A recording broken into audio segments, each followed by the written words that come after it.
renowned speakers of the session, I would like to invite the moderator of the session first, along with me, Dr. Ashu Khosla, who is the director of the Literature Festival too. So Ismail, please put your hands together. Thank you. She deserves every bit of it.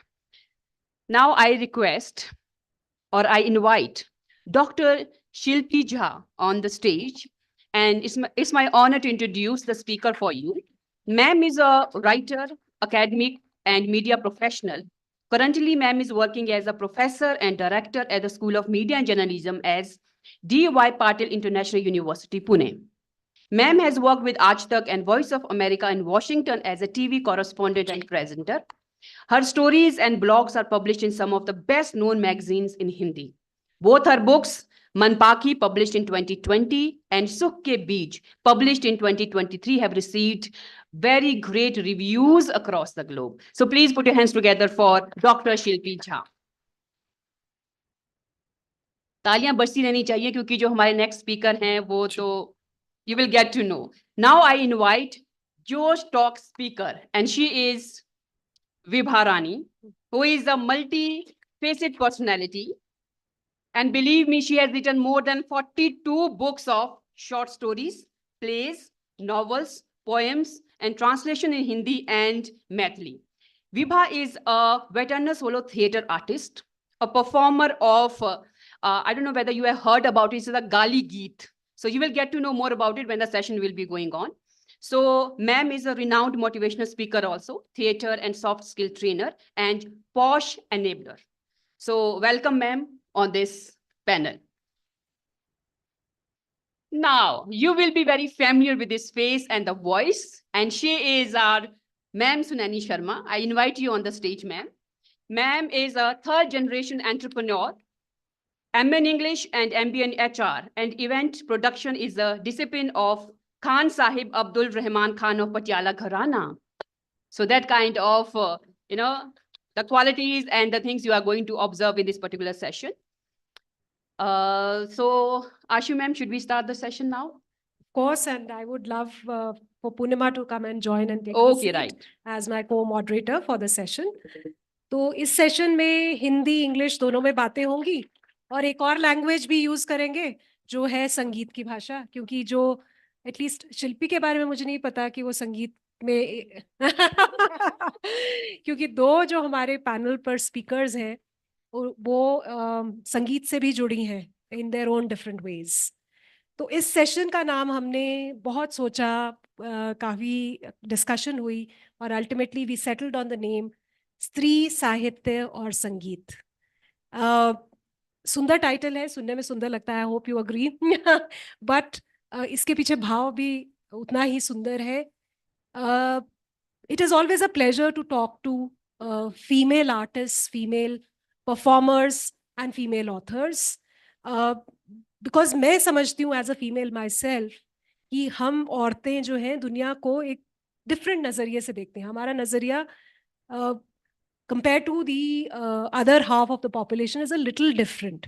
तो मेरा पहला सवाल आप सबसे, मैं बारी बारी से will pass around the mic, is do you agree to the statement? क्या स्त्रियां पुरुषों से डिफरेंट है दुनिया को देखने में? उनका जो लेंस है through which they watch the world, is that different from men? And or is it considered different because it has never been given a voice for such a long time that अब लोगों को लगता है कि ये हटके है, normal से हटके, क्योंकि नॉर्मल जो था वो हमेशा एक male narrative in music, in literature एक चलता आ रहा है. तो जब females have found their voice, हमको लगा कि ये बहुत डिफरेंट है. तो क्या आपका टेक है इस पे? सबसे पहले मैं शिल्पी के पास जाऊंगी. शुक्रिया आशु. स्त्रियां क्या लिखती हैं, इससे ज्यादा जरूरी मुझे लगता है ये समझना कि पढ़ने वाला स्त्रियों को किस नजरिए से पढ़ना चाहता है. लिखने को तो जेके रॉलिंग ने हैरी पॉटर पे लिख दिया, आप उसमें ढूंढिए स्त्रीवाद कहाँ है. लेकिन आप क्या पढ़ना चाहते हैं, तो आप उनको समेट के रख देते हैं कि भाई औरतें जो हैं वो औरतों की कहानियां लिखें, औरतों का अलग सेशन हो, औरतें अलग नजरिया पेश करें अपना, बाकी जो है पूरी दुनिया मर्दों की हो. जैसे एक डे विमेंस डे होता है, बाकी साल के 366, इस साल तो 365 दिन मर्दों के हो गए. ठीक है, हमने क्या कहा कि भाई ईश्वर भी औरतों को नहीं समझ पाया, और कहने से पहले हमने ये अज्यूम कर लिया कि ईश्वर मर्द है और मर्द ही होगा ईश्वर, तभी वो सारी औरतों को एक नजरिए से तौलता है। औरत होती तो वो कभी सारे मर्दों को एक नजरिए से नहीं तौलती। औरतों को तो पता होता है कि घर के कौन से पुरुष को आलू की सब्जी सरसों के छौंक के साथ चाहिए और कौन से को जीरे के छौंक के साथ पसंद आती है। तो स्त्रियां हैं, हम टकसाल से निकले हुए सिक्के थोड़े ही है कि सबके सब एक ही आकार के, एक ही छाप के होंगे। सबका अलग व्यक्तित्व है, सबके अलग कामियां हैं, सबकी अलग खूबियां हैं, सबके अलग तेवर हैं। हम क्या पढ़ना चाहते हैं उनसे? मृदुला गर्ग को लीजिए, साहित्य अकादमी अवार्डी हैं। उन्होंने आजादी और आजादी के बाद की विडंबनाओं पर उपन्यास लिखा, नित्य उसकी चर्चा नहीं होती है। लेकिन स्त्री के विवाहेतर प्रेम पर जो उन्होंने चितकोबरा लिखी, वो हर जगह चितकोबरा की लेखक के नाम से जानी जाती है। तो आपने उनको किस नजरिए पे तौला? आप उनसे बात कीजिए। उनकी सबसे बड़ी शिकायत यही है कि जो राजनीतिक उपन्यास हैं स्त्रियों के, वो चर्चा में नहीं आते, है ना। आशा पूर्णा देवी ने 1084वें की माल लिखी। आपके पास अलका सरावगी हैं, जिन्होंने उनका भी आया है। बांग्लादेश विभाजन पर इतनी अच्छी राजनीतिक किताब आपको नहीं मिलेगी। कुलभूषण का नाम दर्ज कीजिए, या कलिकथा वाया बाईपास, जो उनकी पहली किताब थी जिसके लिए उनको साहित्य अकादमी मिला। तो क्या आप स्त्रियों को बस स्त्रियों के नजरिए से देखना चाहते हैं, या आप उनके दुनिया देखने के नजरियों को देखना चाहते हैं? So we are here to fight those stereotypes. आपने कहा औरत ही औरत की दुश्मन होती है, जबकि पौराणिक युद्धों से लेकर के विश्व युद्ध तक मर्दों ने मर्दों का गला काटा। औरतें रेड क्रॉस के साथ रही, मलहम पट्टी करती रही, सर्दियों में उनके लिए स्वेटर बुन कर भेजती रही। कहां से औरत औरत की दुश्मन हो गई, है ना। हास्य वाला एक सेशन बड़ा अच्छा था। वैसे सेशन लंच के बाद रखने चाहिए, नहीं तो हम जैसे गंभीर बात करने वालों के ऊपर आपको जगा कर रखने की जिम्मेदारी होती है। आशु ने बड़ा अच्छा खाना खिलाया, अब आपको नींद आएगी, हम बात करेंगे नहीं। एक बुजुर्गवार कवि थे वहां पर, विथ ऑल ड्यू रिस्पेक्ट, उन्होंने बात की दस्यु सुंदरी, है ना, वो सुंदर कैसे हो गई है, फिर उसकी तुलना नौकरानी से हो गई। मतलब एक बलात्कार पीड़ित दलित औरत जो अपने संघर्षों के बल पर ऊंचा उठकर संविधान के सबसे बड़े मंदिर तक पहुंची, आपने उसके सारे मानसिक संघर्ष को उसकी शक्ल से जोड़ दिया, और उस शक्ल की तुलना किससे की? काम वाली से की। जबकि काम वाली बनने के लिए जरूरी शर्त शारीरिक नहीं होती है, आर्थिक होती है। आपको पैसे की जरूरत है तो आप दूसरों के घर का झाड़ू पोछा करेंगे। अब बात आती है पितृसत्ता और कंडीशनिंग की। उस कविता पर जब मर्द ताली बजाते हैं तो वो पितृसत्ता है, और उस ताली में जब औरतों की तालियां शामिल होती है ना, वो कंडीशनिंग है, क्योंकि आपको उसमें कुछ गलत नहीं दिखा। That is what women are here to break. तो औरतें जब लिखेंगी ना, तो उस स्टीरियोटाइप को ब्रेक करेंगी। उस नजरिए से देखा जाना, इस नजरिए से नहीं कि औरतें औरतों की कहानी लिखें, अपना दुख दर्द रोती रहें। उनकी कोई राजनीतिक दृष्टि नहीं है, उनकी कोई आर्थिक दृष्टि नहीं है, उनकी कोई सामयिक दृष्टि नहीं है। ये नहीं है स्त्री लेखन। स्त्री लेखन उन संवेदनाओं को लेकर के लिखना है, और सभी मुद्दों पर बेधड़क लिखना है। पहली बात, जेके रॉलिंग ने हैरी पॉटर लिखा, वहां से मैं वापस आती हूँ। बस इतनी बात अभी। बहुत बढ़िया, बहुत बढ़िया। ऐसा ही आंसर मैं एक्सपेक्ट कर रही थी शिल्पी। वही मैंने पूछा कि औरतों का नजरिया डिफरेंट है कि अभी तक समझा ही नहीं गया है, ये मेरा एक सवाल था। तो सुनैनी, आप म्यूजिकल फैमिली से आती हैं। अभी लंच पर भी हमारी बात हो रही थी, 4 generations of women singers, such a rare you know thing in the musical world of India. घराने होते हैं जिसमें पंडित उस्ताद जो है, कई बार अभी तक कंफ्यूजन रहता है कि जो फीमेल सिंगर है उनकी उपाधि क्या होगी। उस्ताद कह देते हैं, पंडित कह देते हैं, वो फीमेल्स के टाइम में कंफ्यूज हो जाते हैं, क्या कहें इनको, क्या उपाधि दी जाए, राइट। तो आप बताइए, आपका क्या कहना है, because from the music point of view, what do you want to say? Good afternoon, ladies and gentlemen. Happy to be back at Shulani as always. So, सबसे पहले तो दो कोट्स जो मेरे जहन में इस वक्त घूम रहे कि, और एक बात मैं यहाँ पे रिएटरेट करना चाहती हूँ।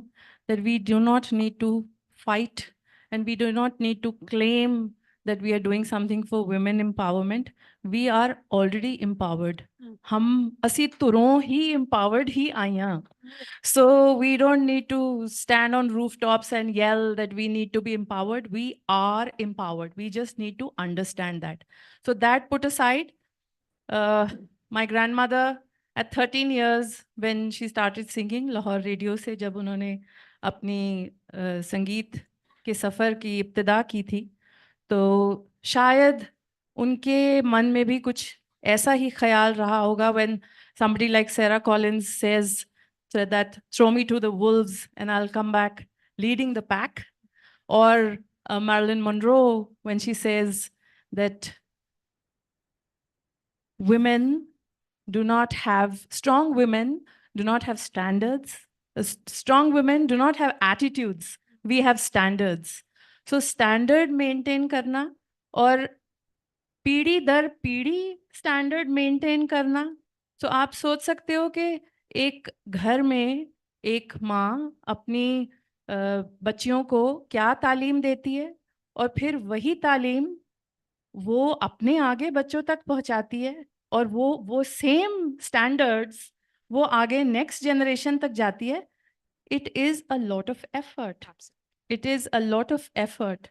And if it is something that is flowing as beautifully as the Ravi, because when we, introduce ourselves, especially my family, we introduce ourselves as the Ravians. क्योंकि ਅਸੀਂ मैं जे पंजाबी च थोड़ी जी गल कर सकां ते कि ਅਸੀਂ ਰਾਵੀ ਦੇ ਕੰਢੇ क्योंकि ਸਾਡਾ ਪਿਛੋਕੜ ਜਿਹੜਾ ਹੈ ਉਹ ਰਾਵੀ ਦੇ ਕੰਢੇ ਹੈ. ਸੋ ਰਾਵੀ ਤੇ ਰਹਿਣ ਵਾਲੇ आपे रावियन हो जाते हैं. और रावी को पार करने वाले 3 तरह के लोग होते हैं. एक जो रावी पार करके पीछे मुड़ के नहीं देखते. दूसरे जो रावी पार करते हैं और पीछे मुड़कर जो और भी लोग हैं उनको भी पार कराते हैं. And here I am talking of a paar of the different kind of paar. And the third kind जो रावी के वो खूबसूरत भगवान के वो खूबसूरत लोग जो आप रावी हो जाते हैं. सो नानी रावी थी, सुरिंदर कौर रावी थी, मेरी माँ रावी है. सो वो उस एक दरिया, एक ऐसा पानी, बहता पानी है जिसकी the sanctity, the purity, the pristine quality of the music that they have sung is ibadat. And that is what has been taught to us by our ustads and by our gurus. And that is what is a part of life. That has become, how we are wired. That is how it flows in our DNA. So there is no other way. And Khan Sahab, ustad, hamare ustad, that is also a very unique thing कि एक उस्ताद जिसने 3 पीढ़ियों को सिखाया हो. So वो मेरी माँ को कभी भी डॉली नहीं बोलते थे. My mother is Dolly Guleria, but कभी भी उन्होंने डॉली नहीं एड्रेस किया. उन्होंने कहा कि समाज एक मुसलमान टीचर को एक फौजी, specially coming to the cantonment, my father is retired army officer, that time he was serving. So to come into the cantonment and be teaching a young mother, a young lady music. So he used to call my mother Daljit, and he used to address her as Daljitya. Punjab mein jaise karte hain na, to Daljitya, ve Daljitya. So that's how he used to address her. And to my grandmother, he had so much respect that he says that जो हमारे उस्ताद लोग हो जाते हैं जिनको हम खान साहब कहते हैं, सो उन खान साहब के मयार पे ये बीबी हैं, तो वो नानी को कौर साहब कहते थे कि वो कौर, वो शेरनी, because Kaur means to be a lioness. So he used to address Nani as Kaur Sahab. So Nani was Kaur Sahab and Mama was Daljitya.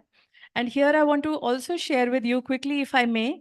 I'm also trying to, stir a little excitement amongst the students. That I just penned down something while I was traveling, that Stri Sahitya or Sangeet. So Meenakshi ma'am is sitting here. So English literature and alliterations was something that, you know, just popped in. So I'm throwing this question out to you that sir ki sound, you know what alliterations are? The repetitive consonants and the similar sounds. So sir se stri, sir se sahitya, sir se sangeet. So वो भी था एक so इसके so पीछे so sir se saraswati, सृष्टि, शक्ति, संसार, सौंदर्य, सुख, समृद्धि, संपन्न, सफल, सरगुण, सर्वाणी, संपूर्ण, साधना, सागर, संयम, सात स्वर, सद्भाव, सुरीला, संगीत, सरगम, समर्पित, सुनैनी. lovely. So, so I was just going to pop the question that आपको भी कोई दिमाग में अगर इन चीजों से जुड़े स से कुछ शब्द याद आते हैं, दिमाग में आते हैं, तो वो जरूर शेयर कीजिए, because this is how, you know, we must keep the road open on both sides. It should not be a you know, one-way movement. So we have so much to learn from youngsters. You're all so full of enthusiasm and you know, new ideas. So I really enjoy this interaction with your students here. They're all very blessed. Thank you Sunaini. अब मैं आती हूँ विभा जी की तरफ. विभा जी, इतनी सारी किताबें, इतनी सारी ट्रांसलेशंस, इतने सारे थिएटर प्लेज, एक्टर हैं, फोक म्यूजिक में बहुत सारा काम किया है. आपका दृष्टिकोण क्या है? क्या आप कुछ ढूंढ रही हैं इन सब चीजों में? जी, मैं ढूंढ रही हूँ, क्योंकि जैसे सुनैनी म्यूजिक घराने से हैं, मैं टीचर घराने से हूँ. मेरे नाना जी से लेके मेरी माँ, बाऊजी, मेरी बहन, मेरी भाभी, मेरी देवरानी, मेरी जेठानी, ये सब के सब टीचर रहे हैं, और वो टीचर के गुण मेरे में भी आए हैं. दूसरी बात कि मैं सेल्फ टॉट हूँ. जो कुछ भी सीखा है मैंने अपने ही बलबूते. मैं किसी अच्छे स्कूल कॉलेज पूरी पढ़ाई की है, लेकिन एक जो होता है वो वहाँ मैं नहीं गई हूँ. तो हमने, और एक छोटे से जगह मधुबनी से आई हूँ, हमने अपने यहाँ जो देखा है, जिस हिसाब से देखा है कि लिटरेचर में ख़ास तौर से जब हम बात करते हैं, हमारे यहाँ मिथिला में आदिकवि विद्यापति का नाम आप सबने सुना होगा. तो आदिकवि विद्यापति से हम अपने साहित्य की शुरुआत मानते हैं, और हम भूल जाते हैं कि 3000 साल पहले, लगभग 3000 साल पहले 19वें 19th तीर्थंकर के रूप में मल्लिनाथा हो गई हैं, जो मिथिला से थी, जो राजा कुंभ और प्रजावती की पुत्री थी, पुत्र थे, और जो कहा जा रहा है कि वो बाद में वो पुत्री हो गई. तो ये भी एक विमर्श को खड़ा करता है, जो आज हम जिस विमर्श की ओर चलते हैं. तो आप ये सोचिए कि 3000 पहले के साहित्य को हमने वहां से काट दिया और हमने स्थापित किया 14th सेंचुरी में हुए विद्यापति से. तो हमारा विमेन कंट्रीब्यूशन कहाँ से कहाँ चला गया. आते हैं प्रोग्रेसिव और मॉडर्न मैथिली लिटरेचर में. तो जो मैथिली लिटरेचर की सबसे बड़ी राइटर हैं, हो चुकी हैं, वो हैं लिली रे. जैसे इसमें तापा को एक रजाई लिहाफ से उनको टैग कर दिया गया, अभी आपने बताया उनको टैग कर दिया गया, उसी तरीके से लिली रे को रंगीन पर्दा नाम की एक कहानी से उनको टैग कर दिया गया, जो कहा जाता है कि वो एक्स्ट्रा मैरिटल रिलेशनशिप पे है, सास और दामाद के रिश्तों पे है. जबकि उसके पहले भी उन्होंने एक कहानी लिखी थी, रोगिणी. और प्रेशर, सोसाइटिकल प्रेशर, जो जिसे हम कहें कि पेट्रियार्की प्रेशर इतना ज्यादा होता है कि उस समय उन्हें अपना नाम बदल करके कल्पना शरण के नाम से उन्हें लिखना पड़ा था. वो 2 कहानियां उन्होंने लिखी. बाद में जब खोज हुई कि भाई ये कौन है कल्पना शरण और कुछ ये, और फिर कुछ टेक्निकल प्रॉब्लम आई, तो फिर उन्हें अपना नाम डिस्क्लोज कर, ये अपना नाम उन्हें ये करना हुआ, और फिर वो लिली रे के नाम से लिख रही थी. तो हमारे यहाँ हम ये कहते हैं कि जब भी हम अपनी सोसाइटी की बात करते हैं, तो उस सोसाइटी में हमें मान लिया गया है कि औरतें हैं. और अभी मैं एक और व्यक्ति का नाम लूंगी जिन्होंने अपना नाम बदल दिया सीता संप्रदाय में ज्वाइन करने के लिए, सीता के प्रति अपना सखा भाव। सीता आप सब जानते हैं, आजकल ये दूसरी बात है कि सीता बेचारी पीछे चली गई हैं। हमारी परंपरा में सीताराम कहा जाता था, आज सीताराम की सीता कहीं पीछे चली गई हैं, आज जय श्री राम हो गए। तो इस जय श्री राम को हमने आगे कर दिया है, हमने सीता को पीछे धकेल दिया है। तो ये सीता को पीछे धकेले जाने की परंपरा, मल्लिनाथा को पीछे धकेले जाने की परंपरा, या लिली रे को पीछे धकेले जाने की परंपरा हमने बना के रखी है। और हम ये मान के चलते हैं कि औरतें क्या हैं, औरतें तो बस ऐसी ही हैं। अभी जब हम इस पे बात कर रहे थे कि एक और हमारे यहाँ मिथिला के गायक हो गए हैं, उन्हें लिटरेचर में अभी तक स्थान नहीं दिया गया है। उनका नाम है स्नेहलता। आप जिस गाली गीत की बात कर रही थी, मैं जब उस पर आऊंगी तो मैं स्नेहलता के बारे में बताऊंगी। स्नेहलता, जैसा कि नाम से आपको लग रहा है, किसी महिला का नाम होगा। स्नेहलता का असली नाम, पूरा नाम कपिल देव ठाकुर है। और उन्होंने सीता संप्रदाय को सखी भाव जताने के लिए अपना नाम बदल करके स्नेहलता लिख रखा, और स्नेहलता के नाम से उन्होंने लिखना शुरू किया, और ताउम्र उसी नाम से वो जाने जाते हैं। लेकिन महिलाओं के द्वारा गाए जाने वाले गीत या संस्कार जब ये होता है तो कहा जाता है कि औरतें, हमारे यहाँ कहा जाता है कि झोटैला पंचक झौहर, मतलब झोंटा ये बाल हो गए, और पंच तो पंच आप समझ ले, और झौहर मतलब बकवास, उल जलूल बातें। तो वो मतलब जो है ना, ऐसी औरतों की उल जलूल बातें जो है वो गाती हैं। अच्छा। हाँ, तो जबकि आप किसी भी किसी भी रीत रिवाज, कस्टम, शादी हो, मुंडन हो, उपनयन हो, ये हो, सारी जगहों पर आप महिलाएं ही गाती हैं। बल्कि महिलाओं को आगे खड़ा कर दिया जाता है, जो मैं गाली गीत में आपको बताऊंगी, कि वो आगे आकर के आए और बात करें।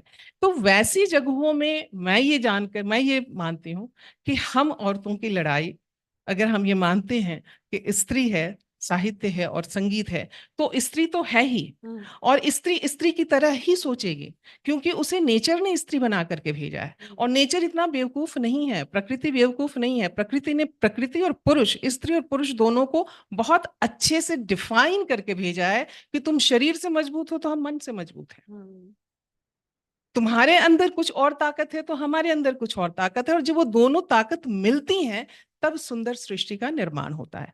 अन्यथा हम और आप एक दूसरे पर ब्लेम करते रहेंगे और चीजें आगे नहीं बढ़ेंगी। तो स्त्रियां स्त्रियां हैं, वो अपने ही तरह से सोचेंगी। आप, कोई ये कहे कि अरे वो आदमियों की तरह नहीं सोचती हैं, क्यों सोचेंगी? आदमियों की तरह वे तब सोचेंगी तो विध्वंस करेंगी, वो नाश ही करेंगी, वो युद्ध करेंगी, वो ये करेंगी। औरतें तो जैसा इन्होंने बताया कि वो युद्ध करके जो आते हैं उसमें मलहम का पट्टी करने जाती हैं। आप जो रॉयट भी करने जाते हैं, वो रॉयट करके आते हैं, घर आकर के फिर चाय उनको कौन देता है? तो स्त्रियां स्त्रियों की तरह ही सोचेंगी, और स्त्रियां जहां हैं वहां साहित्य है, क्योंकि स्त्री माँ है, और स्त्री ही लोक संगीत रचती हैं, स्त्री ही लोक कथाएं रचती हैं, स्त्री ही लोक गीत गाती हैं, स्त्री ही अपने गोद के बच्चे को पहली वाणी देती है और उसको तमाम चीजें सिखाते हुए, बताते हुए। तो स्त्रियां अपने हिसाब से ही रचेंगी। हाँ, अब ये है कि से समाज हमें यह सोचे और यह कहे कि हाँ भाई, ये तुम्हारा संसार है, और उस संसार में तुम अपने हिसाब से, तुम्हारे संसार का सागर है, उस संसार के समुद्र में तुम अपने किस हिसाब से तैरती हो, किस हिसाब से उसमें कूदती हो, जंप करती हो, नीचे जाकर के कितने माणिक मोती लेकर के आती हो। और स्त्रियां माणिक मोती लेकर आती हैं, वो तो तलछट पर से भी लेकर के आ जाती हैं, डूबेंगी तो जितने गहरे डूबेंगी उतना लेकर के आएंगी। फिलहाल इतना ही। Thank you. बात हो रही है, आपने बहुत ही खूबसूरत बात कही कि माँ और बच्चे से ही साहित्य का शुरुआत होती है। माँ बच्चे को पहली वाणी देती है, पहली कहानी सुनाती है। तो Sunaini, I think this is the perfect moment. एक बहुत ही आइकॉनिक सॉन्ग है जो which defines the thing that we discussed about your generation. और मैं ये समझती हूँ कि एक वो सेफ स्पेस भी होती थी औरतों के लिए, कि जब माएँ और बेटियां एक सेफ स्पेस में बैठकर आपस में बातें करती हैं, तभी वो अपने मन के भाव प्रकट करती हैं, क्योंकि शायद दुनिया वालों ने उनको मतलब समझा ही नहीं या मौका ही नहीं दिया कि अपनी बात वो कहें। तो एक सेफ स्पेस में जब माँ और बेटी बैठती हैं, तभी अब इस एज पर भी आकर अभी भी अगर हमें कोई दुख होता है या कोई दिल की बात कहनी होती है तो माँ याद आती है। तो वो 2 लाइनें अगर आप कहें उस गाने की तो वो मजा आ जाएगा। इस माइक में थोड़ा रिवर्ब दे दीजिए फिर। सो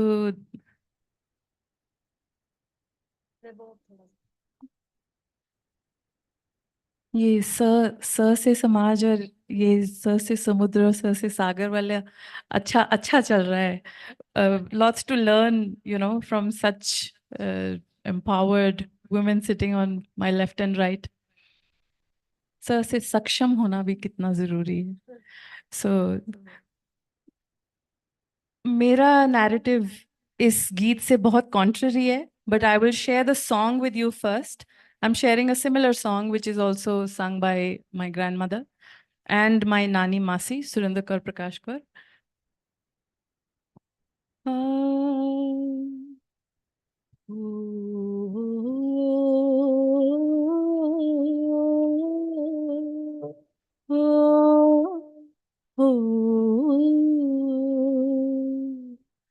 मधानिया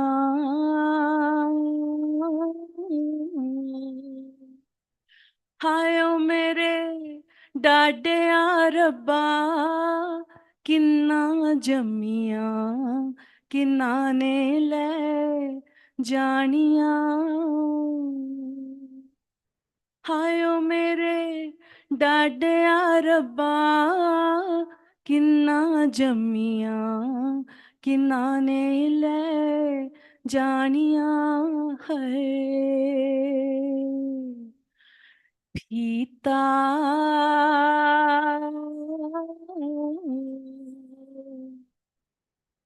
मेरे आ सकिया वीरा ने डोला तोड़ के अगानू कीता मेरिया सकियां पापियां ने डोला तोड़ के कच्चा दूध पीता है कलियां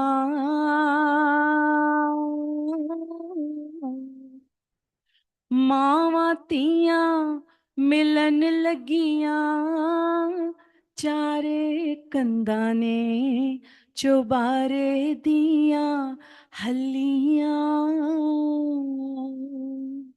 मावां तियां मिलन लगियां चारे कंधां ने चुबारे दियां हलियां है. Lovely, lovely. Thank you. What I want to say is that इस गीत को बचपन से हम सुनते आए हैं, सब रोते हैं. 2 लाइनें शायद और गाती तो खुद भी रो पड़ती. बट इसमें जो कहानी है, इसमें जो दर्द है, जो विदाई का और एक माँ बेटी की दोस्ती की जो बात है, मावां तियां मिलन लगियां चारे कंधा ने चुबारे दियां हल्लियां, कि मतलब जो सारे the walls of your home were resonating and were shaking with the sorrow of the daughter leaving the house. So और एक विदाई के टाइम पे आपने देखा होगा कि विदाई के टाइम पे जब दुल्हन से राइस थ्रो करवा के और करते हैं, तो some people interpret that by saying that because she is leaving the house, so इस घर से कि अब उसका दाना पानी अब खत्म हो गया और वो जा रही है. But here I want to tell everyone, especially the youngsters, that बेटी को क्योंकि घर की लक्ष्मी और उसको ये मानते थे that she brings luck and prosperity to the father's house. So what she is doing is, when she is leaving that prosperity for her father and the family, so that because where she is going, she is automatically taking the prosperity with her. So she's leaving something behind for her parents to kind of fall back on. So that is how girls have been उनको पूजा गया है और उनको हमेशा इतना दर्जा ऊंचा दिया गया है. I don't know where we have gone wrong. We really need to kind of realign and retune all of this and maybe rewrite a lot of these lyrics. So, hayo mere dadya rabba kinna jamiya kinna ne le janiya te changa hai na ਜਦੋਂ ਜਾਣ ਗਈਆਂ ਅੱਗੇ ਤੇ ਗੁਰੂ ਮਹਾਰਾਜ ਨੇ ਵੀ ਕਿਹਾ ਜਿੱਥੇ ਜਿੱਥੇ ਗੁਰੂ ਮਹਾਰਾਜ ਗਏ ਉੱਥੇ ਉੱਥੇ ਉਹਨਾਂ ਨੇ wherever there was a prosperous region that he visited, he would say khind pund jao, कि मतलब scatter yourself so that you take prosperity with you. And wherever he saw that there were very close-minded people, he would say jiunde vaste raho, that you know, live where you are living, that you don't really need to go out and share anything because you have nothing to share. So ਜਦੋਂ ਇਹ ਬੱਚੀਆਂ ਉਡਾਰੀਆਂ ਲੈ ਕੇ ਤੇ ਅੱਗੇ ਜਾਣਗੀਆਂ ਤੇ ਇਹ prosperity and new thoughts and new ideas ਲੈ ਕੇ ਅੱਗੇ ਜਾਂਦੀਆਂ ਨੇ ਸੇ ਇਹਨਾਂ ਨੂੰ ਉਹਨਾਂ ਸક્ષਮ ਬਣਾਉਣਾ ਜ਼ਰੂਰੀ ਹੈ that's what I feel Thank you, Sunani. Thank you. So I'll change the track a little bit because something is stuck in my mind since Shilpi mentioned it. कि J.K. Rowling ने हैरी पॉटर लिखी है. उस thought को मैं वापस लाती हूँ. Again, this little similar question. आपको लगता है कि J.K. राउलिंग ने अगर हैरी पॉटर ने लिख के किसी आदमी ने हैरी पॉटर लिखी होती तो इतनी फेमस होती या कुछ डिफरेंट होता उसमें? देखिए, लेखन को ना स्त्री पुरुष की सीमा से कायदे से नहीं उसको जोड़ना नहीं चाहिए, क्योंकि लेखन खासकर जब हम फिक्शन लिखते हैं उसका मूल होता है पर काया प्रवेश। आप जो आपका कैरेक्टर है आप उसके शरीर में घुस करके उसकी संवेदनाओं को टटोल करके फिर उसको पन्ने पर उतारते हैं। Right. और इतना बड़ा फलक है उस उपन्यास का, 8 किताबें हैं या 7 किताबें हैं और 8 सिनेमा बना है उस पे, इतना बड़ा फलक है उसका, इतने सारे कैरेक्टर हैं। दूसरा महाभारत है जो हम कहते हैं कि जो वहां नहीं है वो कहीं नहीं है, जो महाभारत में नहीं हुआ। जिस तरह की संवेदनाएं हैं, जिस तरह का के प्लॉट है, ट्विस्ट है, टर्न है, वो कहीं नहीं है। और still I mean I could relate with it as a child who was brought up in a hostel.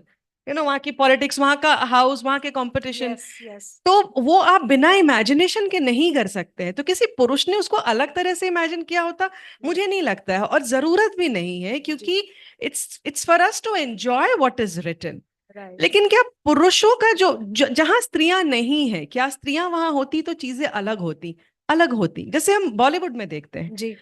गाने स्त्रियों ने नहीं लिखे बॉलीवुड में। तो आप दोस्तों के गाने देखिए, दो दोस्त जो है वो गाना गाते हैं, यारी है ईमान मेरा यार मेरी जिंदगी, ये दोस्ती हम नहीं तोड़ेंगे।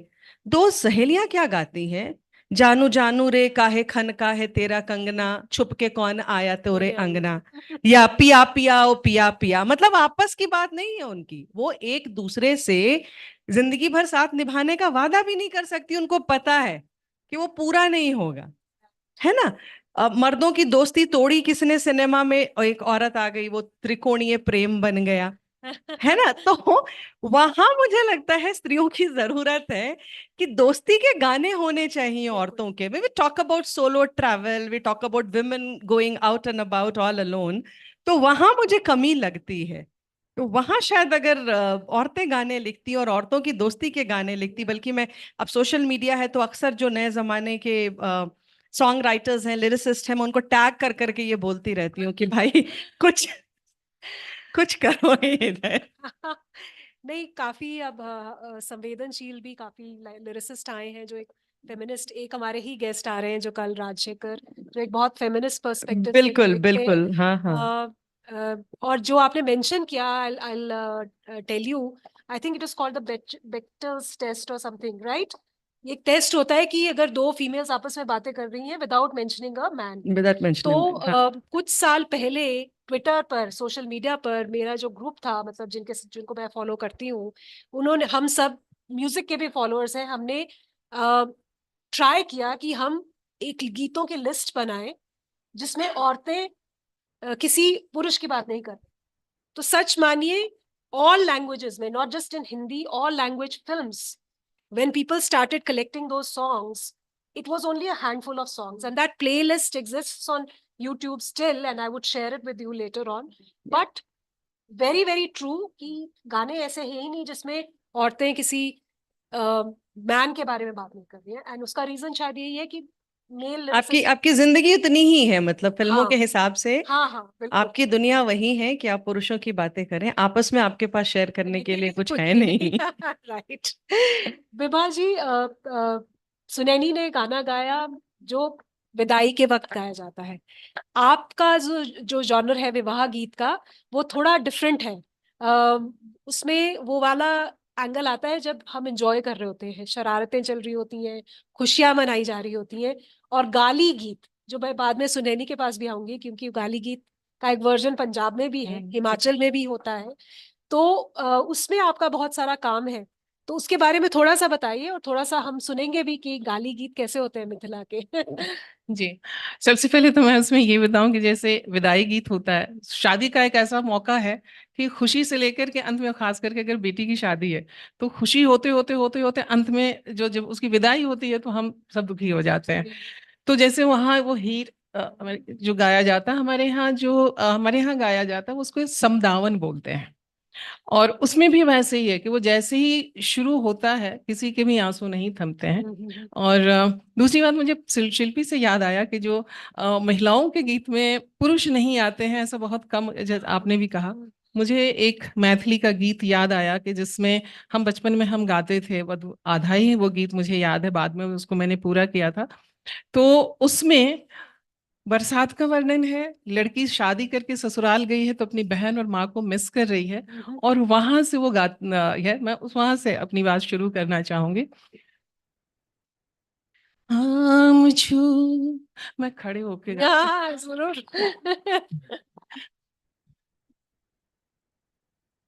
उसे बैठ के नहीं गाया जाता है। आम छू, अमरौला छू, आई कल बरसो, आम छू अमरौला छू, आई कल बरसो, आम छू अमरौला छू, आई कल बरसो, मोर बगिया में बादल भैया बरसो, हो बरसो, तीमन छू तिलकौरा छू, बिजुरी के भौजी के मेहंदी छू, तीमन छू तिलकौरा छू, बिजुरी के भौजी के मेहंदी छू, मोर बगिया में बादल भैया बरसो, हो बरसो।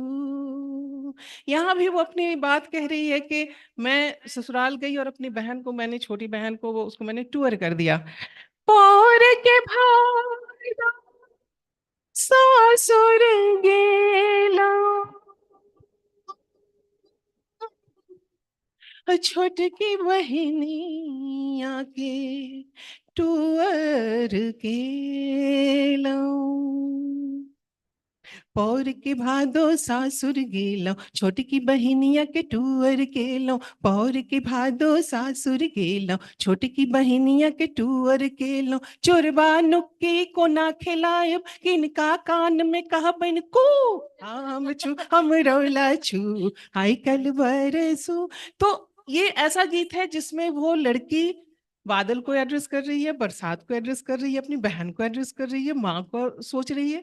तो ऐसे गीत हैं, थोड़े बहुत हैं, लेकिन हाँ, उनकी दुनिया हमने पुरुषों के आसपास की बना दी है, पिता है, भाई है, पति है, बेटा है, तो उनके बीच में वो रहती है। आती हूँ मैं गाली गीत पर, जिसपे मेरा काम है।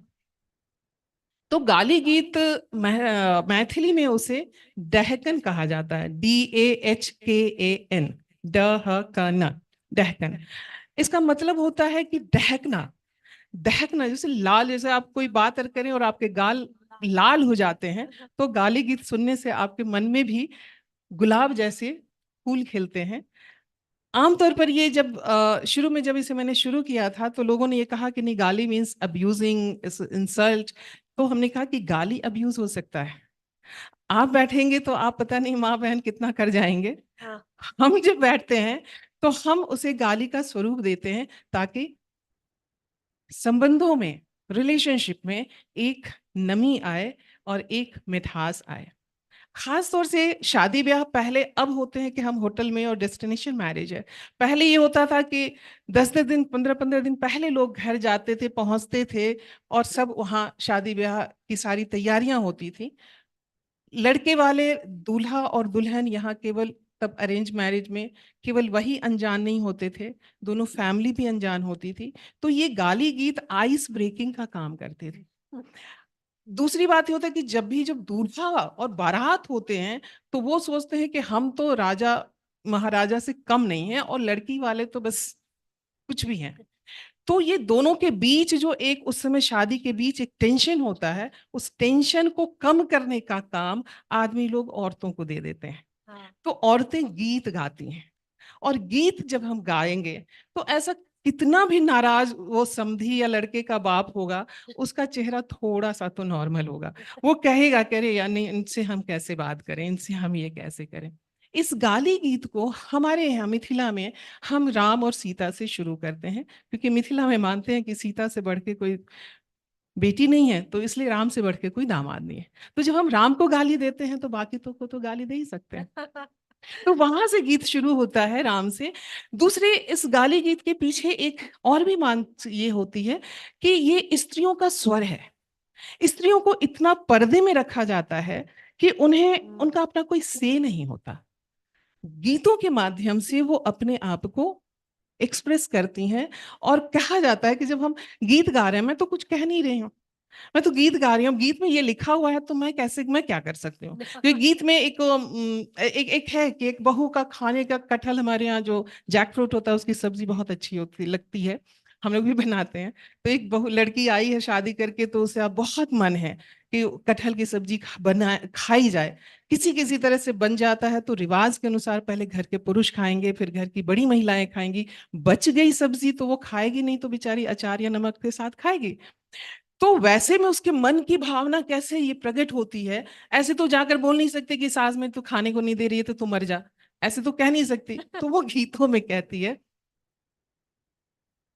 हे गंगा मैया तो है पियरे चढ़ैबो, हे गंगा मैया तो है पियरे चढ़ैबो, ई सासू के ले जा दहाए हमर मन कटहल पे, ई बुढ़िया के ले जा दहाए हमर मन कटहल पे, आलू के होए तरकारी हमर मन कटहल पे।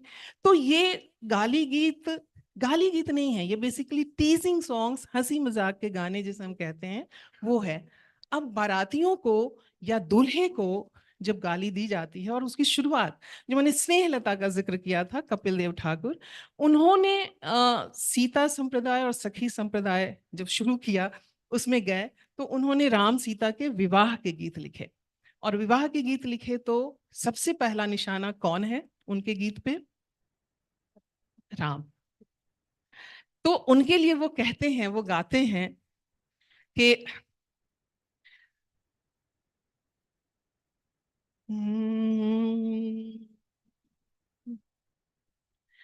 सुन सखे एक अनुपम घटना, जुगत लागत भारी है।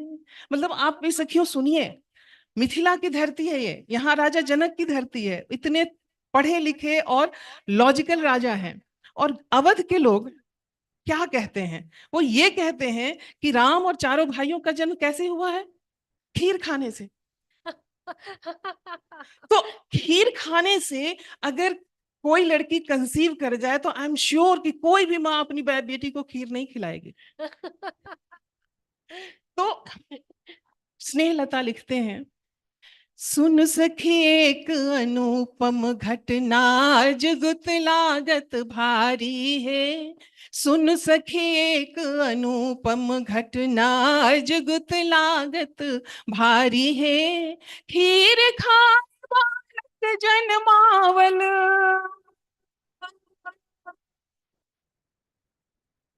खीर खाए बालक जन्मावल, अवधपुर के नारी है। राम ललासन सुंदर बर के, राम ललासन सुंदर बर के, जुन पढ़ी उन क्यों गारी है। राम ललासन सुंदर बर के, जुन पढ़ी उन क्यों गारी है। तो क्या नहीं पढ़े, गाली मत दीजिए तो क्या कहें? तो ये कहते हैं उसमें स्नेहलता अपना नाम दे करके कहते हैं कि इनको जाने दीजिए, इनको अवध विदा कर दीजिए, लेकिन एक वादे के साथ कि ये जाएंगे और वहां से अपनी माँ को हमारे यहाँ भेज देंगे। तो स्नेहलता किछु आब न कहियौन, विपदा पड़तन भारी है। स्नेहलता किछु आब न कहियौन, विपदा पड़तन भारी है। खुशी खुशी मिथिला सजैता,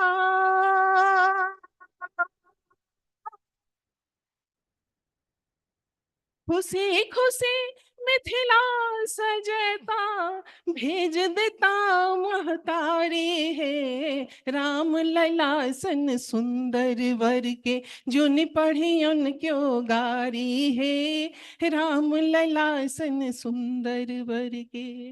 और इस तरीके से गाली गीत चलता है। फिर शादी के समय राम आते हैं, मतलब दूल्हा आता है, तो उनको लेकर के, बारात को लेकर के, और एक क्रम के साथ ये चलता है। लेकिन जब मैं ये गीत और ये प्रोग्राम जब मैं परफॉर्म करती हूँ, तो मैं आज के युवाओं के लिए उसको समर्पित करती हूँ। हम चाहे लाख कहें कि आज के युवा ऐसे हैं वैसे हैं, मैं आज के युवाओं से बहुत मुतासिर रहती हूँ। वो हमारी ताकत है, ये हमारा फ्यूचर है, आप ही हमारे लिए सब कुछ हैं। तो आपको हम कहेंगे कि ये ऐसे ऐसे, तो कल को हम लोग सुनते कहते रहते होंगे। तो आज का युवा सर क्या कहता है, 2 मिनट है ना जी? तो अभी हम हिमाचल में आए हैं, और हिमाचल में मैं कल से देख रही थी, और आज मैं शिल्पी से भी कह रही थी कि रास्ते ऐसे हैं कि मैं तो ड्राइव नहीं कर सकती। और बसंत का समय है, कुछ दिन में होली आएगी, तो होली और बसंत के समय एक चीज बहुत प्रेम से, हम लोग तो नहीं पर आप लोग कंज्यूम करते हैं।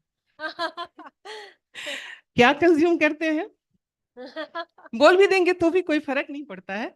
और उसके लिए सरकार इतनी कोशिश करती है कि don't drink and drive, don't drink and drive. तो ये हमारे बच्चे, ये हमारी लड़कियां, ये हमारी महिलाएं उनके लिए एक गीत गाती हैं।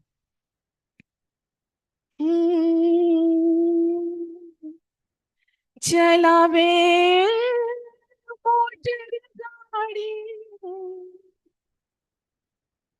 चलावे मोटर गाड़ी, चलावे मोटर गाड़ी। हो पिया, हो पिया, हो पिया हो के टुन्न ताड़ी, चलावे मोटर गाड़ी। पिया हो के टुन्न ताड़ी, चलावे मोटर गाड़ी, चलावे मोटर गाड़ी, चलावे मोटर गाड़ी, चलावे मोटर गाड़ी। पिया हो के टुन्न ताड़ी, चलावे मोटर गाड़ी। मैं इसके 2 स्टेंजा ये करके एक स्टेंजा पे आती हूँ। रोके, हमारे यहाँ ट्रैफिक पुलिस को मामा कहते हैं। चलिए, बहुत कॉमन। तो रोके जो मामा तो ठान देवे राड़ी, रोके जो मामा तो ठान देवे राड़ी। हम ही अंबानी है, हम ही अडानी, हम ही अंबानी है, हम ही अडानी। हर लाइसेंस जपते पे, फाइन के पर्चे पे, लाइसेंस जपते पे, फाइन के पर्चे पे, करे मारा मारी। पिया हो के टुन्न ताड़ी, चलावे मोटर गाड़ी। पिया हो के टुन्न ताड़ी। तो ये पतियों को भी नहीं छोड़ती हैं, और अपना स्वर बुलंद करके रखती हैं। गाली गीत आप जब सुनते हैं, और सुनने के बाद मैं लोगों से यही पूछती हूँ कि आप तो कहते थे कि गाली गीत तो इंसल्ट होता है, तो अगर मैंने आपका इंसल्ट किया तो आप मुस्कुरा क्यों रहे हैं? तो या तो आप मुस्कुराइए नहीं, या फिर आप कहिए कि गाली गीत इंसल्ट होता है। तो ये इसकी एक अपनी एक सोशियोलॉजिकल, एक कल्चरल, एक एंथ्रोपोलॉजिकल उसके अपने डेफिनेशंस हैं जो हमें गाली गीत के माध्यम से हमारे रिलेशनशिप को, और दो ऐसे स्ट्रेंज रिलेशनशिप है जहां लड़की हमारी जाने वाली है ता जिंदगी, एक घर से बाहर निकली नहीं वो चावल छींट के फेंक के, उसके बाद वो हमारी नहीं रहती है। तो उसकी कुशलता की कामना के लिए आज गाली गीत गाया जाना बहुत जरूरी होता है। Thank you. विभा जी ने बात की यंग जनरेशन की, तो शिल्पी आप तो हमारी जैसे एक यूनिवर्सिटी में जर्नलिज्म स्कूल की हेड भी है, और I think every day you must be interacting with students. तो आज के जो युवा पीढ़ी है उनका क्या नज़रिया है, क्योंकि आज सुबह भी कई पोएट्स ने बोला बचपन जनरेशन गैप की बात हुई, तो आप क्या समझती हैं कि किस तरफ जा रही है ये वाली generation when it comes to literature, when it comes to music? क्या इतनी बुरी है? नहीं। और मुझे लगता है एक अच्छी चीज जो मेरे साथ हुई जब मैंने जर्नलिज्म छोड़ा और इंडस्ट्री की तरफ मुड़ गई, एक तो नेगेटिविज्म घर में कम आया दिमाग में क्योंकि अब आप टेलीविजन पे नहीं है, और दूसरा ये कि यंग जनरेशन आपको जवान बना के रखता है। आप हर हर बात में उनमें खामियां निकालेंगे क्योंकि आप जब आप उस एज में थे तो आपके ऊपर आपके अंदर खामियां निकाली आपके बड़ों ने, तो उससे कोई उसका कोई सेंस नहीं बनता है। बहुत क्रिएटिविटी है इनमें, बहुत अवेयरनेस है और बहुत सेंसिटिव है। आप उनको थोड़ा अप्रिशिएट कीजिए, वो उसका दोगुना लौटाते हैं। दो चीजें जो मैं बोलती हूँ हमेशा उनको, एक फॉर ग्रांटेड मत लीजिए। जो विभादी, मैं उनको विभादी ही कहती हूँ, विभादी की जो जनरेशन है उन्होंने हमारे लिए जमीन तैयार की थोड़ी, जहां हमारे लिए चलना आसान हुआ। आपके लिए हमारी पीढ़ी ने थोड़ी थोड़ी जमीन तैयार की, आपके लिए चलना आसान हुआ। But never take it for granted. हम औरतों को नहीं पता होता है ये कितनी पीढ़ियों तक चलेगा, ये यूनिलैटरल जरूरी नहीं है। Look what has happened to women in Afghanistan और वुमेन इन ईरान। 60s में वो शॉर्ट स्कर्ट्स में यूनिवर्सिटीज जाया करती थी, आज वो बुरके से अपना चेहरा बाहर निकालने के लिए सड़कों पे सरेआम मारी जा रही हैं। तालिबान ने वापस उनको घरों में बंद कर दिया, वो स्कूल नहीं जा सकती हैं। तो एक तो फॉर ग्रांटेड मत लीजिए, उसको अप्रिशिएट कीजिए। और दूसरा जो मैं कहती हूँ ना, सटल पैट्रियार्की के जो बंधन है ना वो बड़े बारीक होते हैं। एक छोटा उदाहरण दूंगी। अमूमन पत्रकारिता की क्लास में कुछ भी आउट ऑफ सिलेबस नहीं होता, तो एक दिन बात चल रही थी कुछ भी हो सकता है।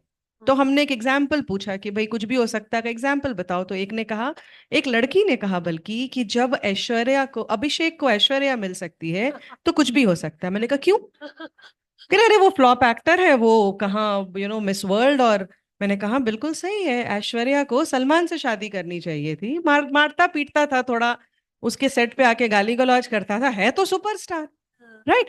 तो ये कंडीशनिंग है आपकी कि आप चाहे कितना भी ऊपर चले जाएं, आपके सक्सेस का पैमाना अपने से ज्यादा कमाने वाला और काबिल हस्बैंड मिलना हो जाता है। मैं I don't know much about acting but I really admire Abhishek Bachchan for the person he is.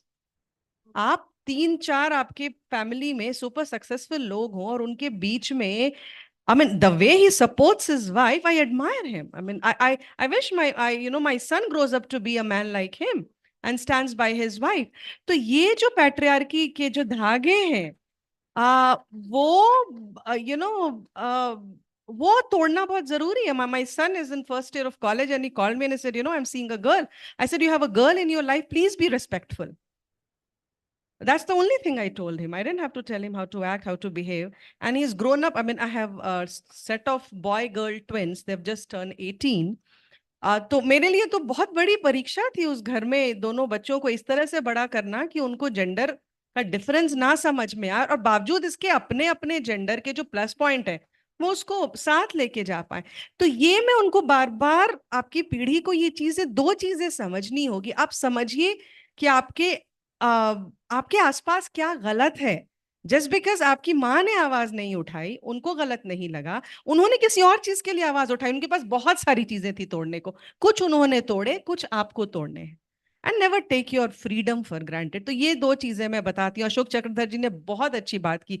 उन्होंने कहा कि पुरुष जब समर्थन करते हैं तो स्त्रियों का काम है उस गलत का विरोध करना, और इसीलिए मेहमान होने का जो कर्तव्य है उससे थोड़ा परे हटके जो चीज मुझे खली उसके विरुद्ध मैंने आवाज उठाई. So do that, just don't take advantage of your gender, but don't let it act as a hindrance to your progress as well. तो वो समझना बहुत जरूरी है. So otherwise, I mean, I really love my profession because it has kept me young, because I always start with interacting with the 18-year-old, and it ends when they are what, 22, 23, when they start facing their careers and all. So that is something I really love about this profession. And sir से शिल्पी भी होता है. Yes, बिल्कुल बिल्कुल आशु में भी है. या तो हमने विवाह गीत मिथिला के तो सुन लिए, सुने नहीं. हमारे यहाँ पे पंजाब और हिमाचल में भी गाली गीत का एक वर्जन रहता है. सिठनिया, पंजाबी में सिठनिया कहा कहते हैं. जाता है. हाँ, तो उसका एक एग्जाम्पल हो जाए छोटा सा अगर कुछ याद आ रहा है तो. सिठनिया और जो विभा जी गा रहे थे, और जो शिल्पी ने पहले कहा, वो सब कुछ घोल के तो मैं, जो मेरे दिमाग में थॉट्स चल रहे हैं वो शेयर करती हूँ. सिठनियों में तो what I can immediately remember, and I personally find it very derogatory at times, and very shy to sing Sitaniya also. ਮੁੰਡਾ ਤੇ ਮੁੰਡੇ ਦਾ ਪਿਓ ਤੇ ਕਾਣਾ ਸੁਨੀਂਦਾ, ਮੁੰਡੇ ਦਾ ਪਿਓ ਤੇ ਕਾਣਾ ਸੁਨੀਂਦਾ, ਸਮਥਿੰਗ ਦੇ ਮਾੜਾ ਸੁਨੀਂਦਾ, ਜੋੜੀ ਤਾਂ ਫੱਬਣੀ ਨਹੀਂ, ਨਿਲਜਿਓ लज तुहानू नहीं. सो वो कहते जोड़ी नहीं फबनी तो तुम बस बारात लेके जाओ यहाँ से वापस, सो वो फिर आगे वो कुछ और जवाब देने लग जाते हैं.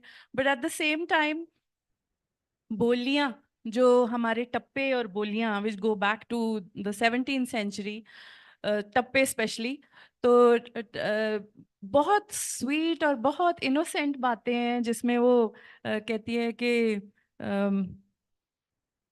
हरा पौना नी खट्टा पौना, हरा पौना नी खट्टा पौना, मेरे बाप दा जवाई नी बड़ा सोना, मेरे बाप दा जवाई नी बड़ा सोना. अपने हस्बैंड को डायरेक्टली नहीं बोल रही, घुमा के बोल रही है कि मेरे बाप का जवाई जो है वो बहुत हसीन है, खूबसूरत है. सो ऐसी ऐसी बातें. मैं एक बात यहाँ पे टेक्निकल पॉइंट एक शेयर करना चाहती हूँ कि because I am doing my research and my thesis that I am compiling is on the music of Sanjha Punjab. Sanjha Punjab is the undivided Punjab, because I have gone back to the 11th century. So वहाँ से बाबा फरीद के time से जब हम शुरू करते हैं, तो पंजाबी म्यूजिक का जो आज कॉन्सेप्ट है, that Punjabi music is all about bhangra and pop. That is what I'm trying to make the new generation understand, that Punjabi music is not bhangra and pop. Punjabi music is the most rooted music in Sufi, in the Bhakti movement, in Gurbani. We have the mention of the verses from Baba Farid and Sant Kabir. We cannot forget the contributions of these Sufi poets. And jitna Baba Bulle Shah ne ya Shah Hussain ने या बाबा फरीद ने, आई mean all of these poets जिन्होंने इतना खूबसूरत कलाम लिखा है, उसको अगर हम ना समझेंगे और उन चीज़ों को अगर हम अपने अपने basic foundation and understanding of Punjabiyat में नहीं लेके आएंगे, तो हम एक पंजाबन होने का या एक पंजाबी होने का मतलब और मकसद नहीं समझ पाएंगे. Because पंजाबियत is an ideology. Punjab is not map, which is on the map of India. That is not Punjab. Punjabiyat is a way of life. So to understand the concept, we need to dig deeper, and that's what I'm constantly doing 24/7. I hope that very soon I'm able to put that forth to everyone. Lyrics बदल रहे हैं. जिथे जुगनी कहते सन हो जुगनी जा बड़ी हो जुगनी जावड़ी मदरसे जुगनी जावड़ी हुन हो गया हो जुगनी जावड़ी मसूरी लगी ठंड ते हो गई दूरी उत्तो चढ़ा लई बोतल पूरी के वीर मेरे अब जुगनी you know. So there these lyrics, people are changing that, and it is frightening for me when I hear songs like Lathe Di Chadar. You've all heard the Lathe Di Chadar song, haven't you guys sitting at the back? साथ दोगे? ਲੱਠੇ ਦੀ ਚਾਦਰ ਉੱਤੇ ਸਲੇਟੀ ਰੰਗ ਮਾਇਆ ਆਬੋ ਸਾਹਮਣੇ ਕੋਲੋਂ ਦੀ ਰੁੱਸ ਕੇ ਨਾ ਲੰਗ ਮਾਇਆ ਹਾਏ ਲੱਠੇ ਦੀ ਚਾਦਰ अब बॉलीवुड क्या बोलता है लट्ठे दी चादर उत्ते हनीमून कर माया you know. I mean, how weird can they get? So it is sad that they are not understanding what is being said. You know, मैं इत्थे ते टोला पर्वत वे, मैं इत्थे ते टोला होशे, हो मैं इत्थे ते टोला पर्वत, हो साडी खूही दा पानी शरबत, लट्ठे दी चादर उत्ते सलेटी रंग माया आबो सामने पावे दे बो कंड माया. कंड मीन्स पीठ, चाहे पीठ करके बैठ पर मेरे पास बैठा रहे, आगे से गुजर के दूर कहीं मत जा, यहाँ से जा मत. So इतनी इनोसेंट गुजारिश है, उसका क्या बना देते हैं. So you know, we really need to kind of monitor what is going on.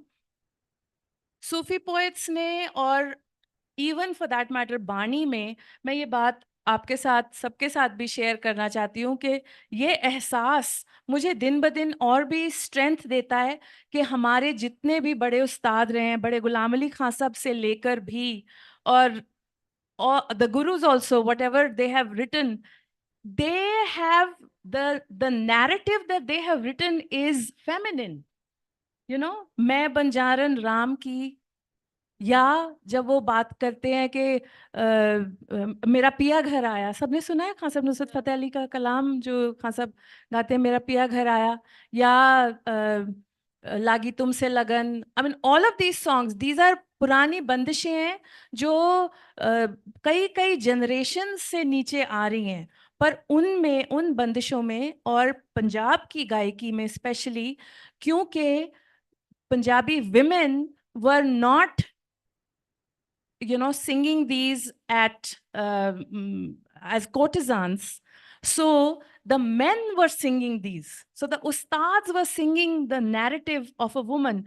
So for them to think like a woman was the biggest challenge, because एक आदमी के लिए एक औरत की तरह समझ के और वो भाव के साथ गाना सबसे बड़ा चैलेंज था.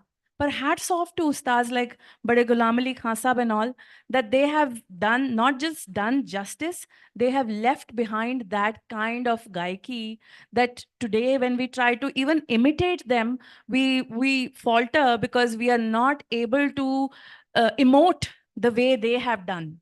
So please listen to these Thumris and the Khayal Gaiki and all of these, and try to understand that it is not just a man singing, you know, and it's something that a woman should be singing. You have to understand the challenge that that particular man must have undertaken to think like a woman and sing like that. So hats off to all those ustads. Lovely. Purnima, over to you for one last round of Yes. short questions, because we are running out of time. Yes, and- it's overwhelming, first of all. Thank you so much. And I think we are back to the literary classes right now, because when we talk about the feminism, then first sentence which comes to our mind is that women are not born as women, we become one. So right, it's upon us that how we are going to be. So सक्षम होना हमारे हाथ में है और हम सक्षम हैं. और अगर मोटर गाड़ी की मैम आप बात कर रहे थे, तो रोज जब मैं सड़क पे जाती हूँ तो मुझे अपनी सक्षमता दिखानी पड़ती है कि मैं I can also drive, because there so many question, यहाँ से आप नहीं निकाल पाएंगी, ये नहीं हो पाएगा. But these kind of questions we face and we proudly can say that we are doing great in our lives, right? So thank you so much for this session, I guess. Right. Thank you. Okay, great. Thank you so much, everyone. So Purnima, do we have an announcement? Are we doing tea break right now? And then because we have an online session with Yuvraj, we want to be on time for that. So we'll probably shift. We'll take a tea break now and shift the next session for after Yuvraj's session. So the Shimla session will be after that session, right? Because, right? So, yeah. Yes, we are meeting here. We'll just check on the chai. Yeah. But Yeah. yeah, Mehta sir is doing a great job. You know, he's always active. He just yeah. asked me So before. we'll all break for Yes. tea and then we'll assemble because dot at 4, I think, UV will join. So we'll come back in 5 minutes before 4. Yeah. So in any case, we'll come back for the session on the Indian cricket. Thank you, lovely ladies. It was such a pleasure. Thank you. Thank you. Thank you.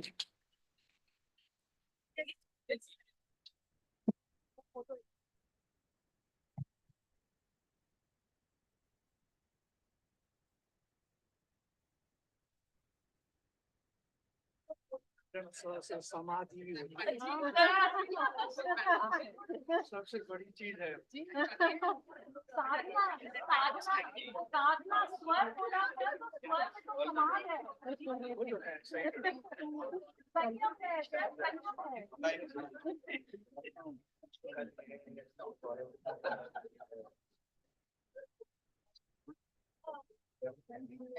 Thank you so much. The sir is saying 4:45.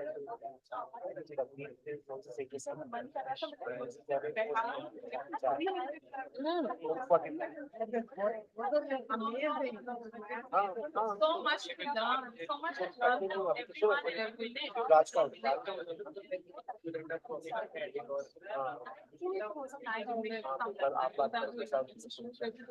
पीछे ने हमें बताया कि चाय अभी पता नहीं What a brilliant session! Congratulations! So enjoyable. The session was really commendable. I really enjoyed it. I enjoyed it. Yes, I really wanted to listen to this. Great session always. Suneli, 1 second. We forgot to felicitate you. Oh, that's what happens when the organizer is the moderator. हमारे यहाँ तो घर की बात है। हाँ, panel की photo लो। अच्छा भी आप आ जाओ। हाँ। क्या बात? अरे आप नहीं।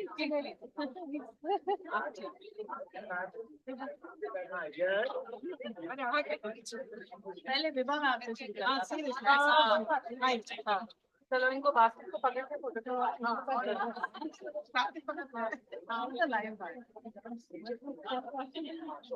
बाजी thank you so much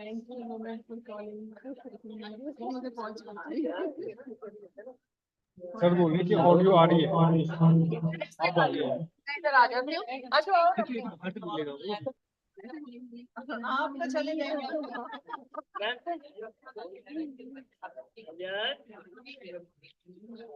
thank you मेरे मन में पता क्या आ रहा है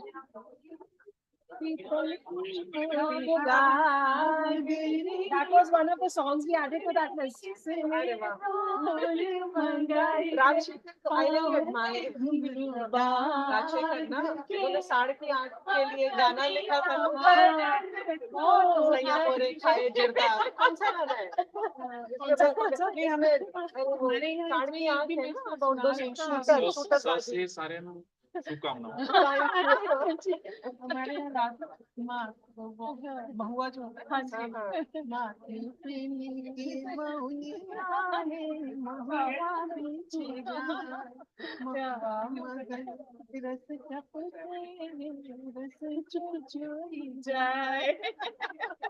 Yes. इतना मजा आया हम लोग Hi, I'm Jigsasha.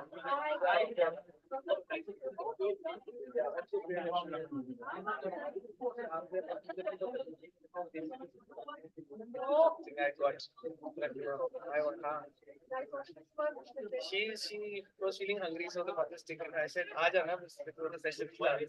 Yeah. I know. Thank you so much. It's nothing. I thought so the session will start with his Q&A and then we'll move to other things. How do we do it? For 10 minutes about the book. He's done a book. Yeah, he's doing the book. Then you'll ask your question. Then he lots of and then you ask. Okay, so the same questions that we had. Yeah. He knows the questions already. Yeah, he knows, but you have to. That's but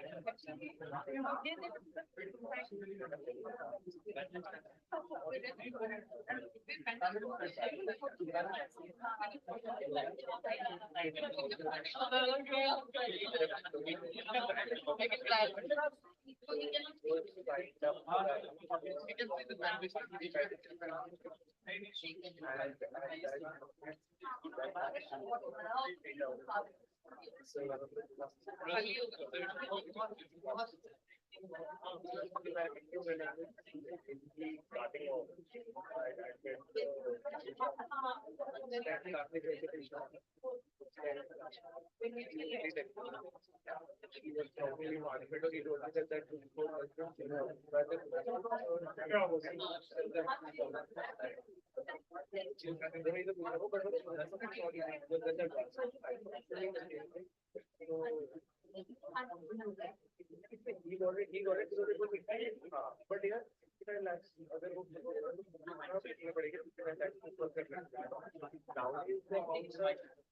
so if it's an older cricketer, cost around. Hello, check. Hello.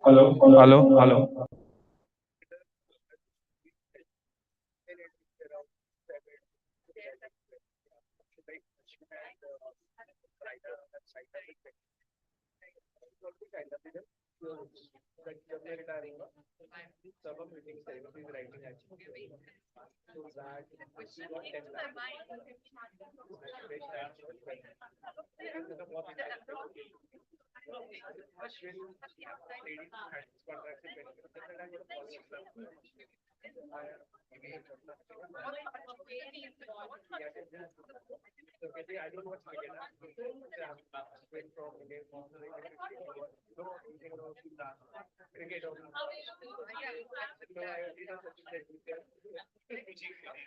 Okay, but what's the problem? We are negotiating. Forget them. They are negotiating. Let's talk it at 10.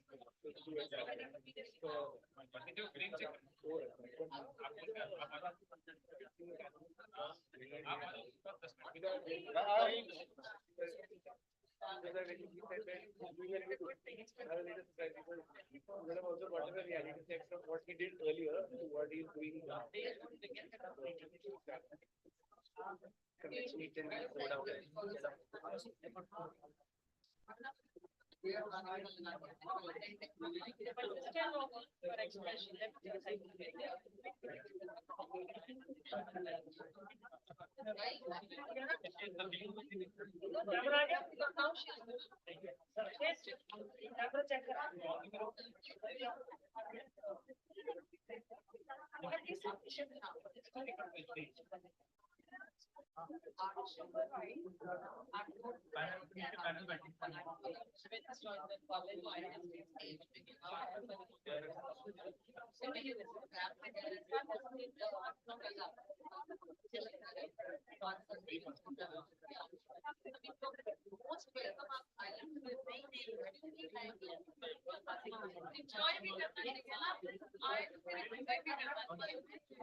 How are you?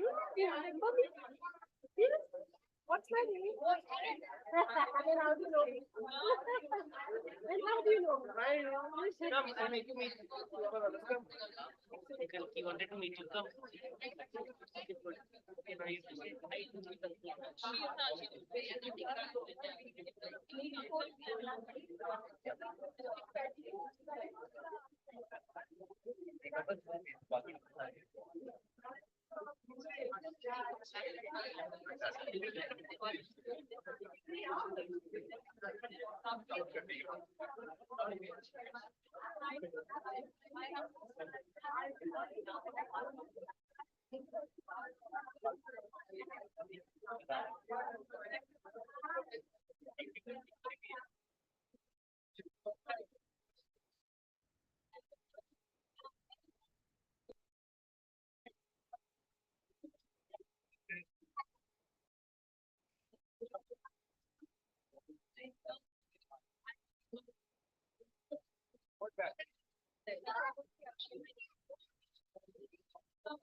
Photo ले लेना।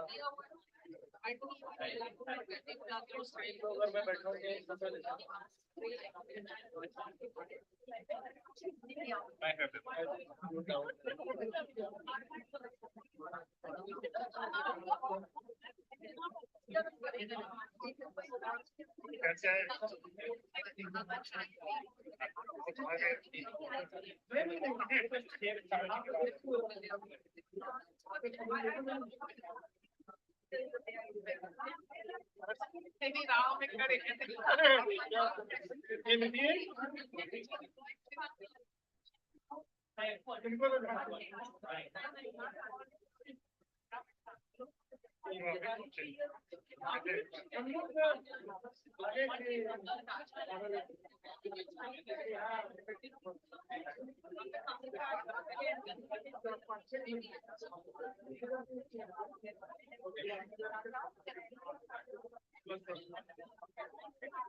Likewise.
इनका session attend करना है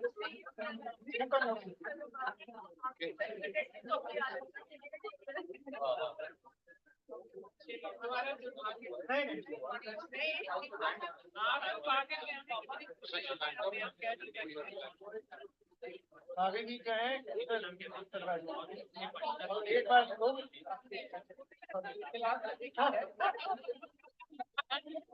आगे का मालूम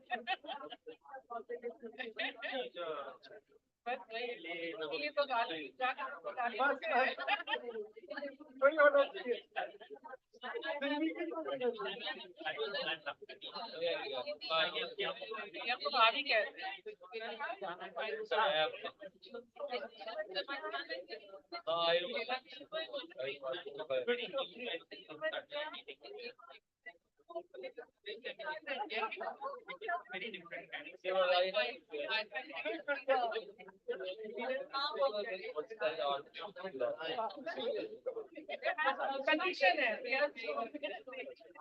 May I have your attention, please?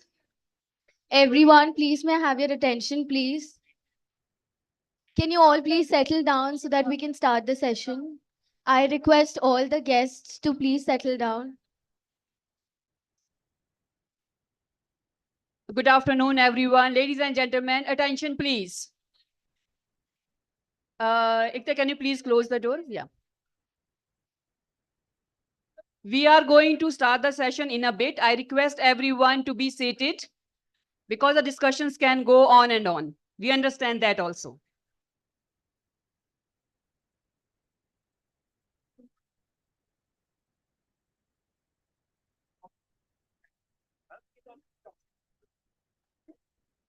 So our star guest has already logged in. I request everyone be seated and maintain silence. Anchor, please take over.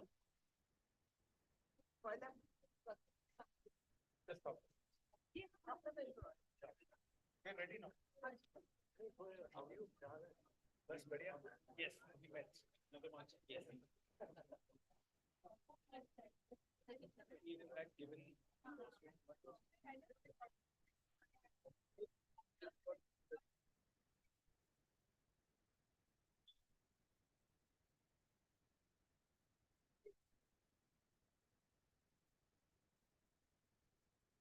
could have some episodes you don't want to talk about also.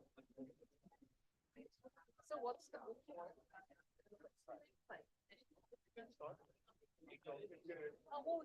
adjustment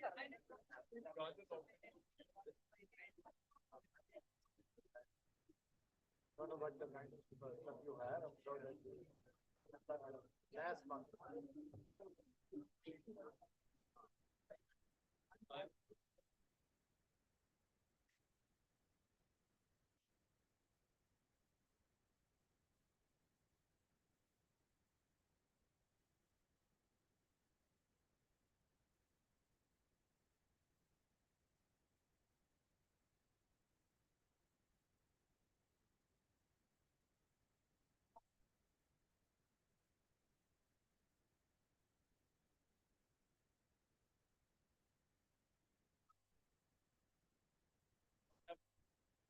I don't stop the book from the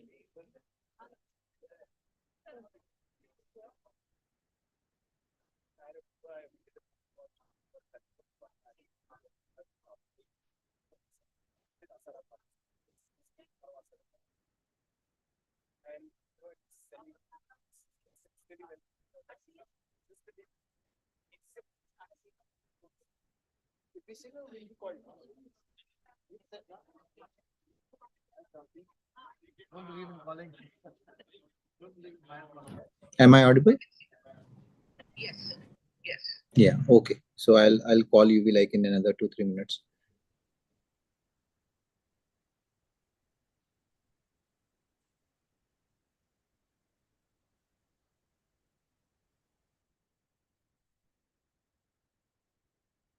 Should I start? Good afternoon, everyone. I am Devanshi Jain and I welcome you all to the 4th edition of the Lit Fest. खेल नहीं, ये जज्बा है. एक के बाद एक श्रृंखला पर कब्जा है. खेल नहीं, ये जज्बा है. एक के बाद एक श्रृंखला पर कब्जा है. भारत में क्रिकेट नहीं, करोड़ों दिलों का मेला है. Welcome to our session on Beat Blue, the Indian cricket fever. Today, we delve into the heart of India's passion for cricket, exploring its rich history, iconic moments, and the fervent support that unites a nation. Join us as we celebrate the spirit of cricket and its profound impact on Indian culture and identity. We have Padma Shri Yuvraj Singh, Mr. Amrit Mathur, Mr. Suhail Mathur as the speakers, and Mr. Vivek Atre and Mr. Ashish Khosla as the moderators for the session. I would request Poonam ma'am to please introduce the speakers and the moderators. Thank you, Divyanshi. And first of all, let me welcome Yuvraj Singh. Can we have a nice round of applause for him? Thank you so much, Yuvi. I know you are in Sri Lanka and busy with your matches, but thank you for taking out the time. This occasion is very special. We want you to talk about your book and also talk about cricket because, nothing works without you talking about cricket. And I really don't think Yuvi needs an introduction to anyone. The man who got us the World Cup, the man who's known for hitting the 6 sixes, and probably, if I'm not wrong, the most man of the match awards won. Extremely proud. As an aunt, I think nobody could be prouder of having Yuvi in the family. And we've watched countless matches and seen this boy. And it was just after the World Cup that he went down with cancer. It was, when I went down with cancer, I was not in a state of denial. But when something happened to him, it was very difficult to accept it. But Yuvi, being a fighter, fought back, went to America, got his treatment done, came back, and was back in the Indian team. I'm sure everybody remembers that. Yes, and probably the highest score that he scored was after his cancer treatment was over. So the spirit of resilience, the strength of coming back, the never say die spirit, get up and do it again is what UV is all about. So before I ask UV to speak, I'd like a little introduction about our very eminent panelists. We have Mr. Amrit Mathur with us. He's a sports administrator and former IRCS officer, former secretary of Sports Authority of India, and former manager of Indian cricket team. So he and UV know each other rather well. We have Mr. Vivek Atre, former IAS officer. He's known for organizing the All India JP Atre Memorial Cricket Tournament. Another person, UV and Vivek know each other very well. Vivek has written 4 books, which includes Finding Success Within. We have Mr. Ashish Khosla, co-founder and president innovation and AI at Shulini University. And we have Mr. Sohail Mathur, who's a renowned literary agent and has worked with several leading authors. So these are our eminent panelists. And of course, we have UV all the way from Sri Lanka.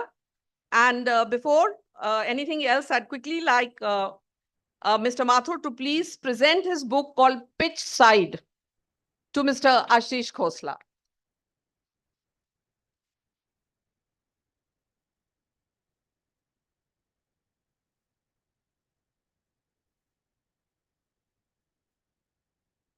Thank you, everyone.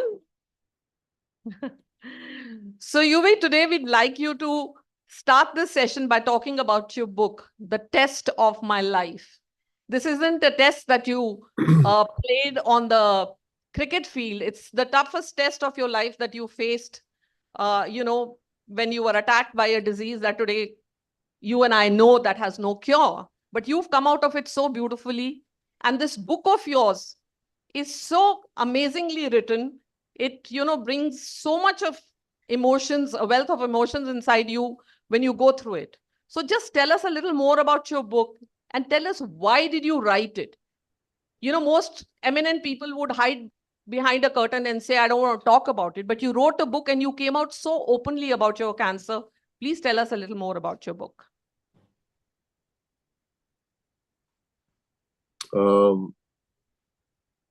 Can everybody hear me? Yes. First of all, thank you for the kind words, Ms. Nanda. I think it's a journey I've been on, and I'm sure you've also faced, and a lot of people in India are facing. Would like to welcome Mr. Atre, Mr. Mathur, who I've been on tour a couple of times, other members on the dais. I think this journey is it's kind of been very special and inspiring. I think it's inspired quite a lot of people who are dealing with cancer and ongoing treatments. And I think more than accepting that you have something like this, I think it's really important to take the right actions. In my journey, obviously, it took a while for me to accept that I have cancer, and because I had a profession which demanded focus on the field, and being a passionate Indian, was very passionate about playing for my country, and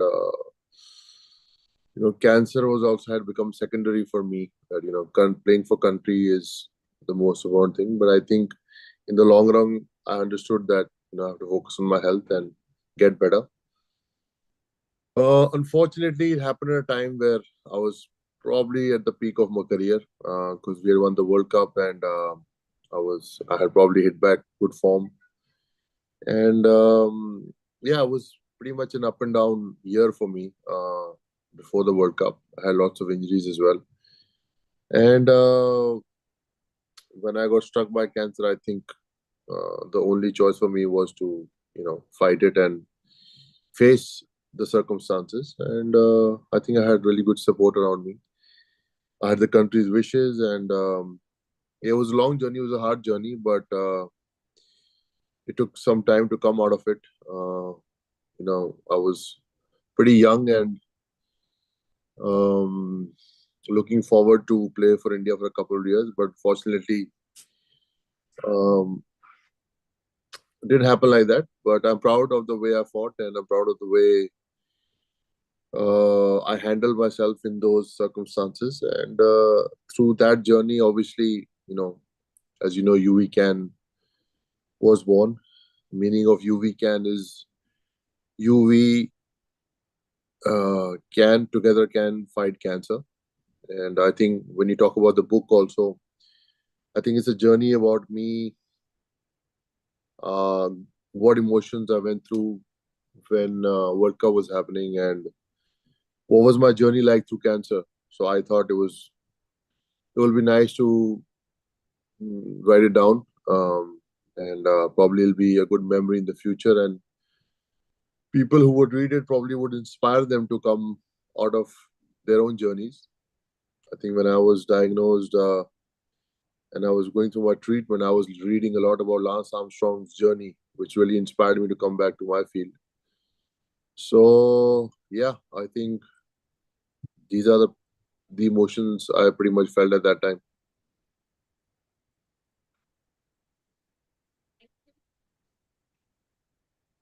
Thank you, Yuvi, for being so candid about the journey.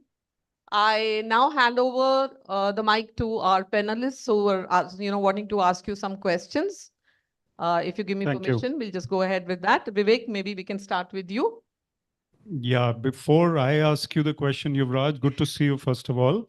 I've got Mr. Amrit Mathur here who knows a bit about you on and off the field. So he wants to talk about you for a minute and then we'll come to you. So here's Mr. Amrit Mathur, who's been the manager of the Indian cricket team. And I'd like to ask you, Amritji, Yuvraj on the field and Yuvraj off the field, your impressions and your insights. Thank you, Vivek. Hi, UV. Good to see you. And we all know Yuvraj is an all-time great of the game. वो सबको पता है उसने क्या किया. He played for India 400 times. The ODIs, Test matches, T20s, an all-time legend. हम जानते हैं उसके बारे में सब कुछ, सब उसकी इनिंग्स हमें याद हैं. पर एक चीज जो मैं इनके साथ 3 टूर पे था. 2002 नेटवेस्ट वाला, 2003 वर्ल्ड कप, 2004 पाकिस्तान. मेरे को याद है एक दिन इंपॉर्टेंट मैच के पहले नेट में यूवी बैटिंग कर रहा था. मैं सौरभ के साथ खड़ा था, सौरभ कैप्टन था. तो यूवी को बैटिंग करते देखते हुए सौरभ ने मुझे कहा, यूवी को भी नहीं पता है कि वो कितना बड़ा खिलाड़ी है. He is so good, even he doesn't know how good he is. 2002 का नेटवेस्ट हमें याद है, हम बड़ा जबरदस्त फाइनल जीते. युवराज और कैप 69 युवराज ने बनाया. That is part of Indian cricket history. So I was fortunate to have been there to see him make that fantastic 69. 2003 में वर्ल्ड कप था. इंडिया ने शुरुआत बुरी करी, एंड में हम फाइनल तक पहुंचे. उसके पहले इंपॉर्टेंट मैच था पाकिस्तान के अगेंस्ट सेंचुरियन में. उस मैच की मेजर याद है कि सचिन ने बहुत ज़बरदस्त 98 बनाए, इंडिया जीती. पर उसमें एक चीज़ जो लोग बाग भूल जाते हैं कि उतने रन बनाने के बाद भी जब सचिन आउट हुए तो इंडिया को 100 रन की जरूरत थी. उस 100 रन में युवराज 50 नॉट आउट था. So that's another great innings of Yuvraj which I had the privilege of watching. I think that एक तीसरी और इनिंग्स है, मेरे ख्याल से यूवी को भी बहुत अपने करियर में याद होगी. वो 2004 का टेस्ट मैच था लाहौर में, एंड अनलाइक इन T20 और one day game, that was a test match. And on a green wicket, UV made 100. So I think that's also one of his landmark innings in his career. So ऐसा लगता है कि in a way Yuvraj was the later version of Salim Durrani. You know, fantastic looks, dashing cricketer. You know, spectators loved him, and he had that aura. He had the aura of a superstar. Left arm spin वगैरह, but the aura of a superstar. लोग बाग मैदान में आते थे युवराज को देखने के लिए. He pulled spectators into the game. He attracted young kids to play cricket. So I think we are all lucky that we have been able to celebrate his excellence and to see him perform all these years.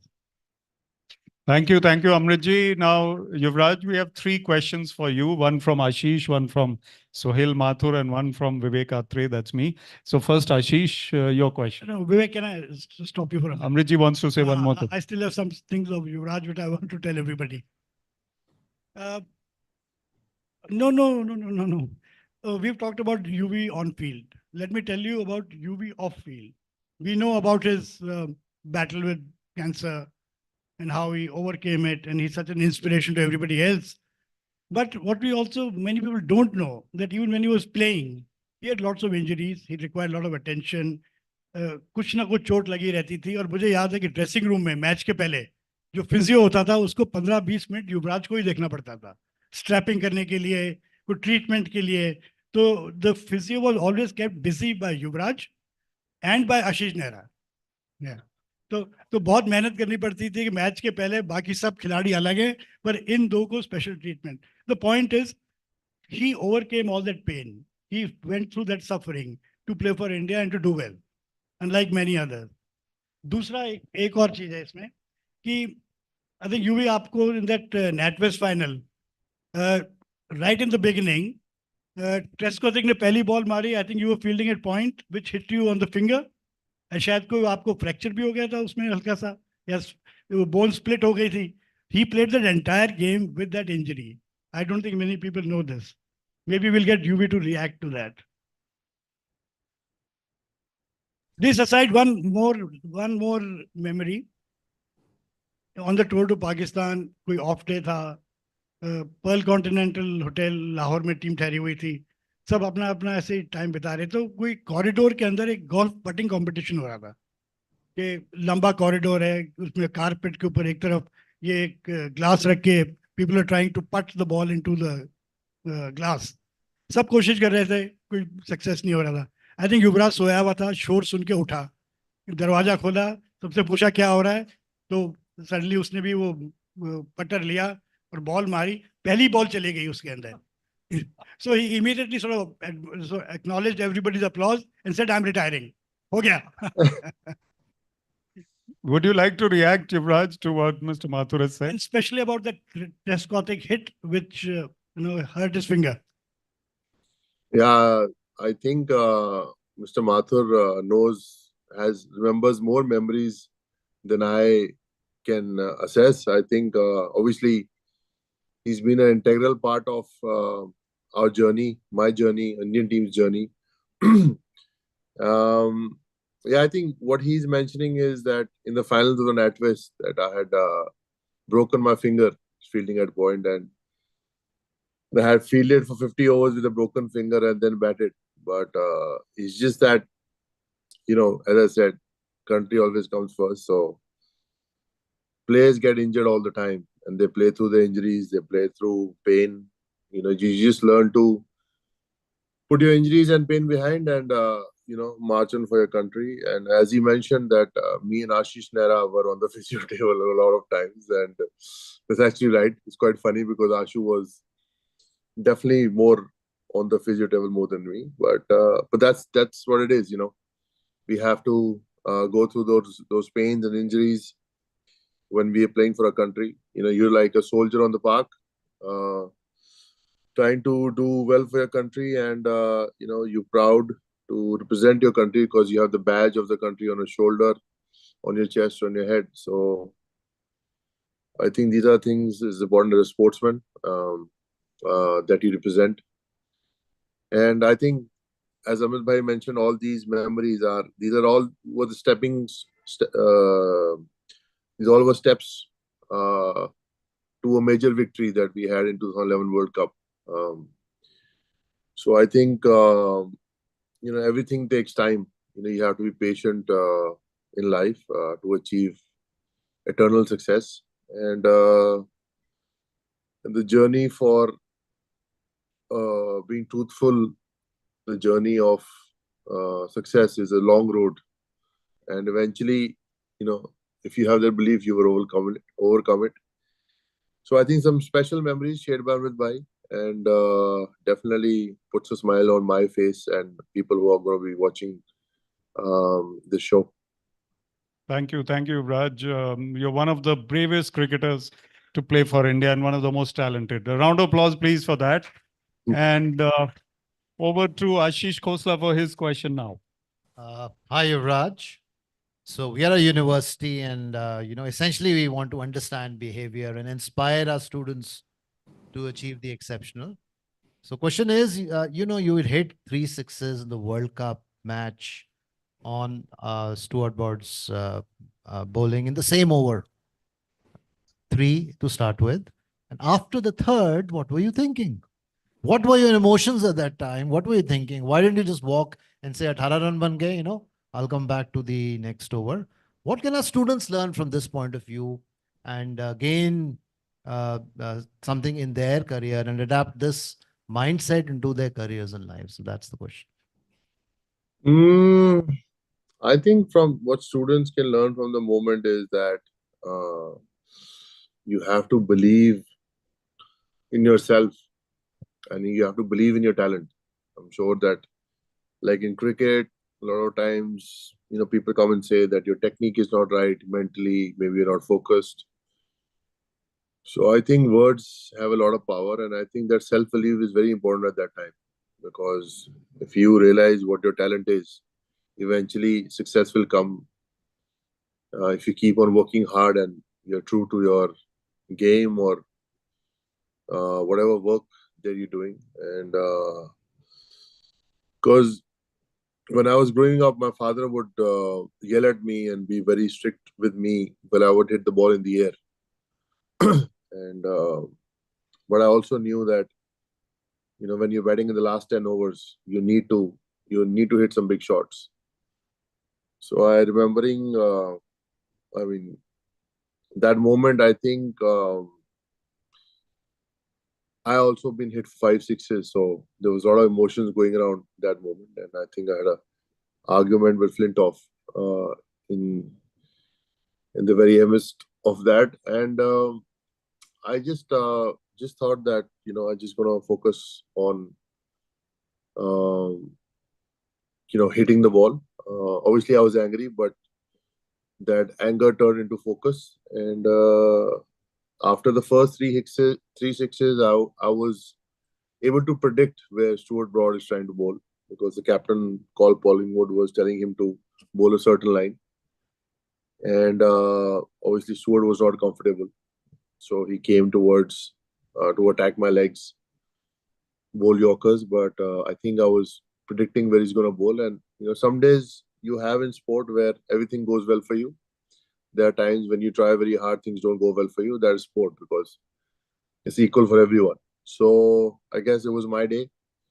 I got hit for 5 sixes against England, and I was lucky that I was able to hit 6 against England, because the guy who hit me for 5 sixes was Dimitri Mascarenhas, and he was standing at mid-wicket. When I hit the 5th, 6th, I looked at him and smiled that ki mera tera hisab barabar.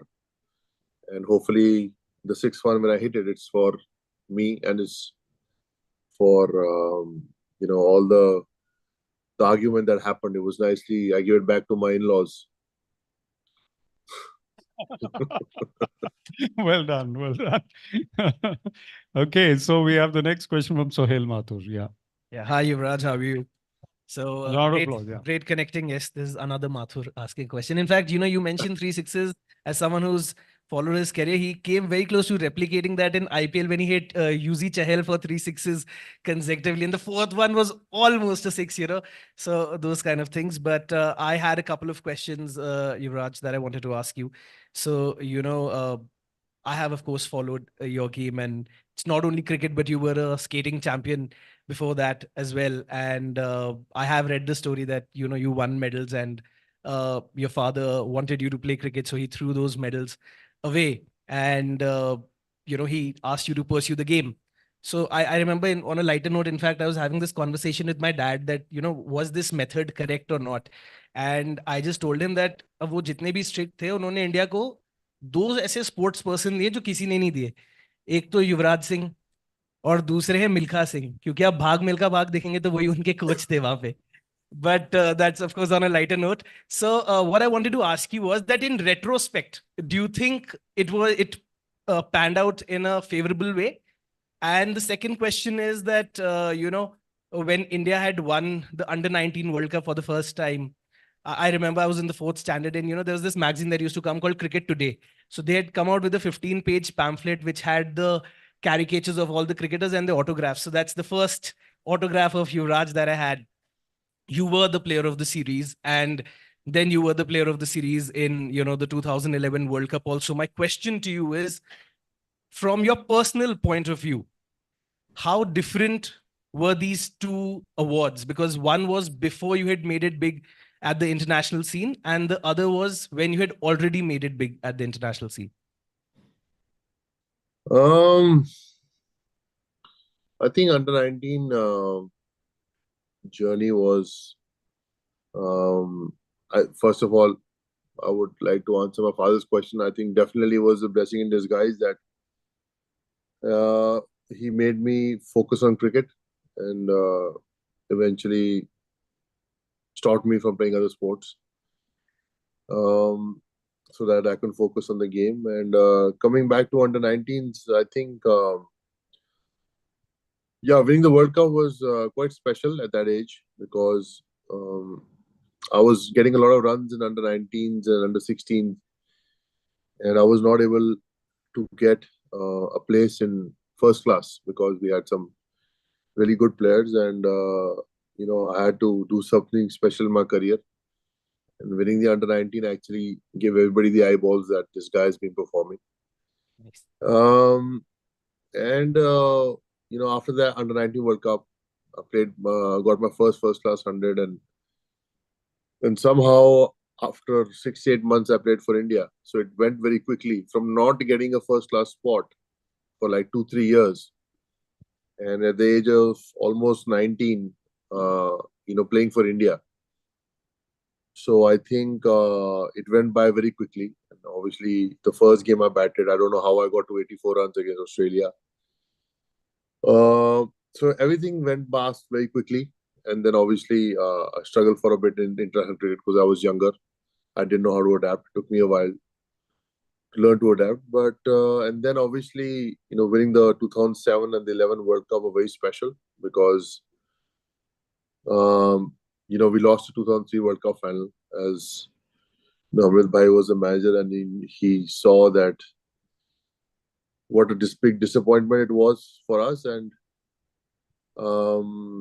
learning from that, going to 2007 World Cup, you don't qualify in the first round. Yeah. And from that, hiding a face for a couple of months and then going and winning the 2007 T20 World Cup, which was the first World Cup.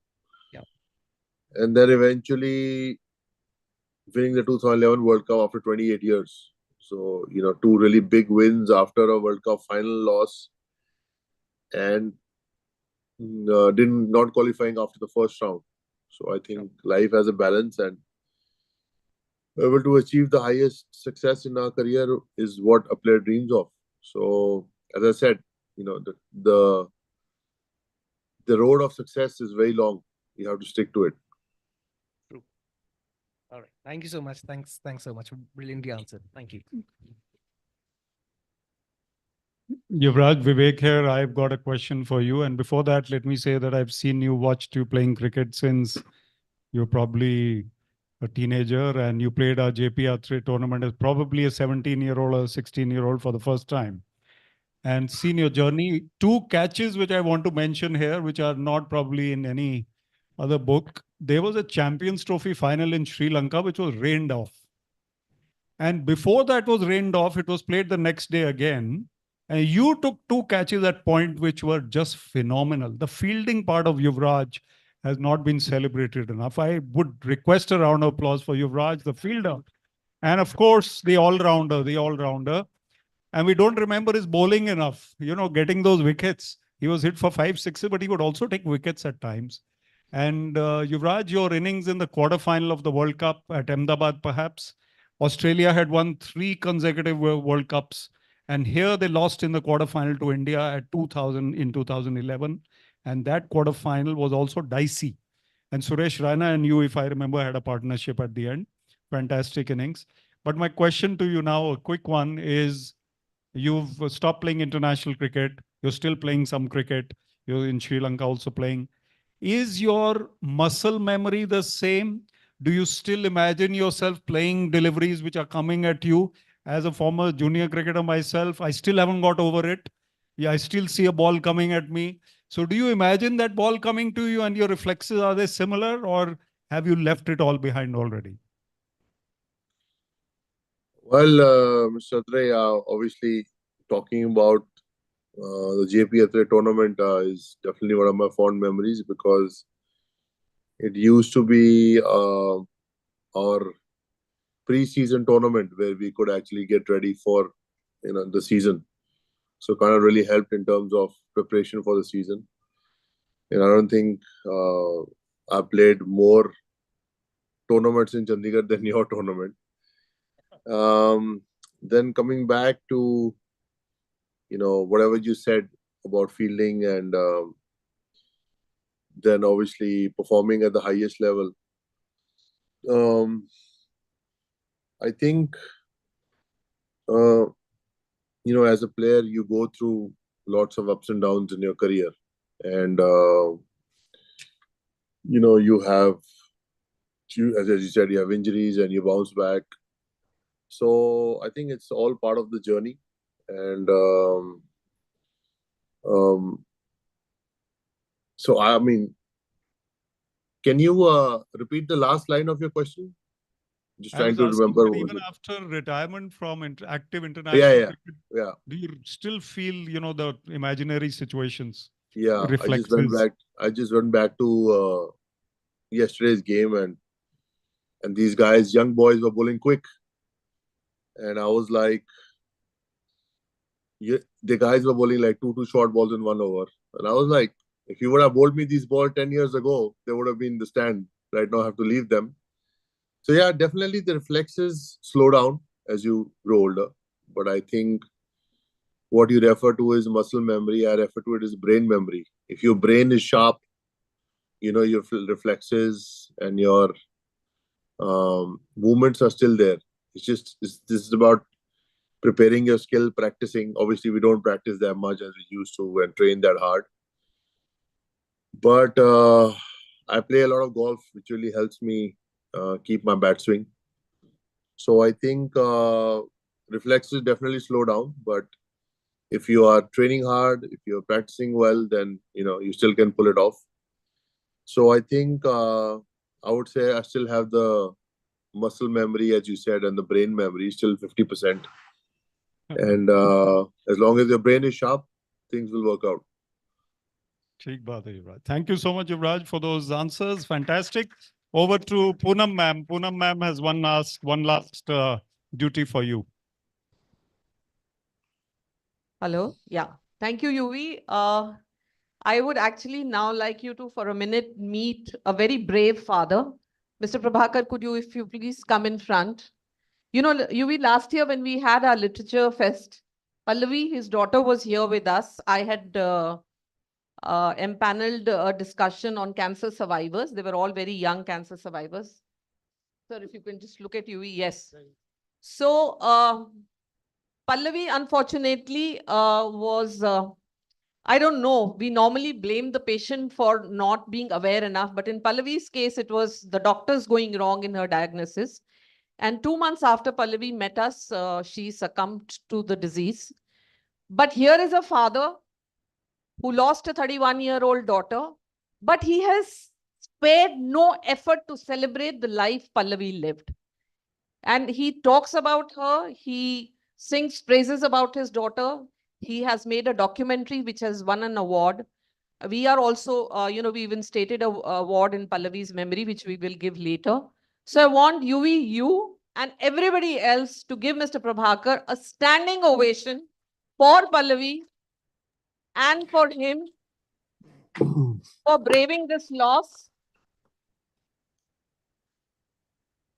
and educating everyone how cancer can go wrong if not treated well. Thank you, Yuvi.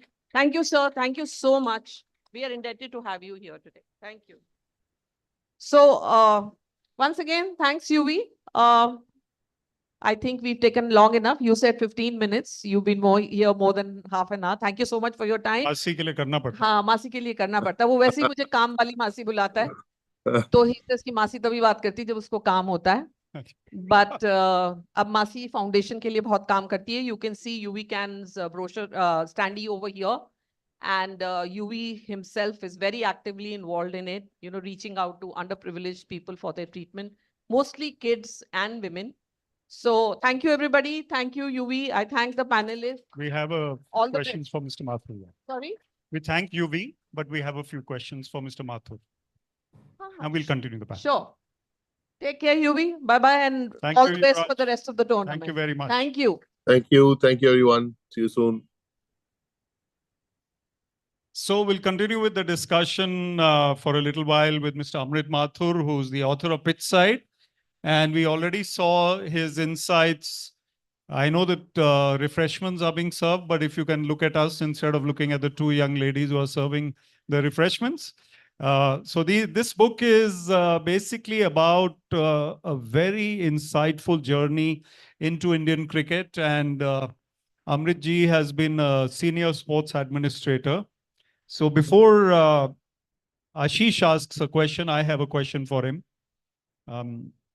Can we settle down a little bit, if you don't mind? Maybe settle down? Okay. So, Mr. Mathur, you have so many stories, so many insights, so much to share. When you started out as India's cricket manager, you were very young 30 years ago, more than 30 years ago. And how was it to be an administrator of the Indian cricket team in 92, was it? 92 or something? Go ahead. Yeah, Vivek, I was fortunate that I got a chance to be associated with Indian cricket at a very young age. I went as manager to South Africa in 1992. और उस वक्त I think मेरी उम्र और कपिल की उम्र बराबर थी. उस वक्त अभी भी मतलब पर फर्क ये था कि मैं मैनेजर था. नॉर्मली मैनेजर होता है स्लाइटली सीनियर, सफेद बाल वाला. तो मैं और I was a young manager. And it was actually a bit weird कि इंडियन टीम को भी आदत नहीं थी यंग मैनेजर की. मुझे भी पता नहीं था मैनेजर होना क्या होता है. But I got an opportunity. वो एक बड़ा अहम इम्पोर्टेंट टूर था 92 का, क्योंकि हम साउथ अफ्रीका गए थे. साउथ अफ्रीका के लिए वो after apartheid it was a re entry into international cricket. तो हम जब वहाँ गए तो एक तो कोई तैयारी नहीं थी, हमें उसके बारे में कुछ पता नहीं था. And we went totally blind, बिना किसी खबर के, बिना इंफॉर्मेशन के. बट अच्छा था एक्सपीरियंस हुआ as manager. Yeah, it must have been tough. And then let's fast forward to the very critical tour to Pakistan. I mean, these cricketing relations with Pakistan and then the sensitivity, and you were leading a team, you were managing a team led by Saurav Ganguly, right? Yeah, At that time, and 2004. Let's talk about that tour. हाँ, वो भी एक बड़ा important tour था, क्योंकि पहले तो काफ़ी डाउट था कि टूर होना चाहिए कि नहीं होना चाहिए. India politically there was an issue, there was a security issue also, पर वो रिजॉल्व हुए. एंड आई रिमेंबर एक सिक्योरिटी रेकी हुई थी उसके पहले टू चेक कि सब ठीक है कि नहीं. And we were immediately called by the president of Pakistan, general Musharraf, and he said कि आपकी जो भी चिंता है, आपके जो भी कंसर्न्स है, हमें बता दीजिए, टूर होगा. और मैंने इंस्ट्रक्शन पास ऑन कर दिए सब जगह कि जो भी इंडियन डेलीगेशन को चाहिए इन टर्म्स ऑफ अरेंजमेंट, वो सब will happen. So it was a very important tour in a way. It was also a successful tour. India won the one days, India won the test matches. And it was also important from the point of view of the warmth and the welcome the Indian team got. Okay, everybody was friendly, and it was unbelievable the kind of treatment the Indian team got. But my main memories from the tour are very different. One is that the major hero on the tour was not Tendulkar or Dravid or Saurav or anybody. It was Balaji. Balaji was a rock star. Balaji was Amitabh Bachchan and Shah Rukh Khan put together. Lakshmipati Balaji. Wherever we went, whether it was for a social event or for some function, there'd be people screaming Balaji, Balaji. And I remember we were at Wagah on the Pakistani side, and the Pakistani spectators looked at spotted Balaji and started shouting his name. जो Indian side वाले थे they also realise कि Indian team गलत side बैठी है, तो उन्होंने भी बालाजी का नाम लेने लगे। तो Balaji was very embarrassed by this attention. He said ये सब तो ठीक है, पर चेन्नई में मुझे कौन पहचानेगा। But that's a interesting story कि how Balaji became popular. Apparently एक मैच में इंडिया हार गई थी वनडे में, बट बालाजी ने बड़ी कोशिश करी एज नंबर 9-10 बैट्समैन कुछ रन बनाने की। Next day there was reception by president Musharraf. तो president Musharraf in style said कि मैं तो फौजी हूँ, I am a general, I was very impressed by the fighting spirit of this Balaji, और मेरे लिए तो बालाजी हीरो है। तो उससे वो that entire thing of Balaji became grew. And एक और मैच में आई थिंक बालाजी ने कोई शोएब अख्तर को छक्का मार दिया, एक मार दिया, दो मार दिए। हाँ, और तो नहीं होंगे, और उसने अपने एक ही होगा, एक ही होगा। उसने अपने करियर में कभी छक्का नहीं मारा था। So the joke in the Indian dressing room was कि जब पाकिस्तान टीम की नेक्स्ट मीटिंग होगी, वो सचिन वचिन के बारे में बात नहीं करेंगे, बालाजी के वीडियो देखेंगे वो कि सडनली ये क्या हो गया। तो one was this major thing of Balaji on the tour. There are two other major memories actually off field, both are about Sehwag. Sehwag का और शोएब अख्तर का वो कंपटीशन चलता रहता था, he is a main bowler, Sehwag would attack him, और काफ़ी। और एक सबके मन में एक शक था हमेशा कि शोएब अख्तर का बॉलिंग एक्शन सही नहीं है। ये कहा नहीं जाता पब्लिकली, पर ये this is a general feeling in cricket कि उसमें कोई गड़बड़ थी। तो एक कोई कहीं I think Indian high commission के यहाँ कोई रिसेप्शन था, तो सहवाग एंड शोएब अख्तर खड़े थे, बात कर रहे थे। शोएब अख्तर बोला कि मेरे को थोड़ी इंजरी है, मैं शायद अगला मैच नहीं खेलूं। तो सहवाग जवाब was, तेरी इंजरी क्या होगी, एल्बो में दर्द हो रहा होगा।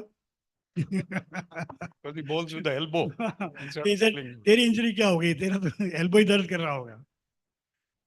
I think in the end India जीत गई, बड़ा सेलिब्रेशन हो रहा था, इंडिया टेस्ट मैच भी जीती, वनडेज भी जीते। टूर के इमीडिएटली बाद में सहवाग की शादी होनी थी। इनफैक्ट सहवाग ने टूर के दौरान सबको कार्ड वार्ड बांटे। तो at the reception Sachin tells Veeru कि तेरी शादी हो रही है अब, you must know how to open a bottle of wine. उसकी भी टेक्निक होती है, शैंपेन की बोतल कैसे खोलते हैं, सॉरी। तो उसकी टेक्निक है कि आप उसको, वो जो कॉर्क होता है उसको आप खाली, you have to turn it only 4.5 times. तो उसको सिखा रहा था। So that tuition, technical tuition of Tendulkar to Veeru is, we all remember. More difficult than the straight drive. I think technique though nobody had to tell Viru. He knew what to do. And but this was off field and शादी होने वाली है, तो champagne bottle खोलना जरूरी है, तो आना चाहिए तरीका। So before I ask Ashish and Sohail to ask you a question, I have one more. And this is, I'm springing on you, which I didn't prepare before. Any faux pas or goof ups in your administrative journeys with Indian cricket जो आपने गड़बड़ कर दी कोई और आपको recover करना पड़ा? Actually not really. Not really? Never? Not really. So perfect? No goof up. But एक not as an administrator, पर एक गलती है जो एक्चुअली मुझे कोई नहीं भुला सकता। जब आईपीएल चालू हुआ तो मैं दिल्ली डेयरडेविल्स का सीईओ था। तो उस वक्त अभी अंडर 19 का जिक्र हुआ, तो आईपीएल चालू होने के कुछ ही समय पहले इंडिया अंडर 19 वर्ल्ड कप जीती थी और विराट कोहली कैप्टन था।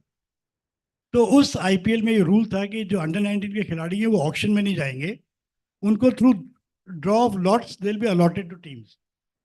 तो उनके नाम लिख दिए गए एक बोर्ड के ऊपर, विराट कोहली ABCD करके, पूरा 18 लड़कों के। एंड हमारे जो 8 फ्रेंचाइज थे उनमें लॉट्स निकाले गए कि किसका फर्स्ट पिक होगा to select those boys. As it happened तो पहला पिक मुझे मिला as Delhi. So I had the choice of selecting any of those people, Virat Kohli downwards. And we overlooked Virat Kohli and we chose Pradeep Sangwan. So अब ये हालत है कि we know where Virat is, but we don't know where Sangwan is. But ये मेरी गलती थी एक तरह से, but actually गलती नहीं भी थी, क्योंकि हमारा पहले से फैसला हो चुका था कि हमारे पास उस वक्त सहवाग था दिल्ली में, गंभीर था, शिखर धवन था, मिथुन मिनाज था, but we had 4 Indian Delhi players. So, and Virat was not the Virat he is now. And we required a left-arm fast bowler, so we had Sangwan. But अगर आप किसी भी और तरीके से देखो, how can you overlook Virat Kohli? No, it was a good choice actually at that time, I would say. Thank you very Ashish, much. Thank you very much. Ashish, over to you. So Amritji, you just mentioned where is Virat now. So you've seen the whole progression of Indian cricket from 92 to where it was. So how have the stars changed in terms of their behavior, in terms of acknowledgement, in terms of social status? क्या आपने बदलाव देखा है in the Indian cricket stars over the last 30 years now? Ashish, I think that's a very interesting question and a very interesting observation. Cricketers were always big stars. 30 साल पहले भी आज भी. And we've made them big stars. We even treat them as gods, as some people say, though nobody's ever a god. But star पहले भी थे, star अभी भी हैं. फर्क ये है कि अब जो उनकी reach है is bigger. That's because of maybe social media, maybe because of more curiosity, more exposure. So उनकी influence, उनकी clout आज ज़्यादा है. दूसरा उनकी इकोनॉमिक पावर, उनकी financial situation is much better. एक और भी चीज है जो आई थिंक विवेक मेरे से सहमत होंगे कि we made them too big. हमने बहुत ज्यादा ऊंचा दर्जा दे दिया उनको, तो कई बार लगता है दूर से कि उनको शायद घमंड भी है इस बात का. So that may be a down side, but the fact is कि 90-95 साल से इंडिया में टेस्ट क्रिकेट हो रही है. हम 130-40 करोड़ की देश हैं. इन 90 साल में या 95 ईयर्स में खाली 315 आदमी इंडिया के लिए खेले. तो जो भी खेला है, he is very special. He has to be really very very good to come through 130 crore people to play for India, and only 315 people have played for India till now in 95 years. So there's a reason why they are special. There's a reason why we follow them. There's a reason why we make them so big. Thank you. Great answer. Thank you. In fact, I thought that was a very interesting question, because just to add to what Sir said, for anyone who's seen the movie 83, if you've seen, they have drilled in the point with respect to Mr. Balwinder Singh Sandhu's life, that, he's not earning enough. And in fact, his fiancée also leaves him. And his fiance's family leaves, asks her to leave him because they say, ये तो cricket खेलता है, तो ज़्यादा पैसे नहीं कमाता होगा. So from that to what we are today, in the current scenario we are, where incentivizing test cricket is back. So I think that is absolutely wonderful and a very sharp observation. You mentioned Delhi Daredevils. I remember reading a very heartwarming story between you and Akshay Kumar also about it. So that was wonderful, and and that's heartwarming because a lot of people say that he's always very commercial, but that was probably an incident which changed that, and I have no doubt that it would be because of your charm. And I'll not ask a question, but I will add to the charm that he possesses. So, when I was writing my first book, The Bhairav Putras, it's a historical adventure saga set in pre-independent India. And I was in college. I was at the National Law University in Delhi. And I wrote the book. And, I was always fascinated by these endorsements that you used to have on the book. So I decided to reach out to a few of my favorite people. So my favorite cricketer is Ajit Agarkar. Okay. So I connected with his wife, Fatima, and he wrote an endorsement for me. And then, I was following Sir's writing since a very long time. And then I reached out to him and I said, Sir, I'm writing this. And, would you be kind enough to give an endorsement? And he said that, I still remember, he said that, yaar, ye to aapki historical book hai. Main to cricket writer hoon. Why do you want an endorsement from me? So I told him that, no, I want you to read it and endorse it as a reader would. Because you are someone I'm approaching, because you inspire me a lot. And I'm very happy and pleased to tell you that if you take a look at that book, which eventually went on to become a national bestseller, Amrit Sir's endorsement is right there on the front page of the book. So I think that speaks volumes about him, because he not only inspires the cricketers, but he also inspires an entire new generation of writers as well. And so happy to see him over here in person. I would ask the audience not to worry that the coffee has come. We are about to end the session. So this coffee should not be kind of scaring you a little bit. We'll have it offline later, but we are coming to the close, and we should stick to the time. It's already 4:46. So my last point to you, Amritji, my question to you is memorable moments, anything, the legacy that you have, that you carry, this great game of ours, the glorious game of cricket. What does it mean to you and what are your memories? We have 2-3 memories there after so many years. पहली तो I lucked out. मेरा कोई cricket में आने का था नहीं. I was a normal government officer. I got an opportunity for which I am very grateful. In that journey, I met our cricket heroes. I was with the Indian team for long. I got to know and watch a lot of cricketers. Vijay Hazare down. We remember Gavaskar, Vijay Hazare, Purane Khiladi. Then obviously Kapil, the new generation, Saurav, Dravid, Kohli, Dhoni, those.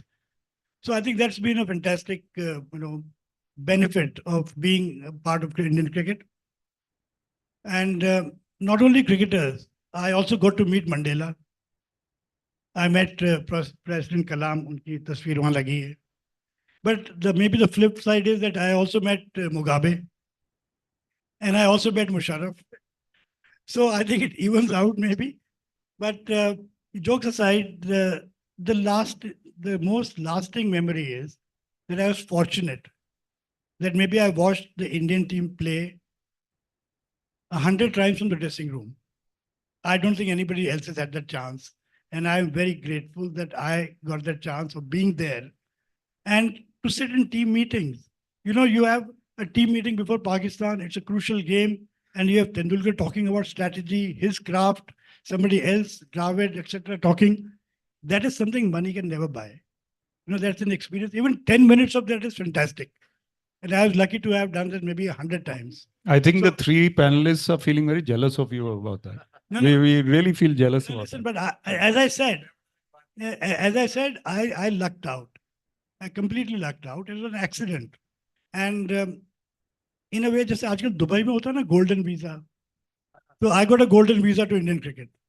I also got a credit card with lifelong validity about cricket, which I'm still using.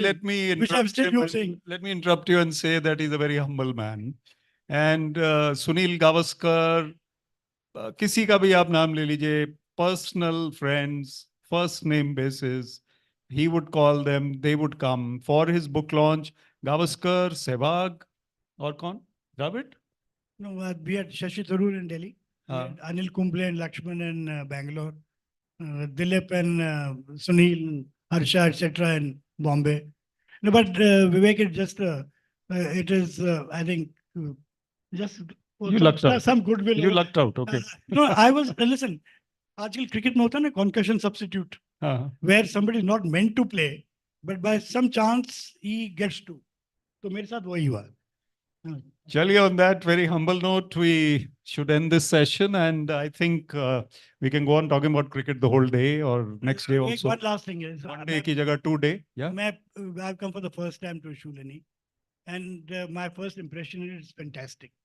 What a place of excellence. A place of excellence and learning. And I wish I can come here again. Thank you. I think Mrs. Mathur is also here. I think Shulini would be very happy to welcome both of you once again. So we have one more duty as on stage, and with the permission of the anchor, we have to release the Divine Quest magazine of Yogananda Center for Spiritual Science. I'll request Professor Samdu Chetri. I'll request Professor Saroj Khosla, madam, also to join us, please, to release this. And Supriya ma'am as well, and Ashu Khosla ma'am as well. Yes, please come. The festival director has to be here. Yes.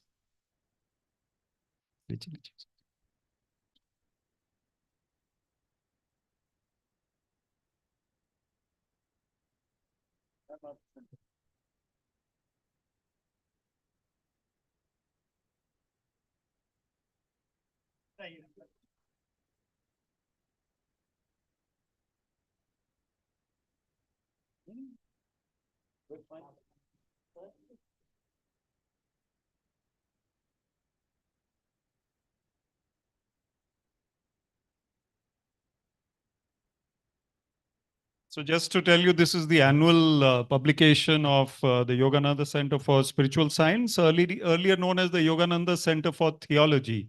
at the Sholini University, and it contains articles, it contains pictures of happenings throughout the year, and this is the third edition. Are you saying something? Some hampers to be presented to the panelists. I would request Miss Ashu ma'am and Miss Poonam ma'am to please felicitate the guests for today.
I would like to express my heartfelt gratitude to all the speakers present here for such an insightful session. Thank you, everyone, while we set up the stage for the next session.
Can we please settle down? We are about to start the next session. May I request everybody to be please seated? Please be seated.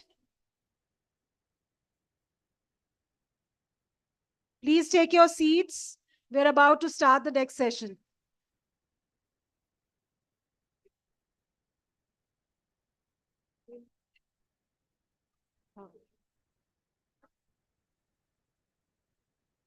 Can I please request everybody to be silent and be seated, please?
We're about to start our next session, sir, if you could. Thank you so much, everybody. What a wonderful session on Indian cricket fever it was. Moving forward to our next session, Shimla, the author's muse. The speaker for this session are Mr. Atul Lal and Mr. Siddharth Pandey, and the moderator for the same is Meenakshi F. Paul. Ma'am Meenakshi is esteemed educator, holding a PhD from Himachal Pradesh University since 1997. Has garnered multiple awards and recognitions for her exemplary contributions to the education. As the principal of the Department of English at Himachal Pradesh University, she has been honored with the Best Teacher and Administrator Award, showcasing her exceptional leadership and beautiful skills, and the award for the appreciation from Chandigarh University for her valuable role in promoting higher education. Now I would like ma'am to start the session.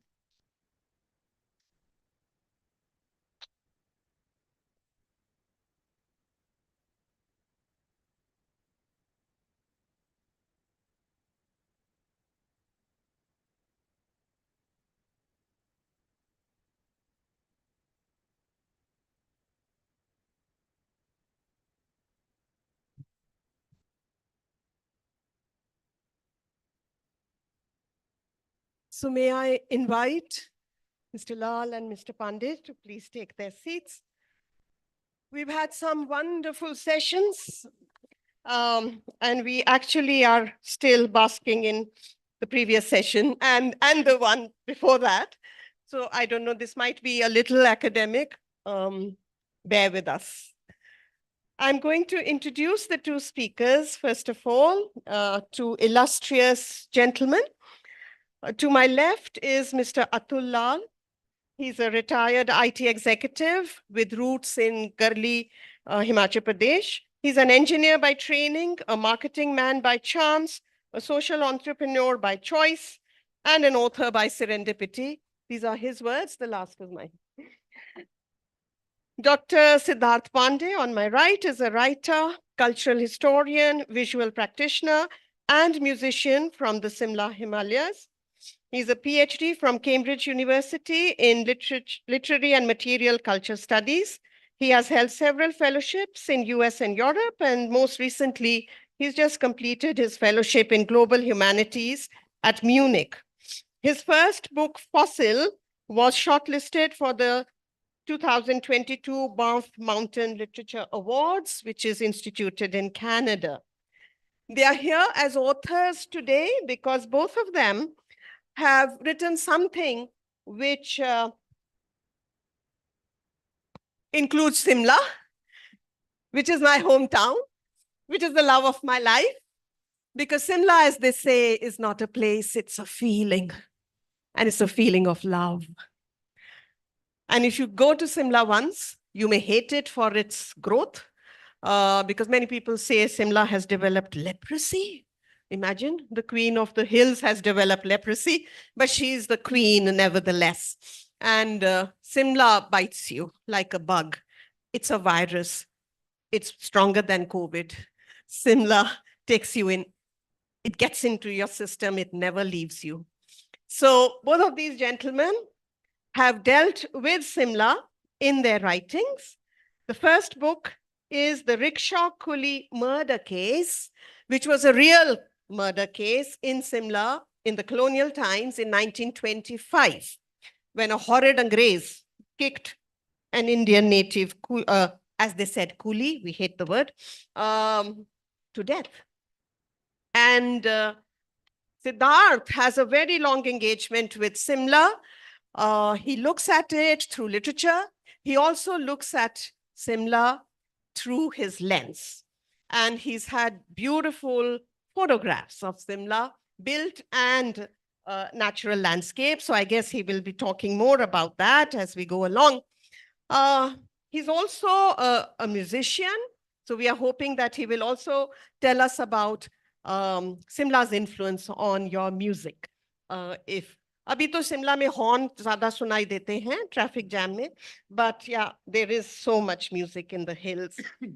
Let me begin then with Siddharth.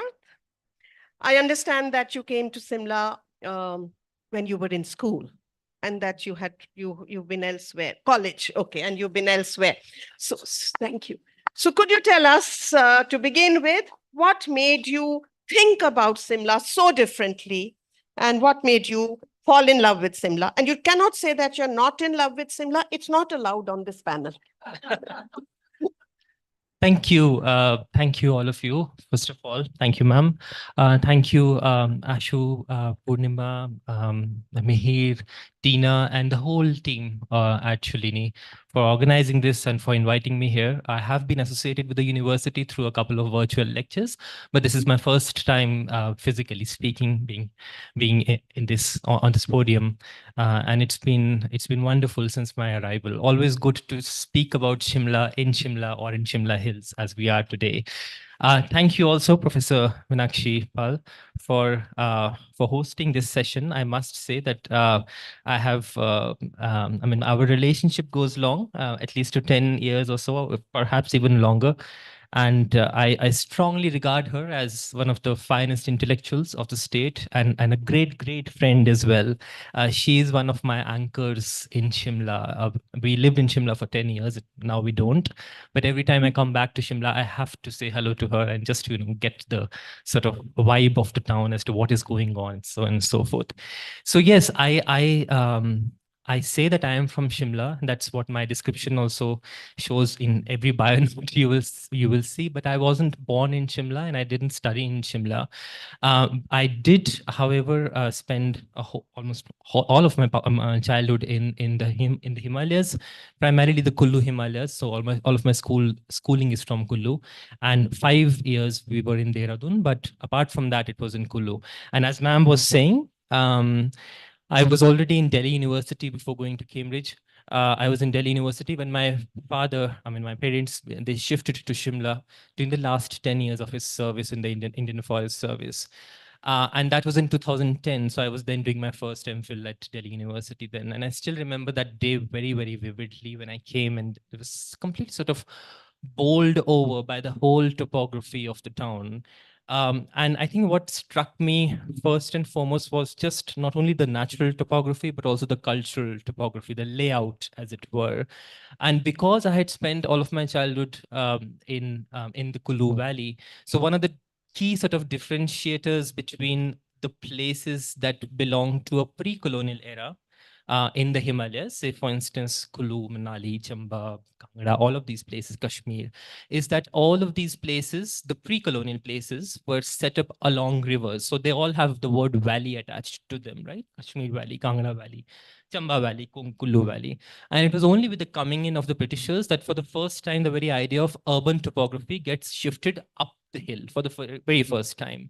And whether it is in Darjeeling or it is in Mussoorie or it is in, here in Simla or in Pakistan in Murree, many places. So, and there's a clear colonial politics of hierarchy, segregation, all of those things that are involved there. So I think the first sort of thought I had was just that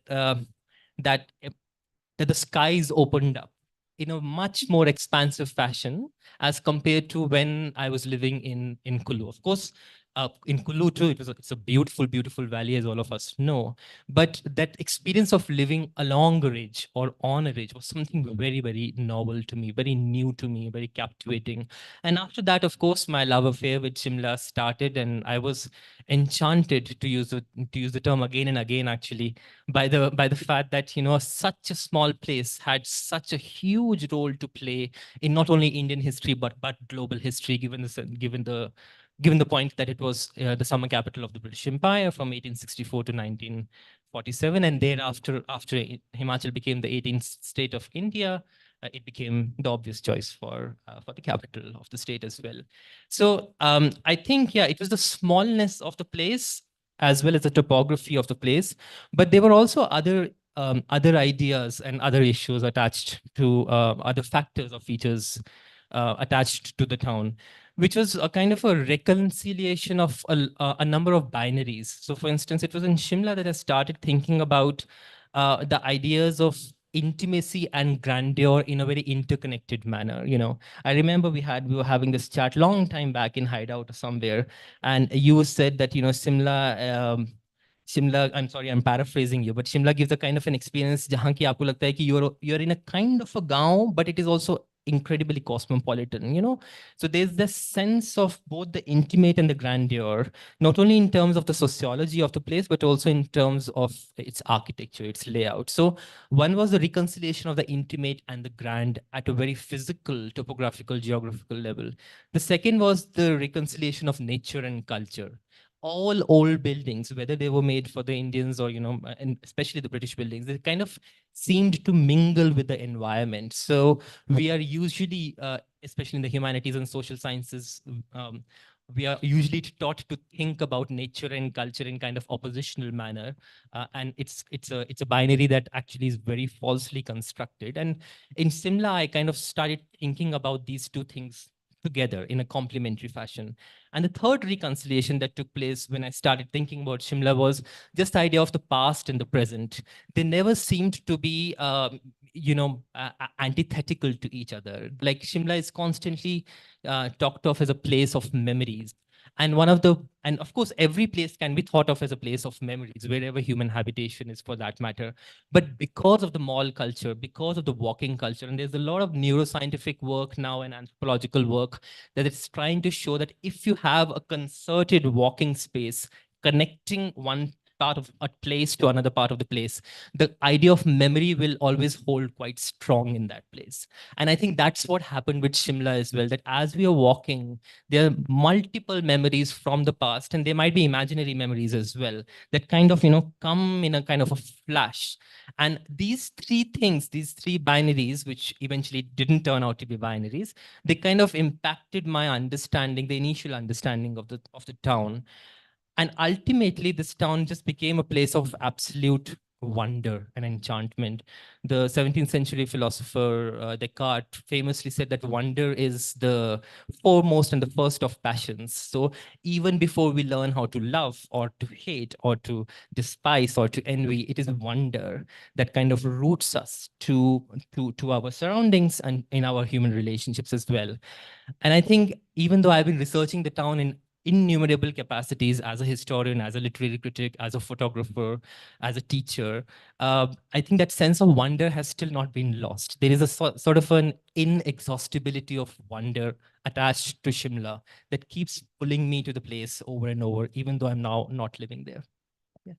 Thank you, Siddharth. That's really profound. Thank you for saying this, that Shimla is, you were enchanted by Shimla, because Shimla is an enchanting place in the sense that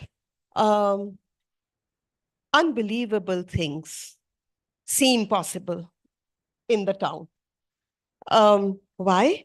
Because you have this energy of the hills, of the mountains, of the temples which surround Simla, which right from Jakhu Hill. And when you have these huge grand buildings that the British built and also our Rajas built and the Soods built in Simla, there are also these mahallas and small bazaars and small shops running down the hill. And you can see the political or the economic hierarchy in those buildings. Yet, the poorest of them all will walk with the richest of them all on the mall together. And that I feel is the leveler of that town. I don't want to romanticize the town too much because, yeah, it is made of romance, but there's reality also. And there is a huge, big colonial hangover in the town also. And Mr. Lal, whose grandfather, I believe, belonged to Simla. He lived in Simla and he was a very respected man of Simla who dealt with the British in the colonial times. And in this novel, he shines through as a hero, as a champion of the poor, of the colonial subjects. And therefore, I want to ask you, since nostalgia won't work for you when you went to Simla, how did it appear to you? And what feelings did it bring out in you?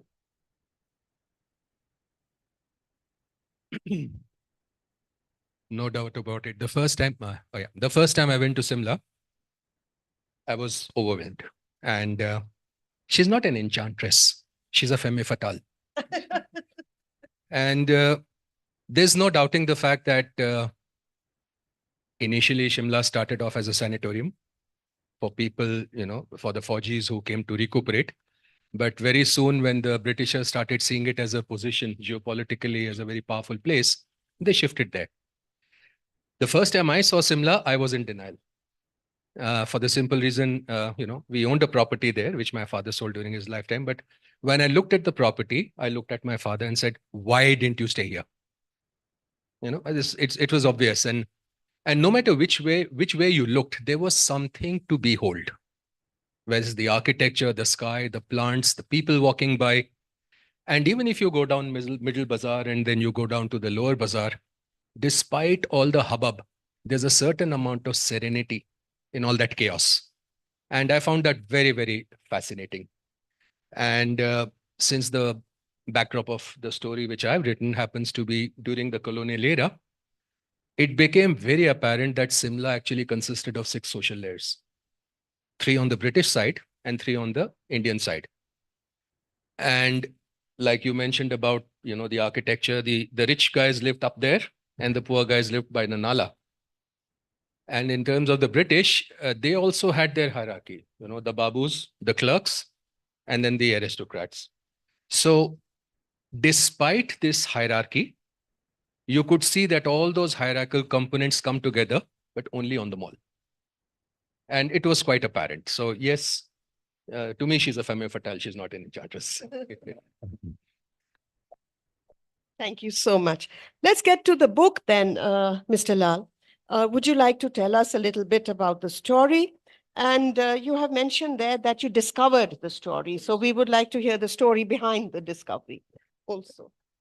Which one would you want to listen to first? Any, okay. So the story comes out of embarrassment. Embarrassing because I was at dinner at somebody's house in Simla. And I have never lived in Simla. Seen it probably 10 times in my entire lifetime. And because of our family connections, I used to get introduced to so-and-so's grandson. So at one of these dinners, they tell, so, your grandfather did a great thing on this Rickshaw Coolie murder case. I said, what murder case? I have no idea. Because when our grandmother used to try and tell us those stories, who was interested? We'd rather be playing outside. So it was a bit embarrassing because they wanted me to tell them more and I had absolutely no idea. So I said, okay.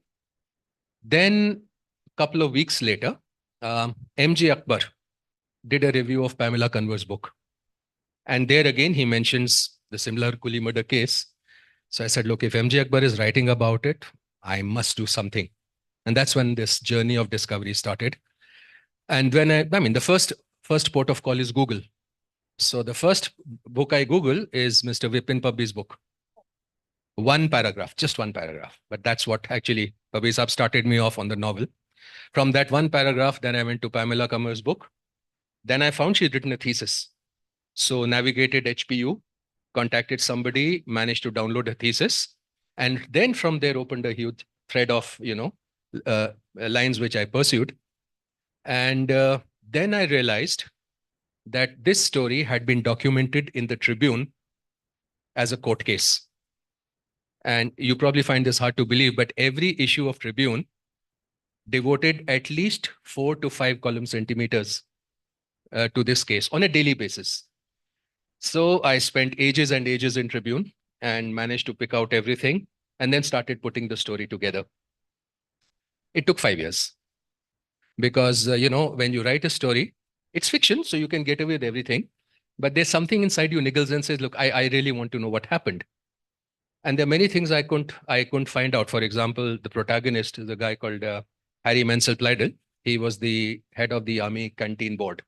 Very powerful chap. He is a person who kicked the rickshaw coolie to death in a fit of rage. And he was then prosecuted.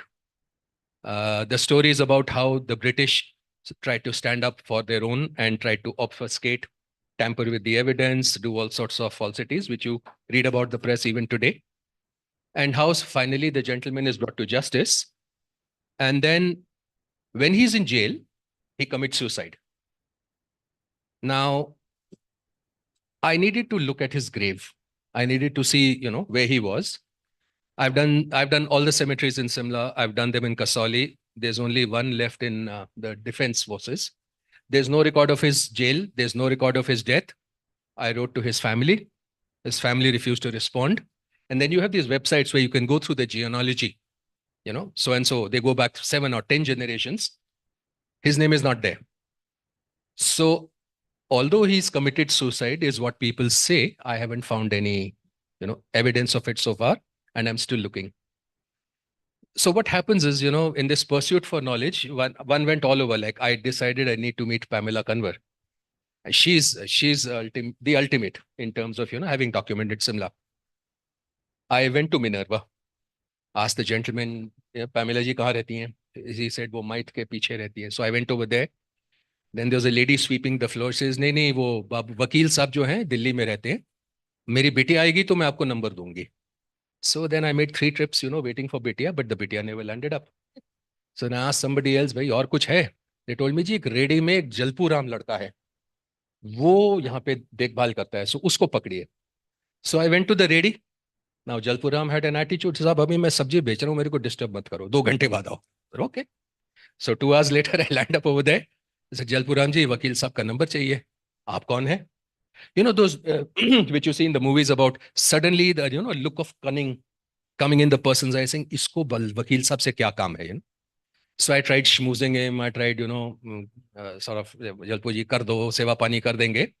He refused to give me the number. He said, जब तक मैं वकील साहब को नहीं पूछूंगा, मैं आपको नंबर नहीं दूंगा. I waited for 3 months. He stopped taking my calls. And then, as luck would have it, I meet somebody else and I narrate this story about, I'm not being able to meet Pamela Conver. He said, I know her brother-in-law, a gentleman called Deepak. So he gave me the number. I called up Deepak. We had a long conversation. He said, next month you come, I'll introduce you to Bhabhi. She's not keeping very well. I was interested in all her records. Anyway, as luck would have it, COVID struck. 2 years later, Roundy had passed on. So, I could never get in touch with her. But if there is somebody I would give credit to for all the research I've done, it would be to the work she's done. So that's the story about my efforts at writing the book. The story is, how do I put it? It's basically a game of cat and mouse between a set of determined Indians and a set of equally determined Europeans. killing a rickshaw coolie was, kicking, sorry, not killing, was normal.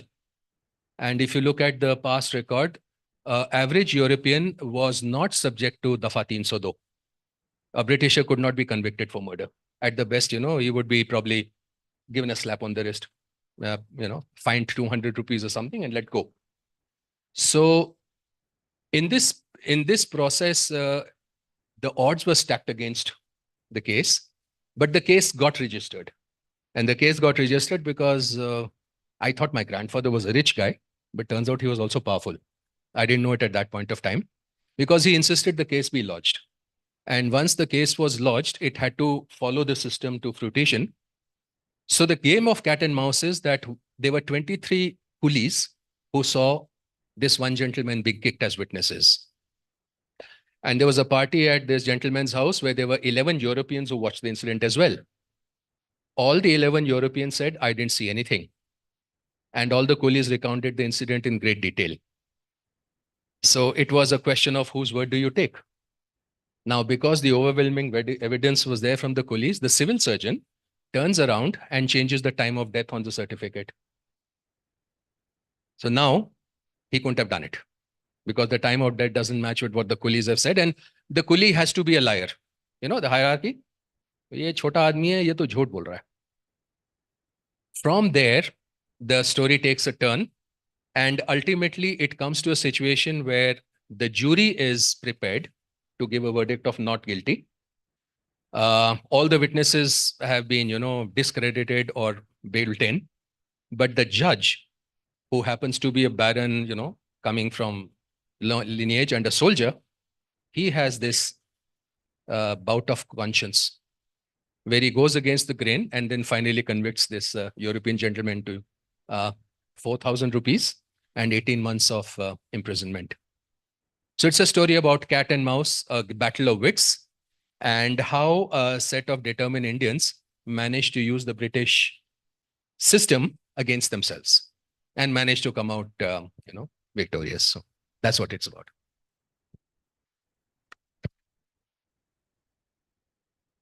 Well, that's really interesting. As I was going through the book, I also saw that some British officers, some doctors were also trying to do their duty and trying to do right. But of course, the might of the system was against the rickshaw pullers. Interestingly, Mahatma Gandhi had said in a letter that I hate Simla. I dislike Simla. I don't like to be here because I realized that the British Empire is running from here. And in the cool climes of Simla, they cannot feel the pain of the Indians that they are so cruelly subjugating. So Simla, this story that you have told us is a very good example of how, I was also one example of how the British and the Indians interacted with each other, because the rich were rubbing shoulders with the British. The royalty was rubbing shoulders with them. And it is the poor always who get the brunt of it. And the rickshaw pullers of Simla and the load bearers of Simla have their own histories. They're coming from the villages for employment, and they are living in these labor hostels, which were built by the British. And they have their own system of unions or the Chaudhry who will regiment them and look after their interests. And then you have an Indian Sadar Bazaar. I like the spellings of Sadar, which you have written. We say S-A-D-A-R, and you've written S-U-D-D-E-R.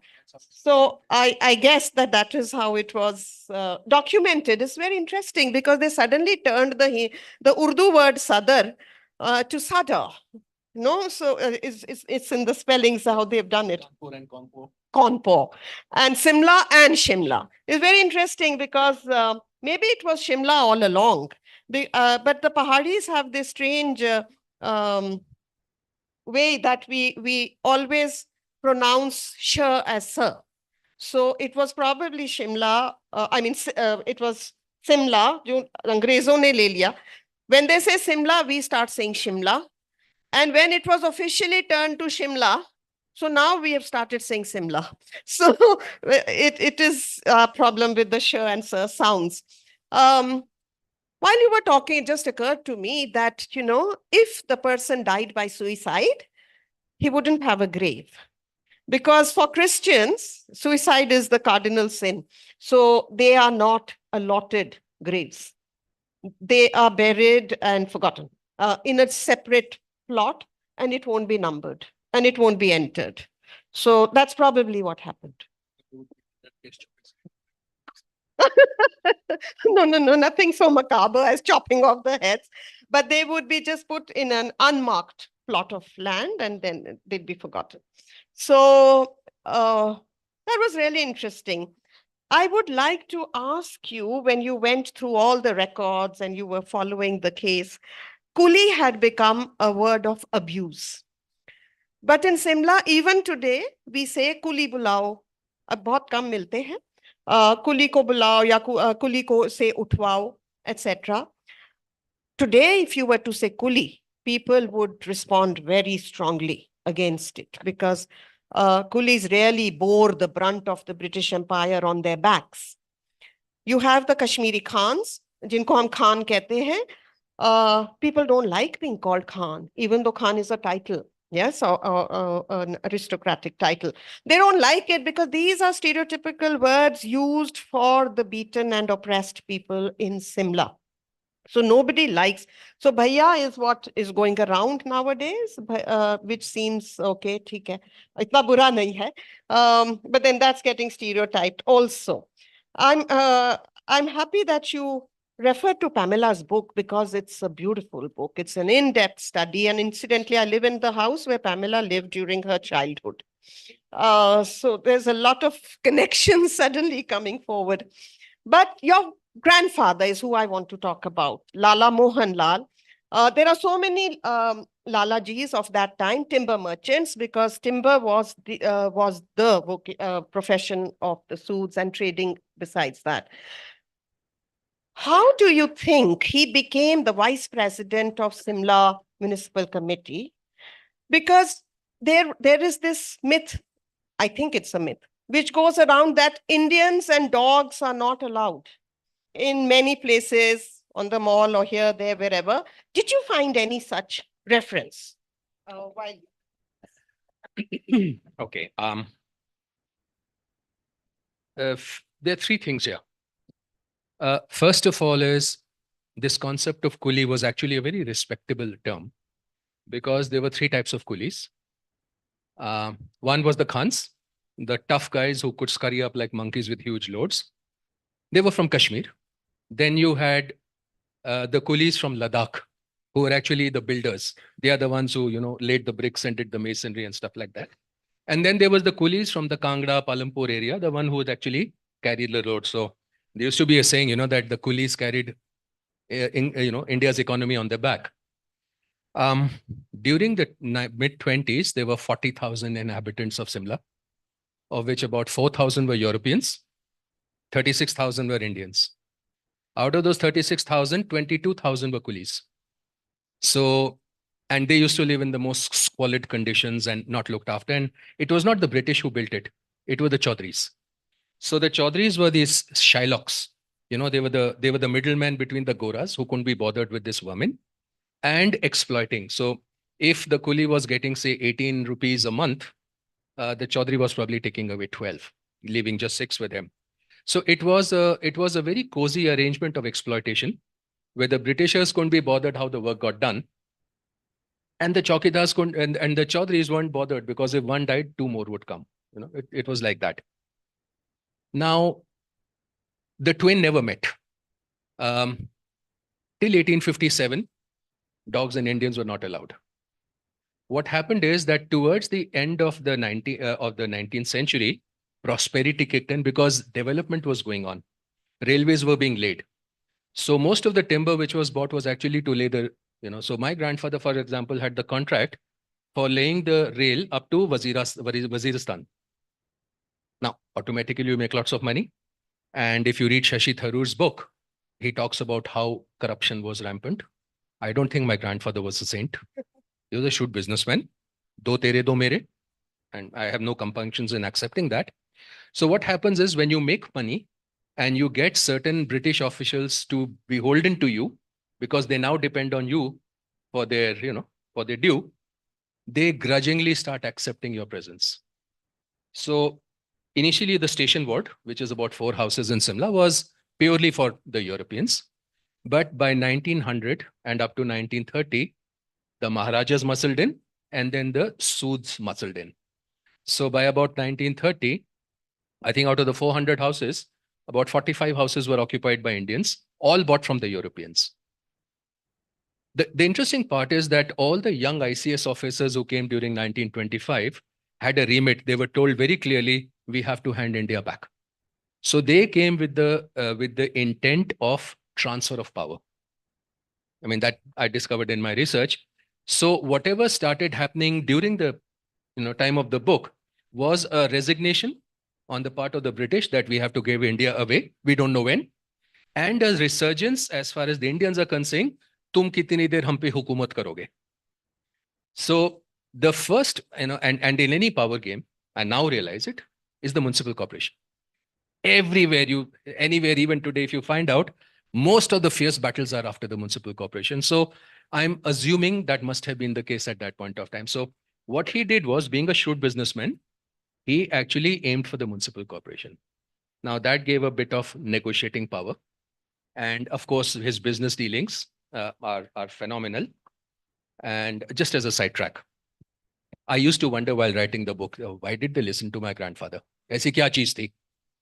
And when I went through the papers and the records and I looked at all, the characters, I was dusting the attic in our house in Gurli, and I just want to show this to you.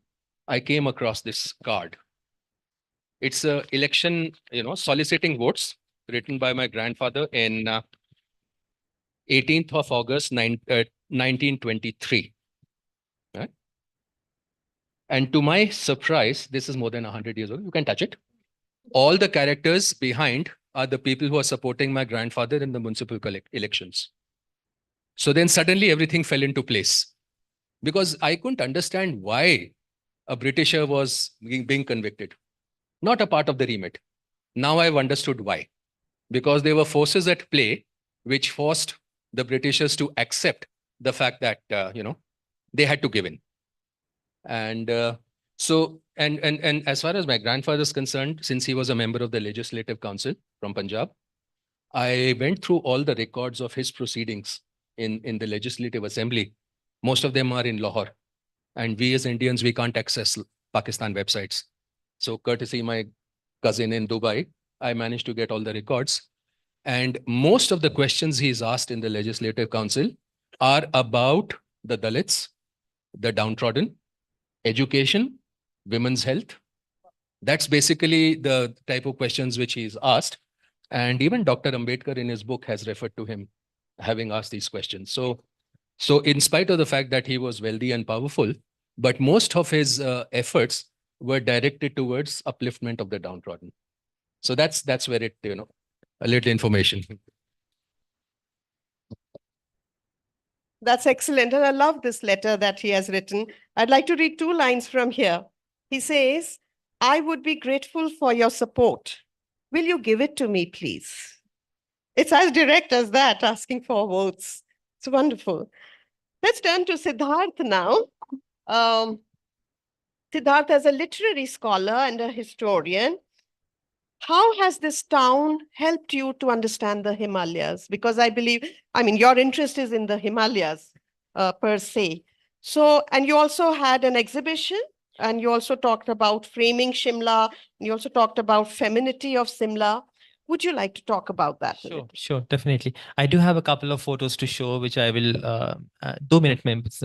But I did want to sort of just take on one thing from the conversation that just happened, was that so this thing about, like you started about, the word coolie is, not considered good, and there are many other such words, right? Language is constantly metamorphosing and changing and developing its own character.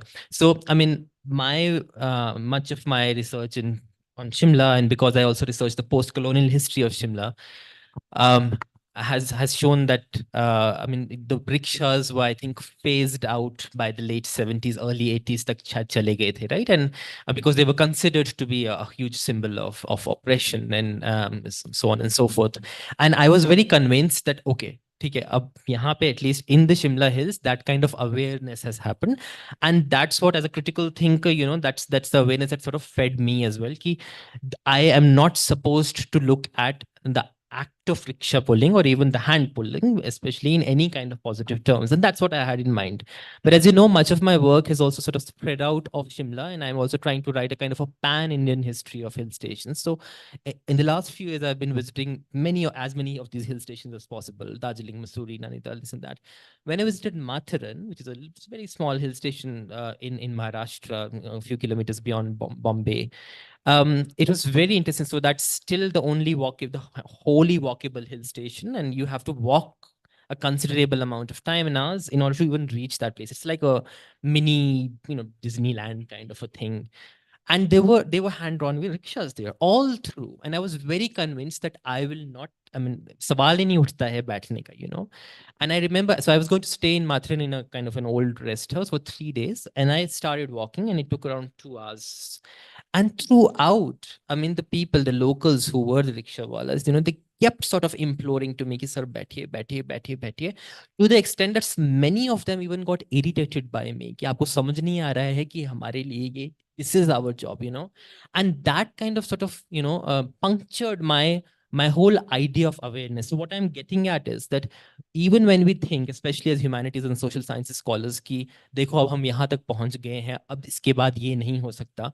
But progress or any kind of awareness is never teleological if you take a larger environment. In one space, it might be working, but in another space, it might still not be working. You know, there are different kind of temporalities, spatialities that are at work.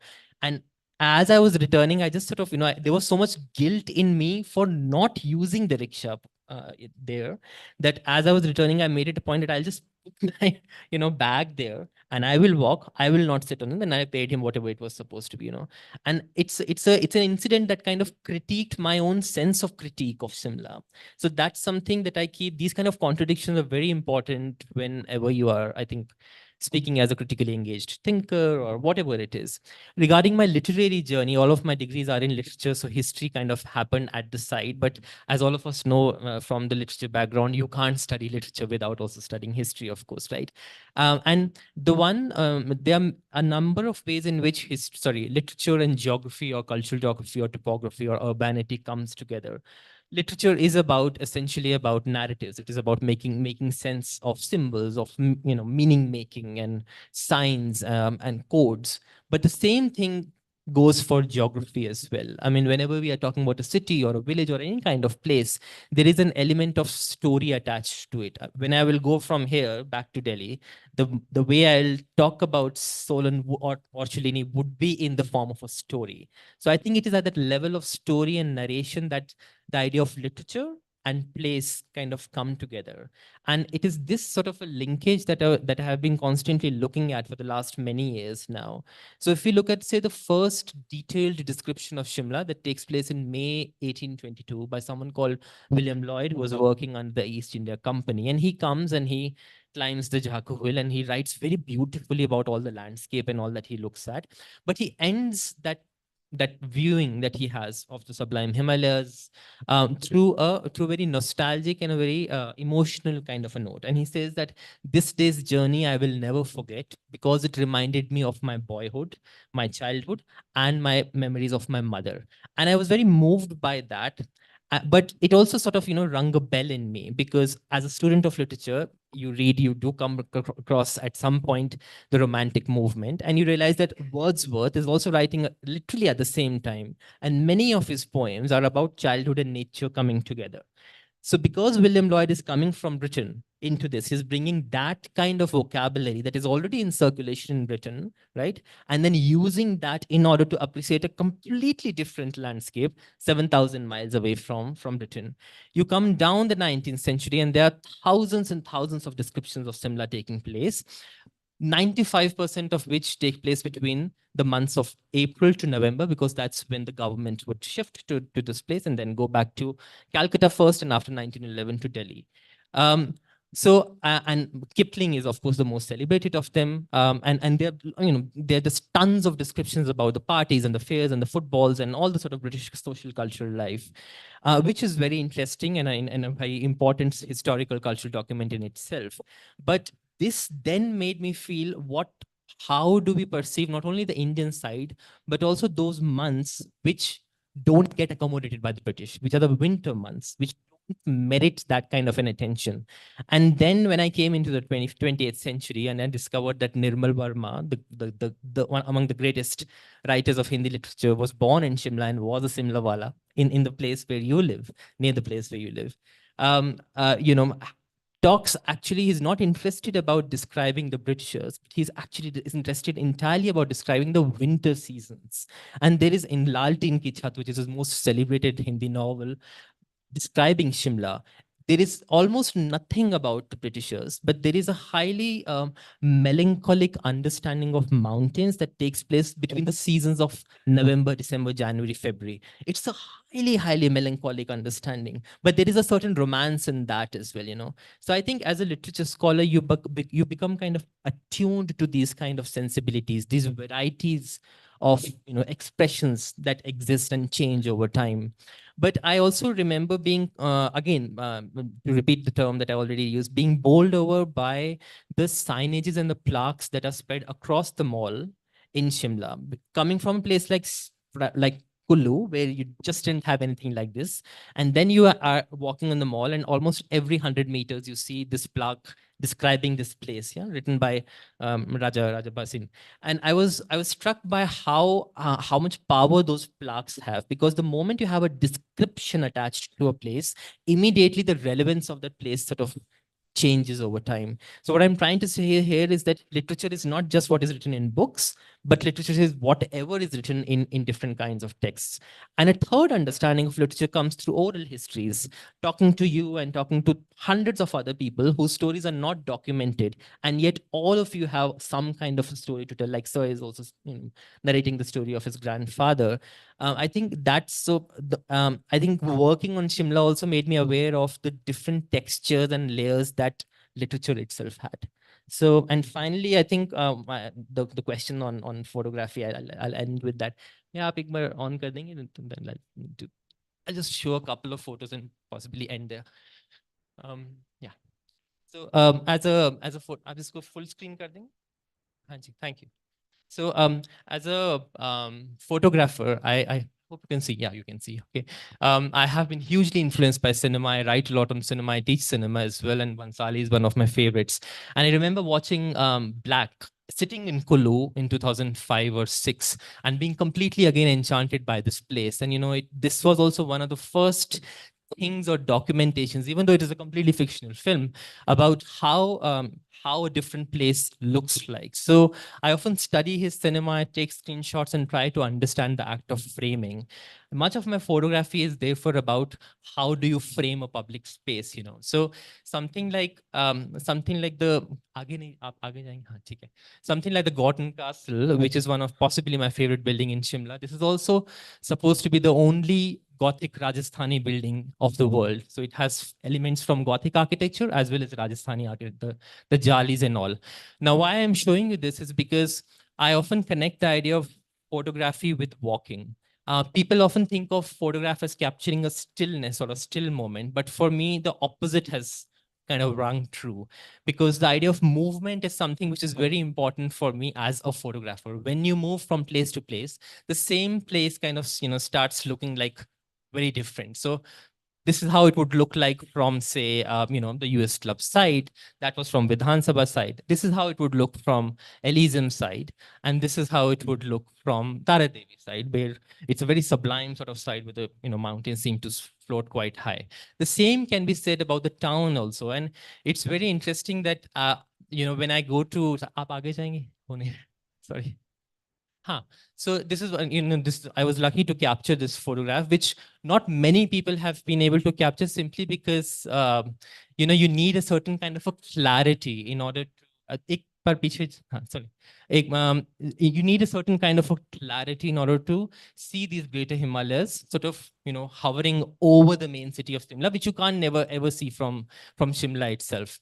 And this photo of the Christ Church, no matter how many times I try to put up a certain kind of an explanation on Facebook or wheresoever I try to post this, there's always a controversy that you have sort of photoshopped it, yeah, or this can't happen. But that's not true. I mean, it's very interesting for me to constantly listen to people saying that you have photoshopped it. I have lived for 50 years in Shimla. I have never seen Shimla like this, which only kind of, goes on to show that you don't necessarily need to live up for a very long time, but a certain sort of a tactic and strategization is essential in order to rethink the same space which you think that you know the best, as it were, right? So this is how the church looks. And much of my photographs, this is the last set, I would say. Bhai, aage chale jayenge na? Acha, thoda slow chal raha hai, theek hai. Yeah. Many of my exhibitions that I've been running in Shimla, India, and Europe have been about, comparing certain elements from real Britain and British elements from Shimla itself. So for instance, just in order to, show people where is the inspiration coming from. So for instance, the left is a photograph of a particular church door in Scotland, and the right is from Shimla of the Catholic Church that's there, one of the very, very beautiful places in Shimla. And similarly, the second photograph would be about windows and flower windows and flower boxes, which is an essential part of Alpine European architecture. So that I took in, say, Cambridge when I was studying there, and that's of course the Clark's Hotel. And finally, this is just a display of the posters of the many exhibitions that I have been hosting in Shimla. Why I put it up there, just not only for its aesthetic appeal, but because I strongly believe in the power of the visual in stimulating people to rethink their own hometown. So, ma'am, you have attended my exhibitions as well. So in 2013 and 14, I held 2 major exhibitions at the Gaiety Theatre, which then I took to England as well. And all of my exhibitions ultimately end up becoming ethnographic exercises. So what I try to do is that I let people view my photographs and these comparisons and this sort of newer sort of perspective that I'm trying to play with, which immediately sort of, churns a different kind of imagination in their mind. Yeah, it's much easier. So as a methodology, photography helps me discern and sort of get much more material than, say, if I just go into their house and say, aap apni memories ke bare mein baat kijiye, then people feel very confused ki main kahan se shuru karu. But if you have a certain sort of, a certain visual in front of you and all, it would definitely allow people to sort of, go back into their own impressions of the town and think about it in new fashion. So I think photography, walking, literature, all of these have ultimately become methodologies for researching a place that we all love so much. Thank you. Thank you so much, Siddharth. That was very engaging. And thank you, Atulji. You both have opened up the town to me in another dimension. It's been very entertaining, very illuminating. And I think many of us will be inspired to look at Shimla again. Shimla, of course, is moving from Kipling to Nirmal Verma-ji. It has moved to the dimension of natural disasters, which we had last monsoon. And just 2 weeks ago, we had a murder, not more than 12 meters from the reporting room on the mall itself. Shimla is a town undergoing great change, social and otherwise. So thank you for your inputs. I hope you all enjoyed the session. Thank you.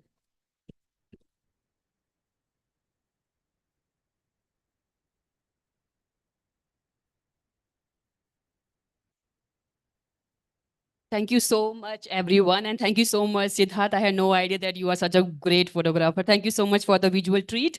Thank you, Atul sir, for this session and such stories. Meenakshi ma'am, you can't go. You have to come on the stage because we have something special for all of you.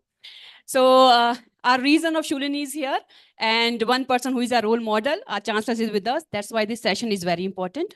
I request Chancellor sir, Professor P.K. Khosla, Ma'am Khosla to come on the stage and felicitate our speakers and moderator of the session. Ashu ma'am, will you please join them on the stage?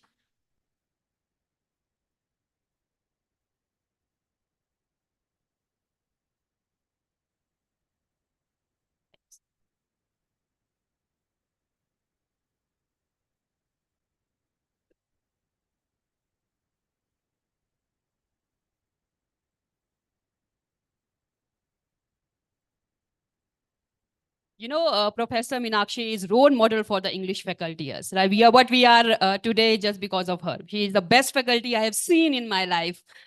Yes. तालियां तो बजनी चाहिए. They deserve, because this is what a fantastic session it was.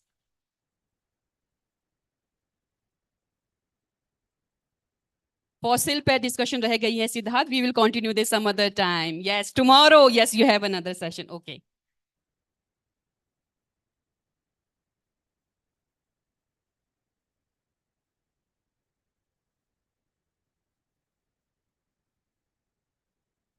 Thank you so much, everyone.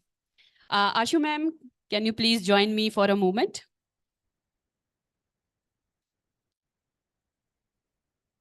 So now we are starting our next session, which is very, very important and interesting session of the day. I request Ashu ma'am to tell us something about the session before we invite the moderator and a speaker on the stage. Ashu ma'am.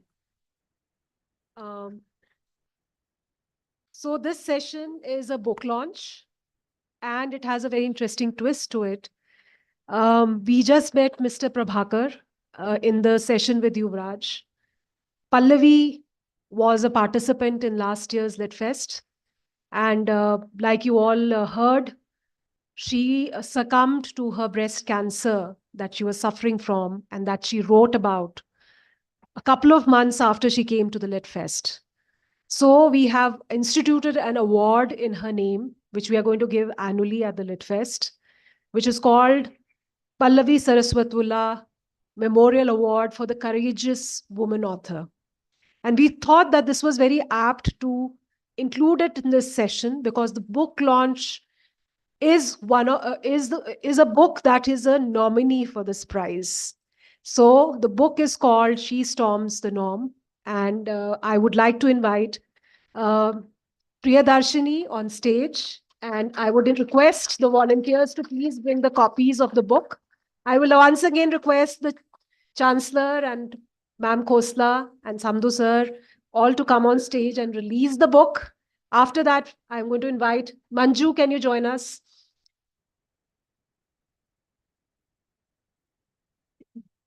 So first, we're going to have the release of the book. This has just been published, and I would like Dr. Khosla and Ma'am Khosla to please do the honors.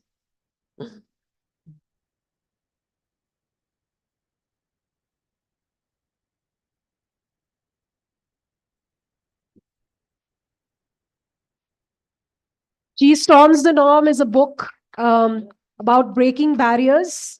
It is the story of women, professional women, who have defied the norms, and hence the title, and they have achieved excellent things in their professional life. So congratulations, Priyadarshini. Your co-author, Anisha, is not here, but we congratulate Anisha as well. And what a wonderful occasion for us to launch this in this session.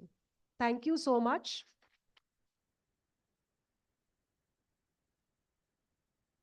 I would now request Manju to please join Priyadarshini on the stage. We'll have a short discussion on the book.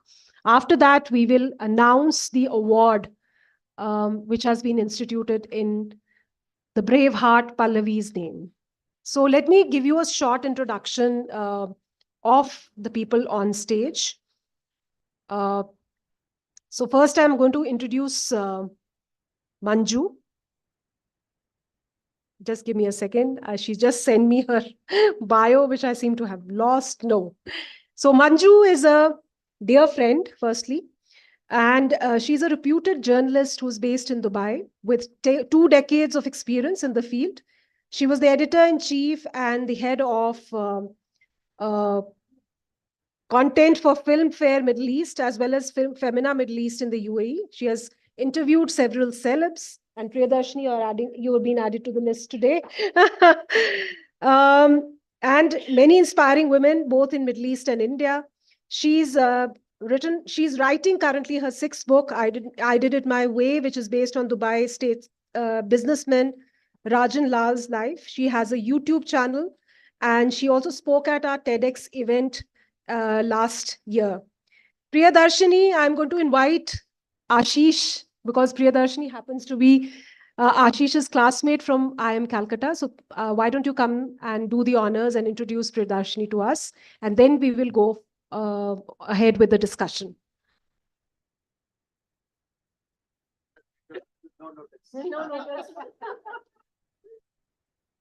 So Priyadarshini is my batchmate. I'm Calcutta. 1990 to 92, 27 batch now. I'm Calcutta. She's always been a very independent thinker. She thinks creatively out of the box. I'm not surprised. After IIM Cal, she started working with in marketing and in the advertising agency field. She's also done an MBA from INSEAD sometime in the 2000s, Priya. And she has held very senior roles in the industry, in consulting and in marketing in leading organizations, including the Hindustan Times. We're very fortunate to have her today and to launch her book. And she tells me that she has a slew of books that are also about to be published after this. So all the best. And as you start your journey as a successful, very successful author, it's a privilege to have you here. So thank you.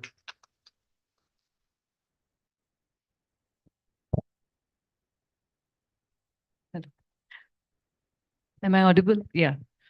Okay, not audible. Maybe we can share the message. Okay. Good evening, everybody, and it's a pleasure to speak to you, Priyadarshini. The fact that her story reminds me of a lot of the articles I used to do for Femina, Middle East, also Femina in India. I'm reminded of India's first woman photographer, Humayun Vyarawala, who I had the chance to interview. Humayun Vyarawala was Pandit Nehru's personal photographer, and she quit her job and moved on when Indira Gandhi had taken over by the time she had retired. So once during Indira Gandhi's tenure, during a press conference, there were a lot of male photographers, and one of them, one American photographer, asked her, you don't have any women photographers around? And Indira ji turned back and said, we had one, she just retired. So we are talking about women in professions which are unconventional. We are talking about women in the professional space. And this book largely talks about that in a major way. We talk about, and the interesting thing about the book is when we started reading it, looking at it, the beautiful thing is every part of the book in the beginning questions gender. So it's a story that I think the first story is what gets you. You want to explain that story of the island and the man and the doctor and the nurse? We'll start with the story. Yeah, so this is an old riddle. And first of all, let me start by saying thank you so much for having me here. It's a real pleasure. Thank you so much. I think this is my second time at Shulini, this time physically instead of virtually. So there's an old riddle that, a couple is stranded on a desert island. And, they're a doctor and nurse couple, and then they have a child, right? But the doctor is not the father, and the nurse is not the mother. Whose child is it?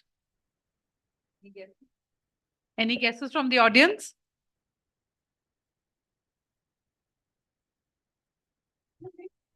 That's right. The father is the nurse, and the mother is the doctor. So it's as simple as that. Our minds are so trained to think in gender-specific roles. If you think of a chef, it will be a male, right? So that's just the way, the premise with which we began the book. We wanted to talk about gender and the norms that it inflicts, in particular on women. Also, the book has a very interesting reference of gender roles being changed. If the gender roles were changed, how would you react to it? So do you want to talk about that too? Because that's quite a larger part of the book, and it's pretty shocking when you read it, because you'll be like, where is this all heading? And there is an explanation. Yeah, that's primarily in the lead up to the stories in the book. We just wanted to talk about what an important role gendered expectations play in defining what you are able to dream of even or aspire to. So, these days, very often I hear about, men have become so cooperative. They're even babysitting their kids. What is babysitting? That's something you pay an outsider to come look after your child for an hour or two. If a man is the father, he's not babysitting, he's looking after his children, right? oh, men are so amazing these days, you know, they are cooking meals on weekends. What about the rest of the week? Nobody gets credit for that, right? So we wanted to just turn these stereotypes on their head and talk about what if you, in fact, there's a lovely Facebook page called The Man Who Has It All, and this is what he does.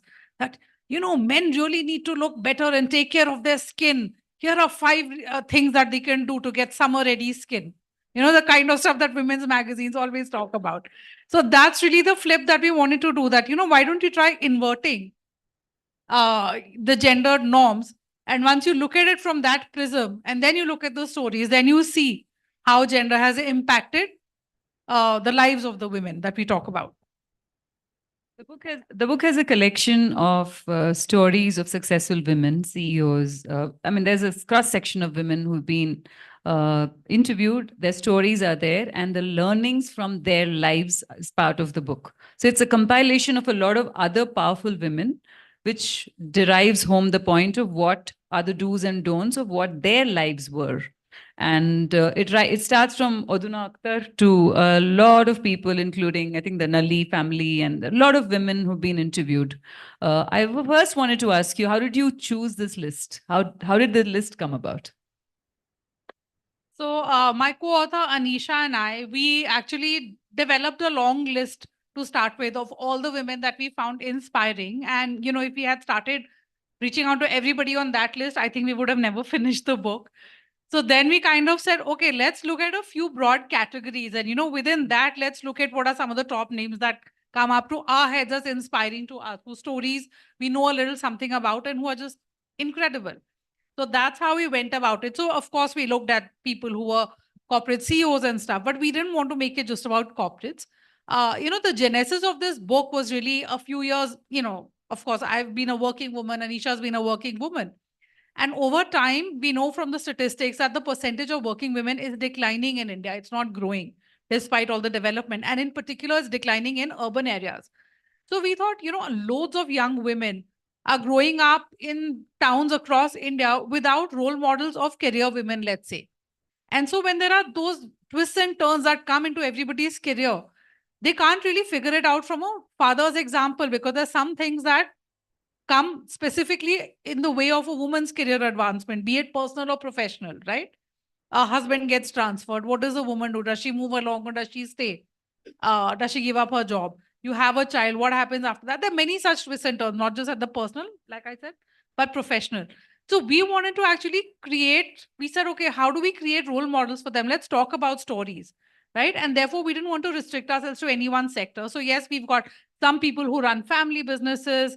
There are some people who are CEOs, but equally, we've got people who've gone off on their own. There are people who've transversed gender questions around their own lives. There are people who've come from nothing, who are illiterate, and they've come up and they've found a way not only to help themselves, but, you know, thousands of women across the state from which they are. So we just try to reach for the most inspiring stories. And then I think we had a short list of about 25. Eventually, 20 of them agreed immediately to be part of it. And unfortunately, there were 1 or 2 dropouts. As it happens, you know, life gets in the way. So we said, okay, let's not wait. Let's go with the 17. And hopefully the next time we do version 2, we'll get more women. It's alarming to also notice that the number of working women in India has gone down. The same issues used to be there maybe 10 years ago. What do you see is the reason for this change? It's actually getting regressive. Would you say that? Actually, there's some very interesting reasons. So one of the researchers says that at the entry level, there's an equally large number of women that get taken in. But then there's a severe drop-off once they get married. There's an even more sharper drop-off once they have children, their first child. Or if there's a household, you know, health emergency, parents have some kind of health emergency, it's assumed that it's going to be the woman who's going to quit work and look after the child.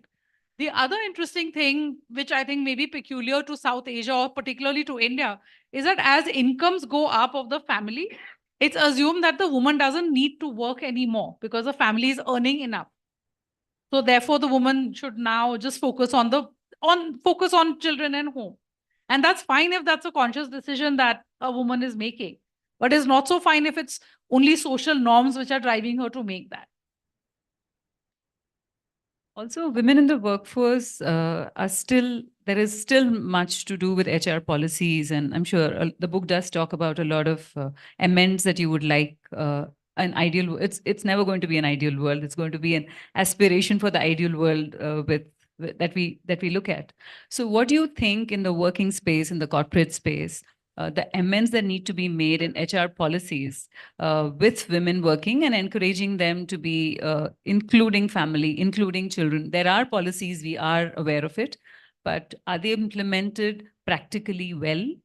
And if not, what are the regulations? So I remember, I think this was back when I was doing my MBA at IMCAD, and I happened to read a very interesting book which talked about the origin of the modern workplace. And it was written by an American author. And she was talking about the same issues in the US, right? That women come in and then they don't go up the ladder fast enough. And eventually very few make it to the top. And that's true even today. And the book talked about the fact that the workplace, the particularly corporate workplaces, right, which is from where most workplaces today derive their, let's say, work culture, they were set up by and for men, right, in an age where women didn't used to work. So the man could afford to work long hours and then go out for late hours socializing because there was always a woman at home who was taking care of the house, taking care of the children, taking care of the family. Now today, when you've got both people working, but corporate culture doesn't change. And it still expects that you will go out late nights drinking to socialize and, bond with your work buddies, or that you will travel long hours, or that you will just work late hours, or there'll be this demand for FaceTime at the office, right? Which means that you have to be around as long as the boss is there. Then I think it's going to continue to not enable women to contribute their best. Because even today, the norms of women being the primary drivers of home and hearth remain. So on the corporate side, there is that. I think there's a need to relook at the way that leadership is defined. Because typically leadership is defined in terms of very strong, very male, masculine qualities, right? Typically that aggression is prized in men at the workplace. If you have a woman who's aggressive at the workplace, she's considered, hard as nails and difficult, and everybody shies away from her, right? Because it doesn't go with your norm of what a woman is supposed to be like, but then the workplace is rewarding that behavior. So it becomes very hard to figure out where should you land as a woman. Even if a woman is assertive and not aggressive, it's still seen as, oh, this woman is very difficult, right? Ask too many questions. On the other hand, I think apart from corporates, what needs to change really is our definitions of gendered roles in the house, and that needs to start with each and every one of us. We need to bring up our boys better first and foremost. Our boys need to stop being on a pedestal. Our boys need to stop expecting to be waited on hand and foot by somebody else. They need to step up. In India, there was a statistic that talked about how the average woman, working or not, does something like 300 minutes of housework. And the average man in India does 15 minutes of housework in a day. I mean, with that level of inequality in the house, that's the first thing that we need to start fixing. Because it's the same guys who go out into the workplace, right? And it's the same women who go out into the workplace. Well, I have a 20-year-old son, and I'm hoping that he doesn't turn like that. But the fact that it also is the responsibility of of course, the man and the woman to make sure that you raise boys who are kinder. Should I say kinder? It's a better apolitical, egalitarian. Okay, that way. Post-COVID, do you see changes? Because there are a lot of remote working opportunities. So where does that fit in when you talk about women dropping out of workspaces? Because remote working is quite a norm today. So there's a couple of things happening. I think when remote working first started, everybody thought, oh, it's great for the women because, now they don't have to commute into an office. But the thing is that the home duties didn't reduce with remote working. And therefore, it became that much harder because for many women, when they're able to go away and be away from home for 8 or 9 hours at the workplace, those home demands don't come in on them. Now, because you're home, it's like everybody thinks, chalo, ye ghar se hi to kaam kar rahi hai. So let's, every time there is, and I have faced this when I start working at home, I have to literally tell everybody in the house that this is my sacred work time. You cannot every 3 minutes come and tell me sabzi kya banao, ye khatam ho gaya, wo khatam ho gaya, ye mangwa do, ganti baj rahi hai. You cannot do those things. right? So unfortunately, that happened. The other thing is, while during COVID, a lot of workplaces went remote. A lot of places now are trying to go back to working from the office, because older managers just are used to that model of working. So it's hard for them to think that there's a different model, even though we've seen that it delivers the same quality of work. So I think, again, one is the home balance of work needs to shift for women to find even remote working a better balance, and workplaces need to be more flexible. Let's talk about parenting a bit. That's a topic that I think we should also address, because a lot of what we see later manifested in life happens at a very younger age. We do have progressive people in the world, I would think, and there are progressive parents in the world who bring up their sons and their daughters in a certain way. Of course, there will be always, there will be another side to this as well.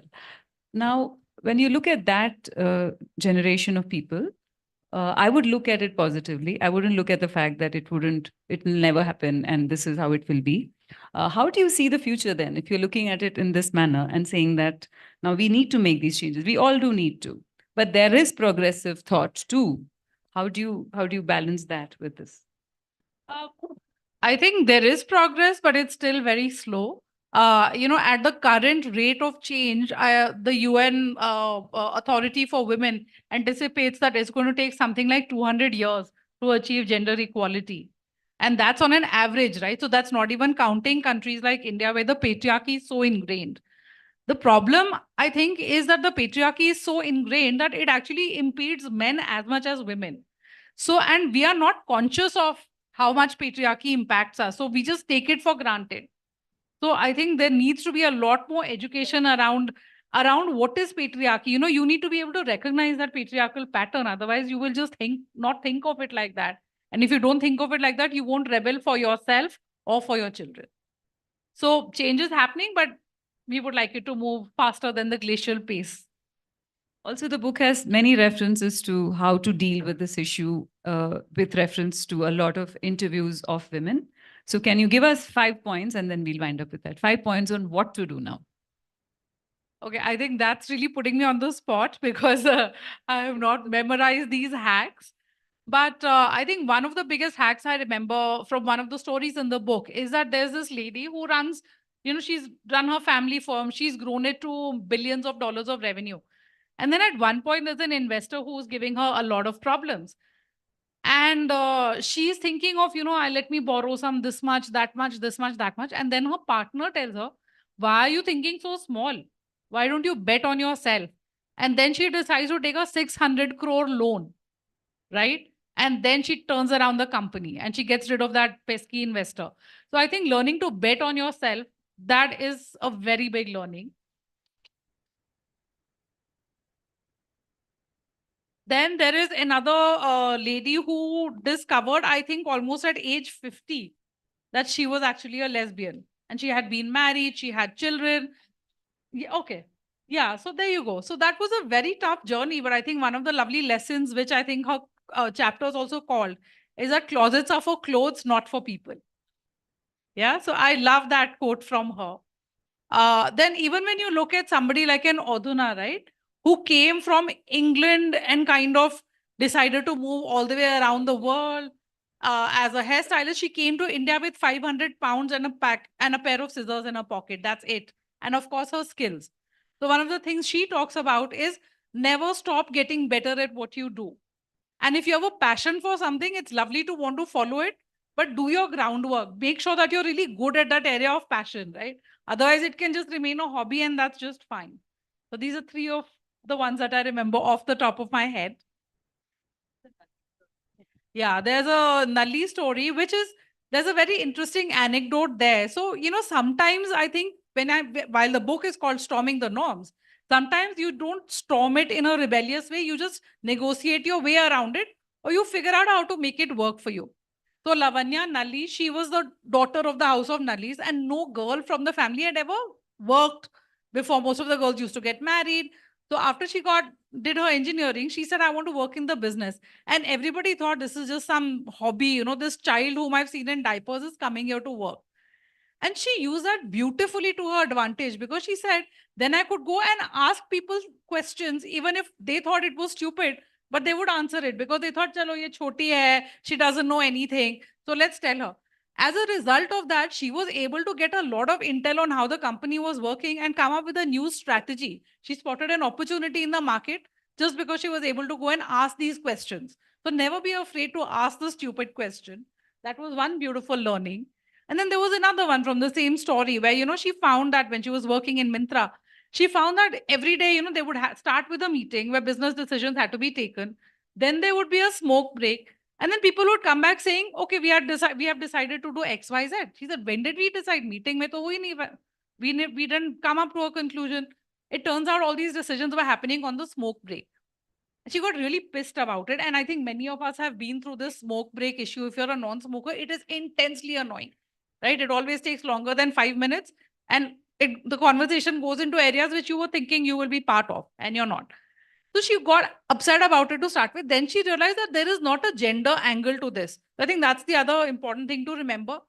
Sometimes there's a gender angle, sometimes there isn't. It's just the way things work.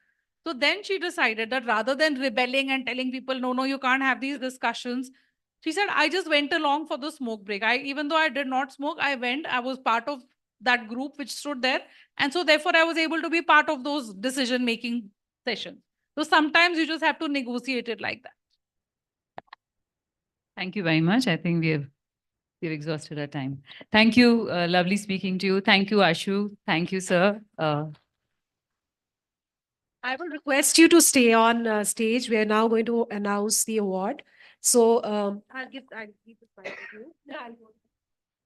So like I already mentioned, this is a award in the name of a beautiful girl whose father is here with us. Can we have her picture on screen, please?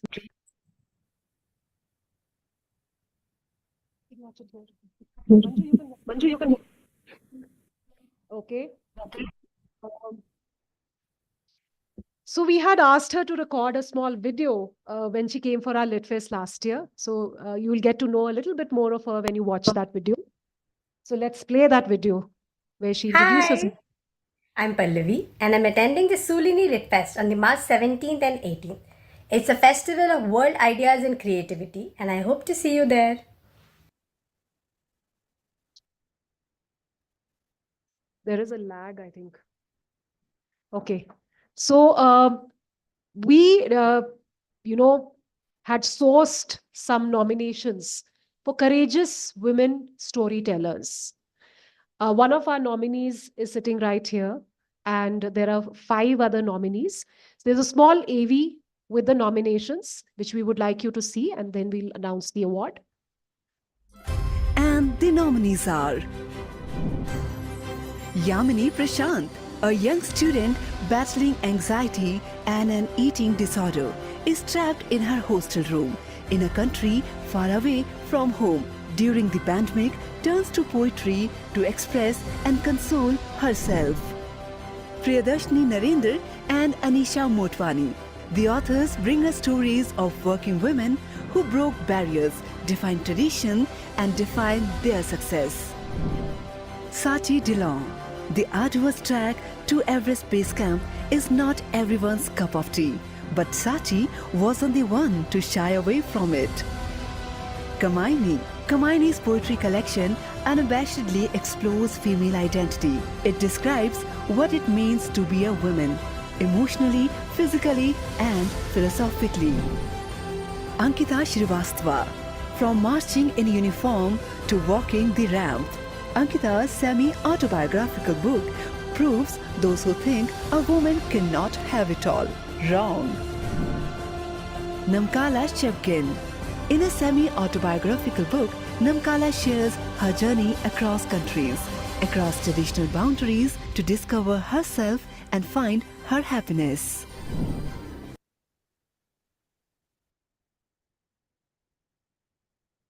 So these are beautiful stories, and we had a great jury who looked at it. Mr. Prabhakar was a part of that jury, and we collated. So there were at least 6 jury members who read the books. Nasir sir is here as well, and I'll want to invite him on stage when we give away the award. So I would request now again Dr. Khosla and Mrs. Khosla to please come on stage because we are going to give this award. Uh, we, when we looked at the results, we had two very close, contenders for the top prize. And the one that has won with a won it with a small whisker. So first we are going to announce, because we thought it will be unfair not to give the second one a prize. We'll announce the second one, a special mention for the first Pallavi Saraswatullah Memorial Award. And I would request S. Prabhakar sir, Dr. Khosla, Ma'am Khosla to please come on stage. And the author is not here, so we'll request maybe Navreet come and accept it on her behalf. And the award goes to Yamini Prashant, a young girl who is battling eating disorder and has performance anxiety, has expressed her emotions in this beautiful poetry collection. So Navreet is accepting it on your behalf, Yamini. Congratulations to her parents, to Yamini, and may you keep writing more and expressing yourself more. Congratulations. And the award for the first Pallavi Saraswatullah Memorial Award for the Courageous Woman authors, goes to Priyadarshini and Anisha. And no, it is not a coincidence, or we didn't do it by, we didn't have any bias. The jury didn't know that they were going to be here. So they received this first award. Congratulations so much for your book, She Storms the Norm.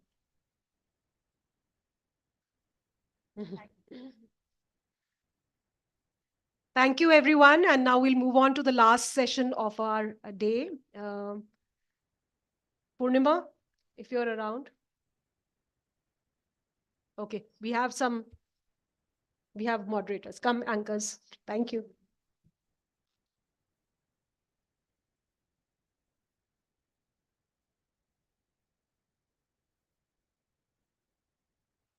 Now, I would like to continue our next session. ये शहर हमें जितना देता है, बदले में कहीं ज़्यादा हमसे ले लेते हैं. I'm pretty sure that this dialogue from Irfan sir's movie, Life in a Metro, has made us all miss our home in a way and other. And with this very emotion, I would like to continue our next session. Good evening, everyone.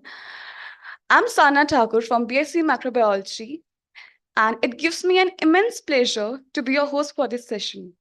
Kuch panne kohre reh gaye.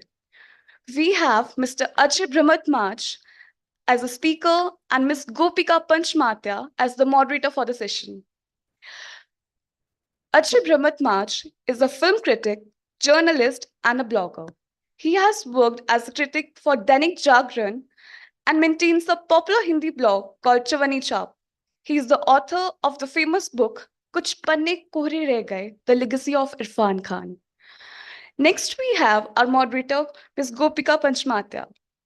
She is a versatile freelance content creator, communications trainer, and music industry professional.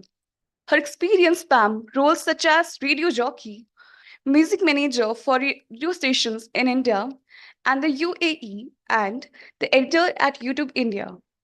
She is also the host of the podcast, Auntie Mat Kaho Na, and is an avid reader and currently working on her first book.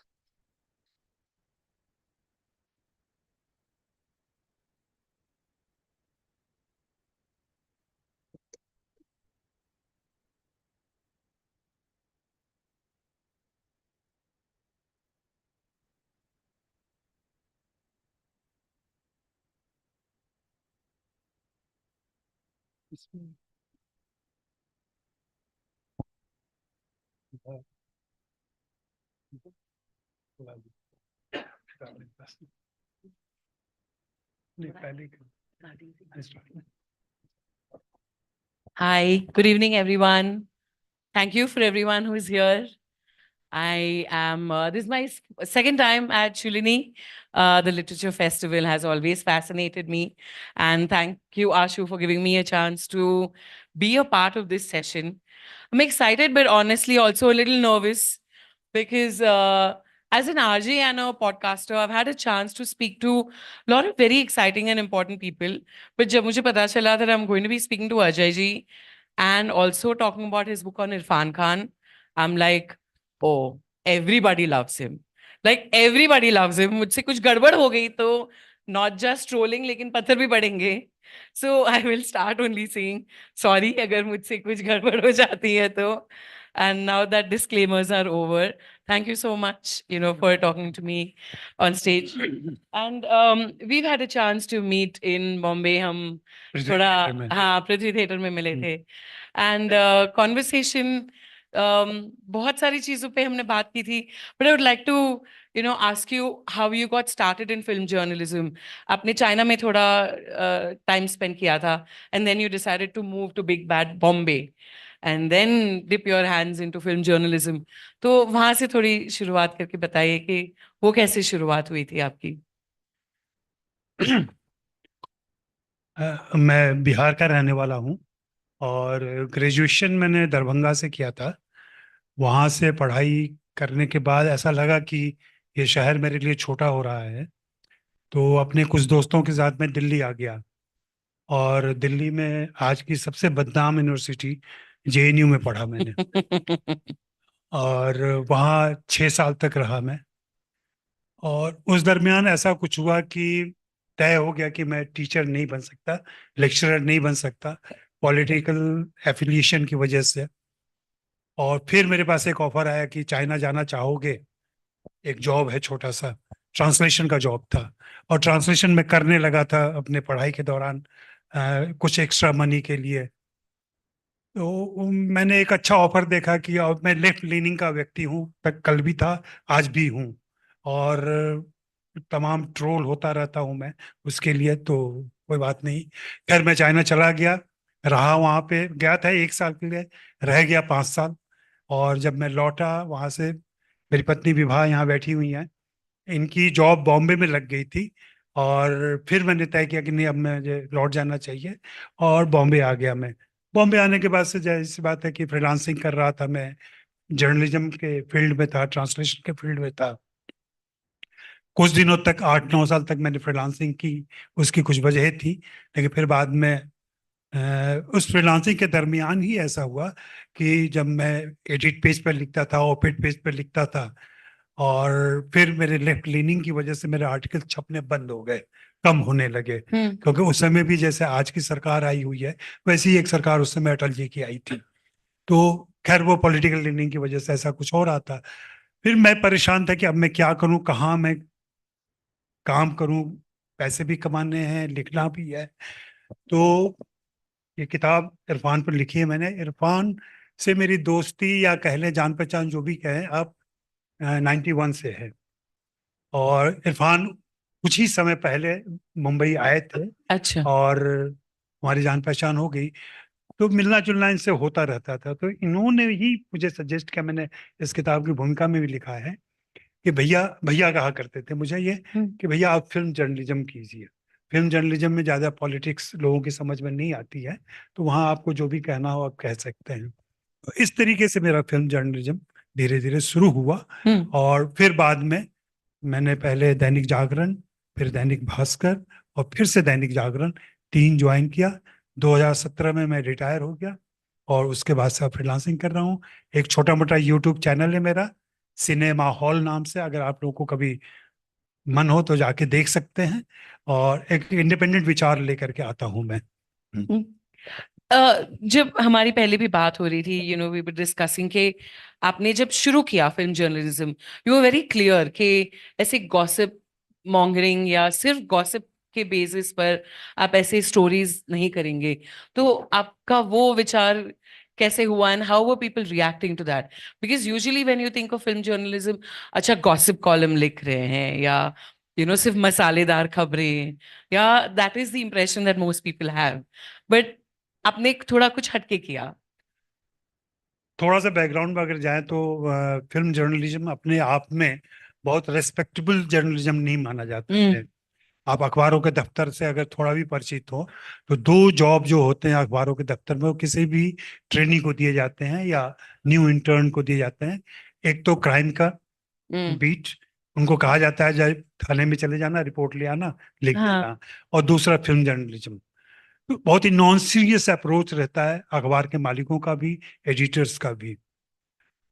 मैं अपने background की वजह से, अपनी पढ़ाई लिखाई की वजह से, और जहां से मैं आ रहा था, जिस सोच के साथ आ रहा था, किया मैंने फिल्म जर्नलिज्म। अगर हो सकता है मैं सोशल जर्नलिज्म में रहता, किसी पॉलिटिकल जर्नलिज्म में रहता, तो शायद इसी सोच के साथ आता और ऐसा ही कुछ करता। लेकिन फिल्म जर्नलिज्म में आया तो मैं अपनी पढ़ाई लिखाई कैसे छोड़ देता, मैं अपनी अवेयरनेस कैसे छोड़ देता, वो सब लेके मैं आ रहा था।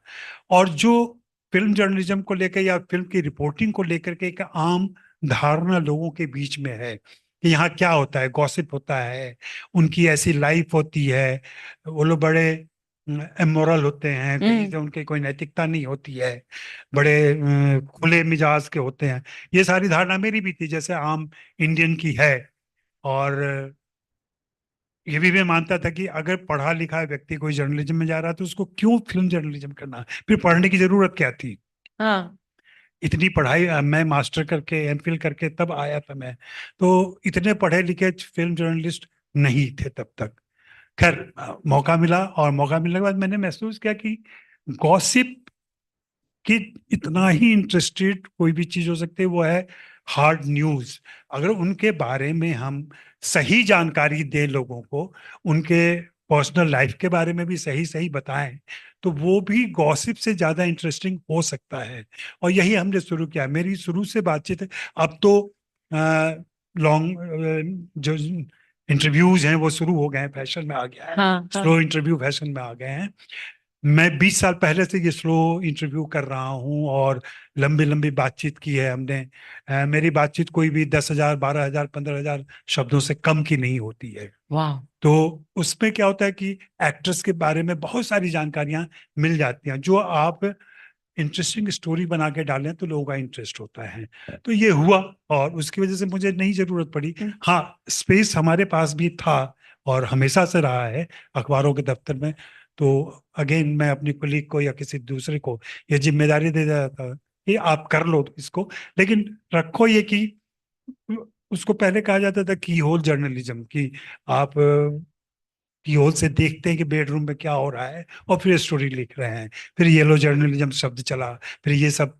लेकिन कहा मेरा हमेशा से रहा कि वैसा नहीं करना है, आपको इंटरेस्टिंग स्टोरी बनानी है, और वो चलती रही, और धीरे धीरे ये बात। आपने एक और बहुत ही इंटरेस्टिंग ट्रेंड आपने लॉन्च किया था, जो आजकल हम सब जगह देखते हैं, एयरपोर्ट लुक्स करके। तो you were the first one two actually do that, you know. अब ये हम कैसे लिखते हैं कि एक अपराध हो गया मुझसे, और और लेकिन उस समय वो बहुत बहुत बड़ी खबर थी अपने आप में।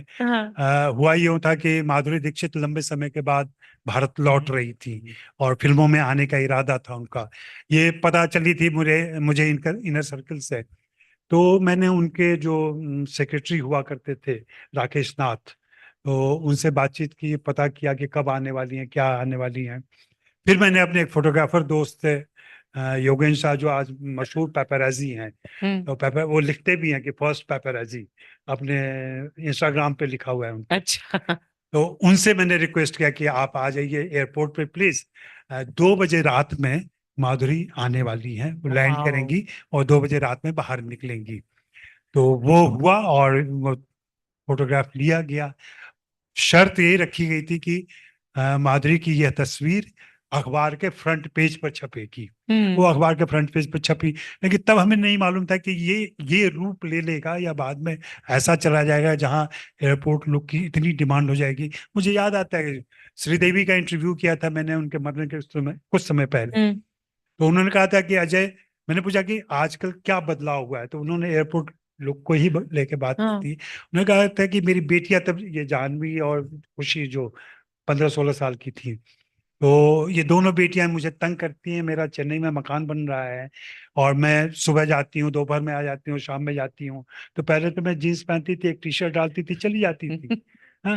अब वो कहते हैं नहीं मम्मी ऐसे नहीं चलेगा, तुम श्रीदेवी हो, हाँ, और तुम जिस कपड़े में जाती हो उसी कपड़े में कैसे लौट सकती हो। और फिर जीन्स और टी शर्ट ये कोई कपड़ा होता है? श्रीदेवी। तो सबसे बड़ी मुसीबत मेरी यही है, और ये मुसीबत सचमुच सब लोगों की है। लेकिन एक चीज मैं बहुत क्लियर कर दूं, हो सकता है ये भेद भी खोल रहा हूं मैं, कि आप लोग जिसे समझते हैं कि अचानक से कोई तस्वीर आई है या एयरपोर्ट से क्रॉस कर रहा था स्टार और किसी फोटोग्राफर ने तस्वीर ले ली, विदेशों के जैसा यहाँ नहीं होता, या पूरे प्लान तरीके से होता है।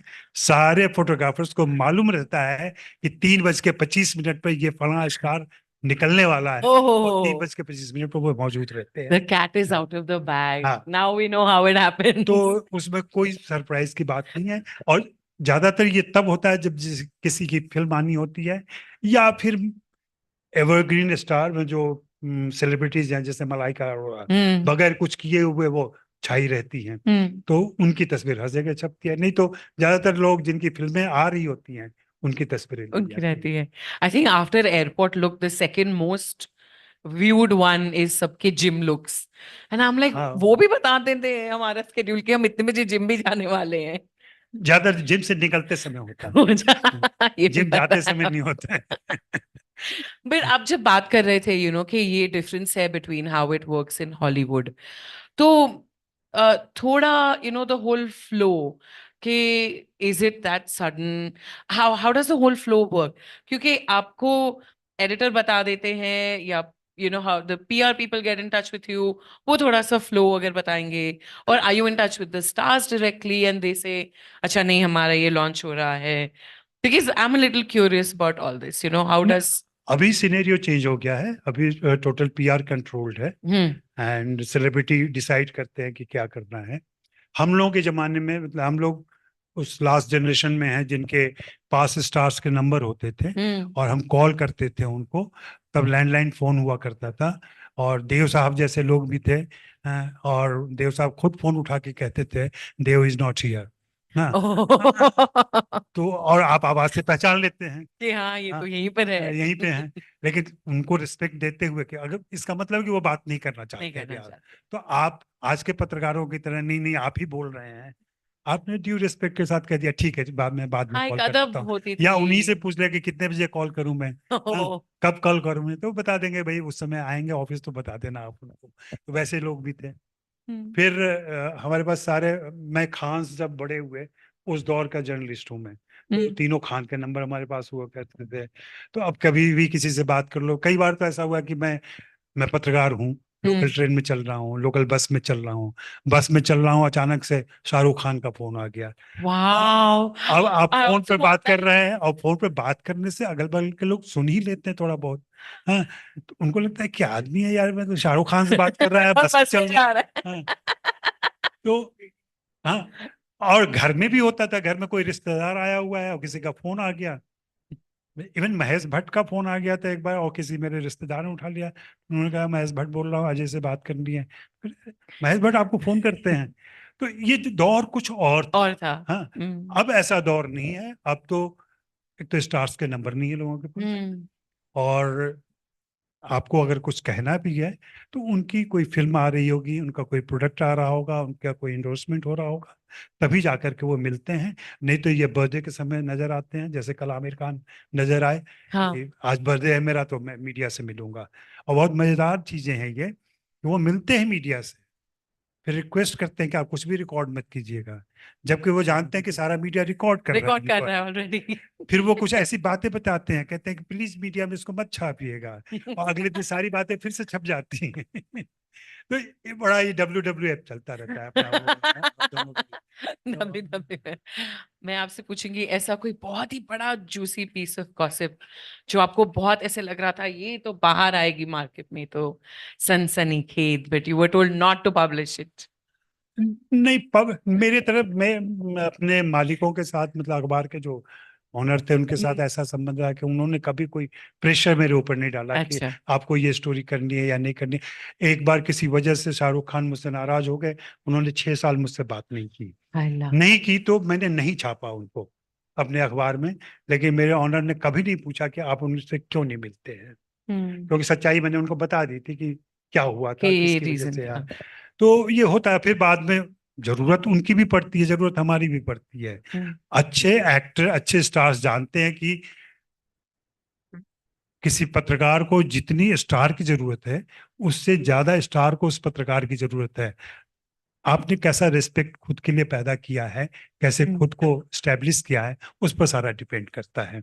तो फिर जब उनकी एक कोई ऐसी फिल्म आ रही थी, हाँ संयोग से उस फिल्म में भी इरफान खान थे, बिल्लू बार्बर। तो हाँ बिल्लू बार्बर के समय शायद इरफान से उनकी बात हुई होगी या कुछ भी हुआ होगा, तो इरफान ने कहा होगा, तो शाहरुख खान ने फिर बुलाया मुझे, और फिर हम लोग की गलतफहमियां दूर हुई। और जिस बात से वो नाराज हुए थे, मैं उस आदमी की कदर करता हूँ कि जिस बात से वो नाराज हुए थे, वो बात उनको 6 साल के बाद तक याद रही। वाह। उन्होंने कोट किया था, इस वजह से मैं नाराज हुआ था। तो खैर ये सब चीजें होती हैं। कमिंग बैक टू इरफान, आप बता रहे थे कि you've known him before he became the star and you know what we know him. तो initial days में आपकी दोस्ती कैसे, how were you introduced to him? जान पहचान कैसे हुई? I believe you also have a voice note from him हाँ, that we मैं would love to चाहूंगा hear. कि विभा बैठी हुई है यहाँ पे, हाँ वो जी, please. उसको अगर पढ़ दें। मैं वो जो उनके साथ मेरा रिश्ता था, उस रिश्ते को भी उस नोट से आप समझ सकती हैं। अपनी बीमारी के दौरान उन्होंने वो वॉइस नोट मुझे भेजा था। वॉइस नोट अभी भी है मेरे पास, लेकिन वॉइस नोट नहीं सुनाना चाहूंगा मैं। उसको टेक्स्ट में मैंने लिख दिया था, तो वो टेक्स्ट में चाहूंगा कि विभा पढ़ दें एक बार। Yes, please. तो हमारे संबंधों के बारे में थोड़ी सी जानकारी इससे लग जाएगी।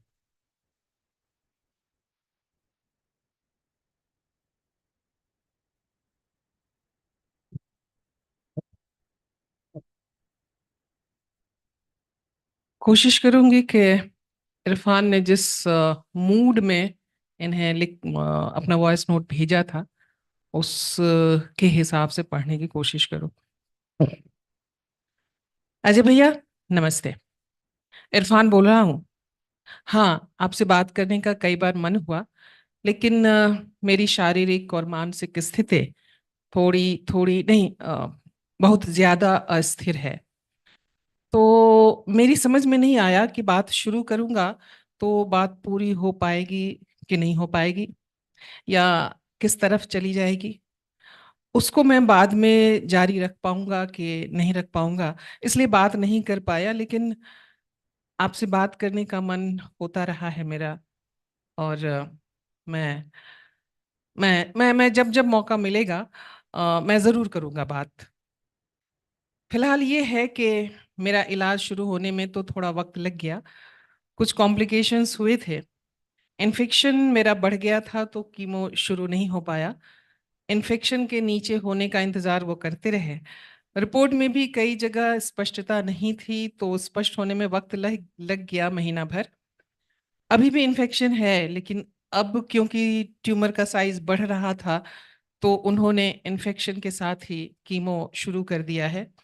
4 दिन हुए हैं।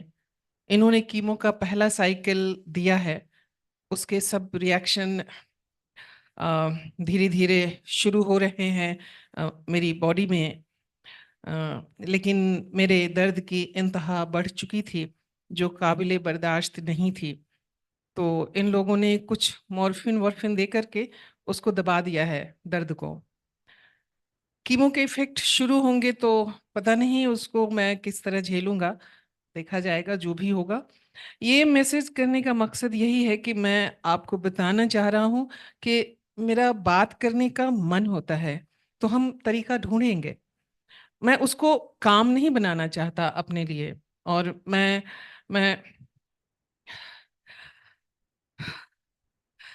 जैसे मौका मिलेगा शेयर करना चाहूंगा। मैं ठीक हूँ अजय भैया। देखते हैं कहाँ किस तरफ जाती है गाड़ी। जैसा होता रहेगा मैं आपको इत्तला करता रहूंगा, जिस हाल में भी हुआ, जब मुमकिन हुआ। और आप ख्याल रखिएगा और सबको सलाम कहिएगा। मैं लंदन में हूँ, स्वीडन भी गया था कुछ ओपिनियन लेने के लिए। कुछ अमेरिका की बात चल रही है, रिपोर्ट इधर उधर काफी जगह घूम रही है। काफी लोगों का जबरदस्त रिस्पांस भी है, लेकिन उसमें से ही छांटना है कि भाई कौन सा जेन्युइन है, किसके पास जाएं, इलाज से फर्क पड़ता है कि नहीं पड़ता है इलाज में, उसके बाद कहाँ जाएं, वह भी एक तरह का सवाल है। जिस पर मानसिक तौर पर थोड़ा इन्वेस्ट करना पड़ रहा है। एनीवे, आप अपना ख्याल रखिए। कुछ इधर उधर की बातें हों तो मैसेज कर दिया कीजिए। मैं शायद कितना जवाब दे पाऊंगा मुझे पता नहीं, लेकिन फील फ्री, तो वॉट एवर आपके मन में जो आए, कुछ बात हो, कुछ सवाल हो, कोई जिज्ञासा हो, कुछ यूं ही शेयर करना चाहे तो फील फ्री। और अपना ख्याल रखिएगा अजय भैया। Thank you. That was truly heartbreaking. तो यही रिश्ता है रहा मेरा इरफान के साथ। और Was this the message जिसकी वजह से आपने किताब का टाइटल रखा, कुछ बनने रह गए अधूरे? हाँ, हमारी बातचीत अधूरी ही रह गई। और जिस समय वे बीमार थे उस समय भी मेरी बात हुई थी कि लंदन आ जाइए आप, हम यहाँ बात करें। क्योंकि तभी मुझे खबर मिली थी कि असीम छाबड़ा जो हमारे कुलगी हैं उनकी किताब आ रही है इरफान पे। लेकिन इरफान ने बताया कि वो ऑफिशियल बायोग्राफी नहीं है उनकी, उन्होंने कोई परमिशन नहीं दिया है, लेकिन वो लिख रहे हैं तो मैं मना नहीं कर रहा हूँ। अगर आप लिखना चाहते हैं तो मैं बिल्कुल मंजूरी देता हूँ और आप आइए यहाँ पे लंदन। लेकिन अगेन बीइंग ए हिंदी पत्रकार और हिंदी अखबार से ऐसा और कोई पब्लिशर तैयार नहीं हुआ मुझे स्पॉन्सर करने के लिए, तो मैं अपने खर्चे पर तो नहीं जा सकता था और मैं उनसे नहीं कह सकता था कि आप मुझे स्पॉन्सर कीजिए। बट आप वैसे भी थोड़ा हेजिटेंट थे to write a book on him. या वो तो ये इसलिए कि जब उनकी डेथ हुई उसके बाद से इस रिश्ते के बारे में तमाम लोग जानते थे। और खास करके एक और इसके पहले उन्होंने लेटर मुझे भेजा था जो इसी पर्पस से भेजा था कि पूरी मीडिया में मैं दे दूं इसको, जिसमें अपनी बीमारी के बारे में और एक साथ सबको मालूम हो जाए कि वो किस स्टेज में है। तो वो पत्र उन्होंने मुझे भेजा था और अंग्रेजी में टाइम्स ऑफ इंडिया को दिया था। तो हम दोनों ने बैठ के, उन्होंने अंग्रेजी में ही मुझे भेजा था जिसको मैंने ट्रांसलेट किया था और फिर वो सारे मीडिया में, चूंकि मेरा कॉपीराइट फ्री था तो उसको सारे मीडिया ने छापा। और टाइम्स ऑफ इंडिया का तो कॉपीराइट वाला मामला था तो वो कहीं नहीं छपा। तो ये संबंध मालूम होने की वजह से कुछ लोगों ने उनकी डेथ के तुरंत बाद, जैसा कि होता है, पब्लिशर्स ने कहा कि आप इरफान पे एक किताब कर दीजिए। मुझे ये बहुत बुरा लगा कि किसी मित्र के जाने की या किसी ऐसे बात की तुरंत मैं उसको इनकैश करने या कुछ करने की कोशिश करूं, या चूंकि मौका है, दस्तूर है तमाम चीजें निभाने का, निभा लूं। मेरा मन नहीं किया, मैंने नहीं किया। और फिर बाद में मैंने बहुत संकोच के साथ ई बुक, क्योंकि मेरे पास उनके सारे इंटरव्यूज पड़े हुए थे, रखे हुए थे, और मैं शुरू से ये बात करता रहा हूँ और सारे अपने जर्नलिस्ट दोस्तों को कहता हूँ कि हर बातचीत रिकॉर्ड करनी चाहिए। बहुत सारे पत्रकार जल्दबाजी में क्या करते हैं कि फोन कर लिया, सुन लिया और फिर खुद से लिख दिया। जैसे ये वॉइस नोट भी आपने सुना, ये उनके लफ्ज है, मेरा एक भी शब्द नहीं है इसमें। तो इस किताब में जितनी उनकी बातें हैं सब इरफान का बोला हुआ है। इरफान पर भी 4 किताबें आ चुकी हैं, मेरी चौथी किताब है, लेकिन इरफान के नोट्स, इरफान की बातें सिर्फ इस किताब में हैं। बाकी लोगों ने अपनी यादें लिखी हैं, दूसरों से बात करके उनके मेमोइर्स लिखे हैं। इरफान खुद क्या सोचते थे, क्या बोलते थे, वो सारा इसमें मिलेगा। तो उस समय तुरंत किताब की योजना को मैंने रद्द कर दिया कि नहीं करूंगा। बाद में संकोच के साथ एक ई बुक निकाला मैंने। ई बुक बहुत ही पॉपुलर हुआ और वो पब्लिशर भी पॉपुलर हो गया। उसके बाद से फिर किसी ने इंटरेस्ट लिया कि मैं छापूंगा इसको, और उसने वो किताब छापी और किताब बेस्ट सेलर रही है अपने समय में। मतलब हमारे हिंदी के पब्लिशर ने सोचा भी नहीं था। उन्होंने 500 किताब जो होती है, 200 300 500 छपती है, 500 किताब छापी, 4 दिन में 500 किताब उनकी बिक गई। और ये बेस्ट सेलर की सीरीज में नंबर 3 पे आ गई थी। लेकिन फिर उनको रीप्रिंट करने में 10 दिन का समय लग गया।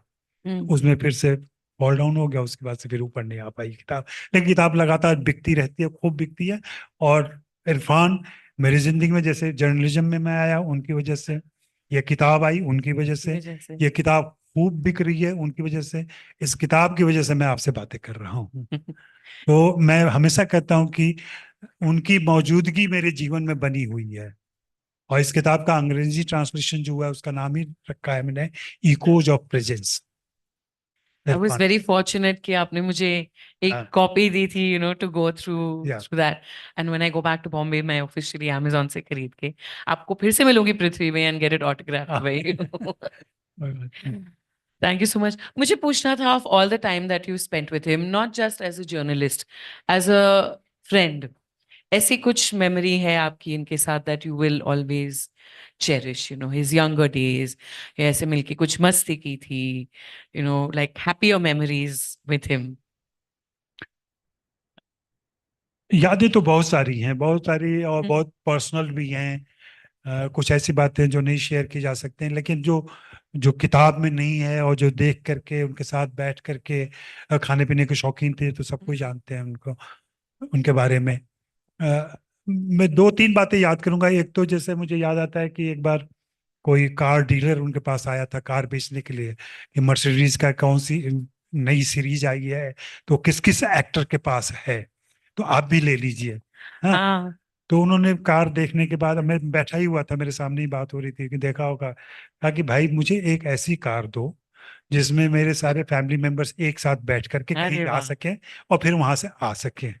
सीरीज कौन सी है ये तुम जानो, कलर कौन सा है ये तुम जानो। तो मैंने बाद में उनके जाने के बाद पूछा कि ऐसा क्यों कर रहे हैं, आपके पास पैसे हैं, दूसरे स्टार्स आपके से जो कम पॉपुलर स्टार हैं उनके पास ऐसी कारें हैं। तो क्या भैया, कार का कोई मतलब नहीं है, ये पैसे मेरे पास अगर होंगे तो मैं अपने भाई को दे दूंगा, वो कोई बिजनेस स्टार्ट कर लेगा, किसी दोस्त को दे दूंगा, वो कुछ काम कर लेगा। कार दिखाने से थोड़ी कुछ होता है। और ये चीज भौतिकता, बाद में जो ये वॉइस नोट आया उसके बाद से मुझे लगा कि मुझे लगातार उनसे इंगेज करना चाहिए, बातें करते रहनी चाहिए। तो मैं उनकी कुछ पुरानी खराब फिल्मों की तस्वीरें भेजता था हाँ, और पूछता था कि आपको याद है, आपको आश्चर्य होगा कि इरफान को अपनी बुरी से बुरी फिल्म का कैरेक्टर याद था। Really? हाँ, कि ये कैरेक्टर था और ये मैंने किया था, ये फिल्म थी, ये डायरेक्टर था। बहुत रेयर होता है। फिर मैंने एक तस्वीर भेजी थी उनको, डीएम नगर में जब ये शुरू के दिनों में रहते थे, एक कमरे का, इनके मामा का वो रेसिडेंस था, तो मामा ने एक कमरा इनको दिया हुआ था, उस कमरे में थे, उसी कमरे में किचन भी था, उसी कमरे में इनका स्टडी भी, बुक रैक भी था, वही सब कुछ था। तो वो तस्वीर मैंने उनको भेजी कि, और वो तस्वीर मैंने खींची थी, तब मेरे पास कैमरा हुआ करता था। उन्होंने तस्वीर देखी, कहा कि हाँ भैया पूरा याद है, ये मेरा पहला कमरा था मुंबई का, और इस बीच में मैं अपने रहने की जगह बढ़ाता गया, बड़े से बड़ा फ्लैट लेता गया मैं। अभी जो फ्लैट लास्ट में उनका है, पूरा फ्लोर है उनके पास लोखंडवाला में। कहा कि अब मुझे लग रहा है कि सब कुछ फजूल था, क्योंकि यहाँ लंदन में मैं 10 बाई 10 के कमरे में बैठा हुआ हूँ और बिस्तर पे नहीं सो सकता, मैं जमीन पे सोता हूँ। एक थैला है, उसमें 2-4 किताबें हैं, थैला खूंटी से टंगा हुआ है, यही मेरा जीवन है। मुझे लगता है यही पर्याप्त था, इससे ज्यादा की जरूरत नहीं। तो भौतिकतावादी नहीं थे, मैं कहीं से मैटेरियलिस्टिक नहीं थे वो, पैसा कमाने के बावजूद। और काम तो खैर जो किया है वो सबके सामने है, जिस ढंग से किया है वो सबके सामने है। तमाम एक्टर्स के बारे में कहा जाता है कि वो आंखों से बोलते हैं, एक्सप्रेशन उनका ऐसा होता है, लेकिन वास्तव में अगर देखना हो तो इरफान को देखें। और इस बीच मैंने इरफान का एक रेट्रो हुआ बॉम्बे में, 12 फिल्में उनकी एक साथ दिखाई गई, मैं गया था वहां पे। उन फिल्मों को एक साथ देखने पे मैंने महसूस किया, और जिसमें मैं कभी मौका मिला तो लिखूंगा, इरफान की हर फिल्म में एक मोमेंट है जहां पे वो खूब मुस्कुराते हैं, हंसते हैं। हर फिल्म में 1-2 मोमेंट ऐसा आता है और वो मुस्कुराहट आपकी जान ले लेती है। पूरा लगता है कि पूरी फिल्म वो उसी एक सीन के लिए करते हैं। हाँ, हर फिल्म में उनके ऐसे सीन खोजे जा सकते हैं और इसके बारे में लिखा जा सकता है। रही बात एक्सप्रेशन और इसके, तो इसका मजेदार किस्सा ये है कि पीकू फिल्म वो कर रहे थे अमिताभ बच्चन के साथ, और अमिताभ बच्चन बहुत ही मेहनती और रिहर्सल वाले पर्सन है, एक्टर है आज भी। आज अफसोस है वो अस्पताल गए हैं, बीमार हो गए हैं, एंजियोप्लास्टी वगैरह हुआ है उनका आज। अमिताभ बच्चन अस्पताल में है अभी। तो सीन आता था, रिहर्सल होता था, इरफान के बारे में सभी ने बताया कि वो रिहर्सल पसंद नहीं करते थे, रिहर्सल नहीं करते थे। बाकी कोई एक्टर्स उनके रिहर्सल करते रहते तो वो वहाँ बैठे रहते थे चुपचाप, लेकिन चूंकि बच्चन जी थे तो उन्होंने रिहर्सल किया। रिहर्सल करने के बाद से जब सीन शूट होने लगा तो एक सीन है जिसमें चाकू निकलता है फिल्म के अंदर, हाँ? और वो चाकू को लेके वो गाड़ी रुक जाती है, बैठ जाते हैं वो सड़क के किनारे, तमाम चीजें। तो एक सीन हो गया, नहीं हुआ ठीक से, रीटेक हुआ। इस बीच में इरफान ने अनजाने में चाकू का हाथ बदल दिया, जैसे सीन में पहले दाहिने हाथ से दिया होगा, बाद में बाएं हाथ से दे दिया। कंटिन्यूटी में थोड़ा कंटिन्यूटी नहीं। अमिताभ बच्चन चौंक के कहा कि नहीं, पहले आपने दाहिने हाथ से दिया था, अभी बाएं हाथ से, आप तय कर लीजिए कि किस हाथ से देंगे आप। हाँ, उन्होंने कहा सर इससे क्या फर्क पड़ता है, मैं इस हाथ से दूं कि इस हाथ से सीन करना है। कहा नहीं, मेरा बॉडी लैंग्वेज फिर वैसा होगा कि किस हाथ से लेना है आपके। और चूंकि मेरा बायां हाथ चलता है तो आप बाएं से देंगे तो मुझे ज्यादा अच्छा लगेगा, मैं ज्यादा अच्छी तरीके से एक्ट कर पाऊंगा। मतलब कितना सोच के माइक्रो को हमें फिल्म देखते हुए नहीं पता चलता है। फिर इसके अलावा पता चला कि कुछ एक सीन्स में हम जो डायलॉग बोलने थे इरफान को, इरफान ने डायलॉग नहीं बोले। तो फिल्म में और नाटक में होता है क्यू मिलता है, जब सामने का एक्टर कुछ बोलता है तो आप रिएक्ट करते हो फिर बोलते हो।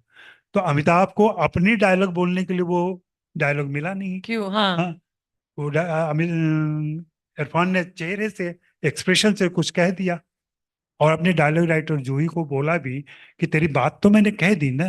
बोल के कहना थोड़ी है कि आप जाइए, मैं आंख के इशारे से भी कहता हूँ जाइए, तो आपको दूसरा एक्टर निकल जाएगा। भाई फिल्म बना रहे हैं हम ना, नाटक थोड़ी कर रहे हैं। तो हाँ होनी चाहिए। लेकिन बच्चन जी परेशान हो गए, कहा कि नहीं आपको तो डायलॉग बोलना पड़ेगा, ऐसे थोड़ी होता है।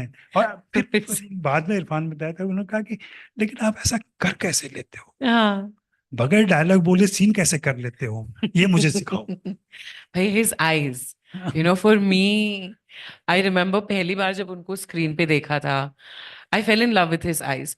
सारा expression, like you said, you know, कैसे करते हैं, ही always said so much with just the flicker of his eyelids. ऐसे ऊपर देखो and you'll just get the whole scene. It's really, really incredible. इसी रेट्रो में ही उनके को एक्टर कोंकणा सिंह शर्मा, रसिका दुग्गल और तमाम सारे दूसरे एक्टर्स आए थे।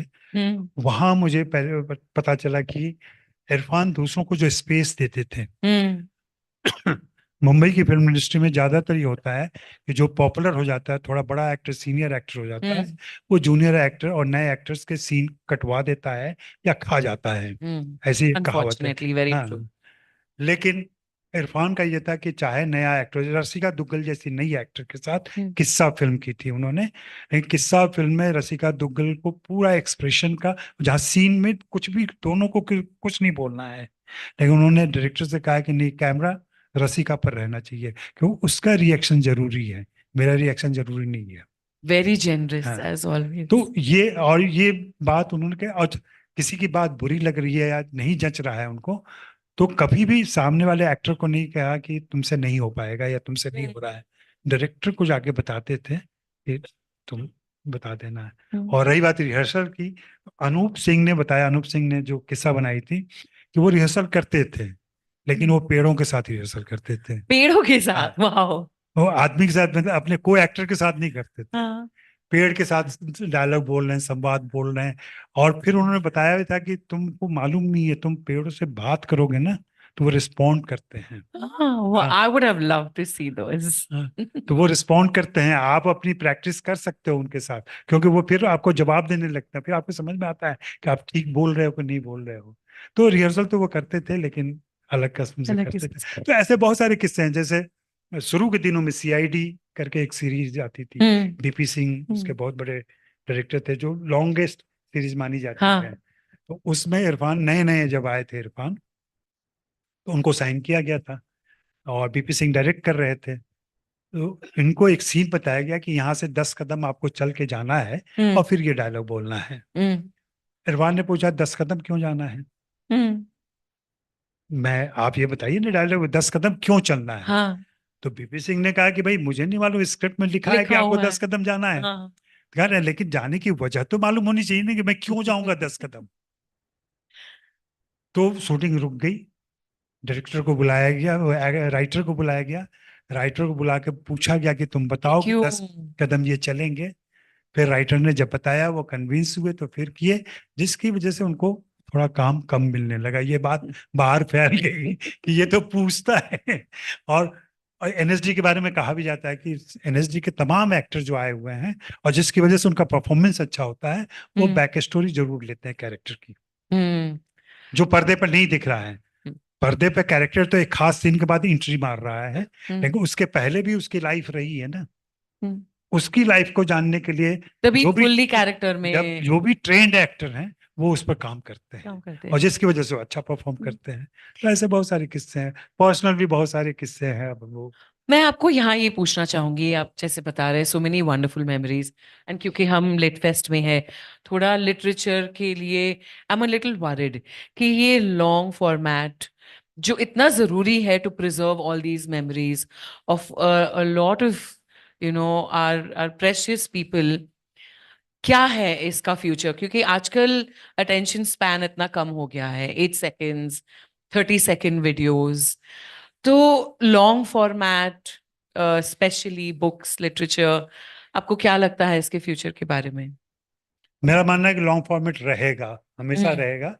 और हमारे साथ हिस्टोरियन बैठे हुए हैं, पवन झा जी, सिनेमा के इतने गहरे जानकार हैं और इनके पास हर चीज मौजूद। हम कहीं फंसते हैं तो इनसे पूछते हैं, इनसे मंगवाते हैं, और सब कुछ इनके पास बहुत गहरी बड़ी लाइब्रेरी है जो दुनिया को नहीं मालूम है। और आप शायद कंफर्म करें कि लॉन्ग रिव्यू रहेंगे, लॉन्ग व्यूज रहेंगे, और फॉर्मेट उसका बदल सकता है। हो सकता है वीडियो में रहे, हो सकता है ऑडियो में रहे, हो सकता है रिटन फॉर्म में रहे, लेकिन रिटन फॉर्म में लॉन्जिविटी उसकी ज्यादा रहेगी, क्योंकि कभी भी डाटा उड़ सकता है, पन्ने नहीं उड़ते हैं। बहुत सही, बहुत सही तो कहा। डाटा कभी भी उड़ सकता है, उसको बचा, कितनी मेहनत करनी पड़ती है डाटा को बचाए रखने के लिए। लेकिन किताब छप गई, किताब कहीं भी किसी लाइब्रेरी के कोने में पड़ी होगी, आप फिर से उसको रिकवर कर सकते हैं, फिर से उसको छाप सकते हैं, बता सकते हैं।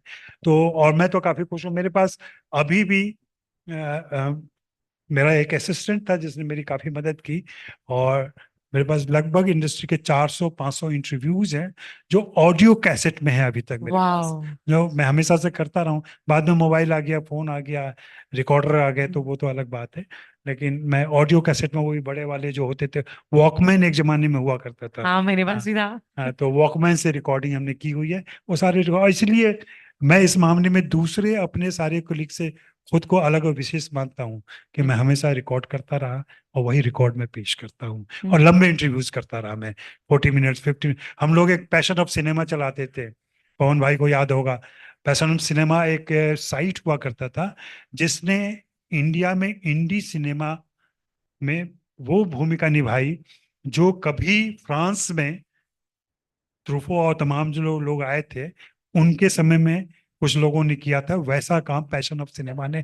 लोग जानते नहीं है हिस्ट्री, लोगों को पता ही नहीं है कि क्या हुआ, कैसे हुआ, कैसी चीजें प्लीज डेवलप इसके बारे में लिखिए और लिखिए। जो 400 आपके पास इंटरव्यूज है, we would love to see all of them in book format also, क्योंकि इतना सारा जो धरोहर है, हम तो बहुत ग्रीडी है पढ़ने के लिए। Behind the scenes and all of that is going to be really fascinating for us to read. तो हम सब की तरफ से प्लीज राइट दिस।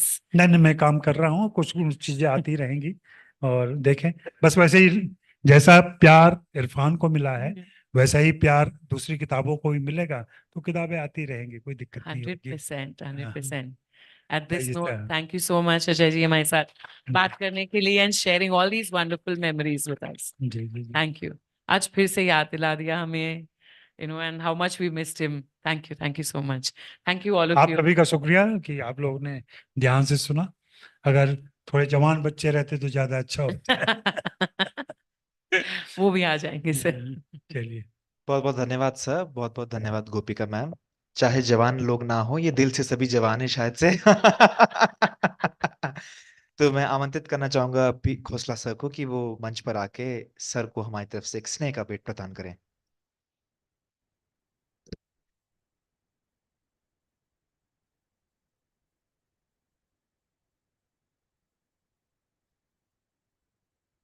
और ये किताब बाहर साथ कहीं बुक स्टॉल पर रखी हुई है, अगर कोई भी लेना चाहे तो हिंदी या अंग्रेजी में ले सकता है इसको।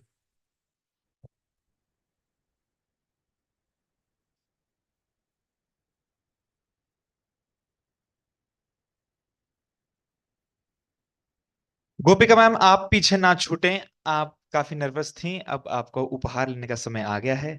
आइए आइए।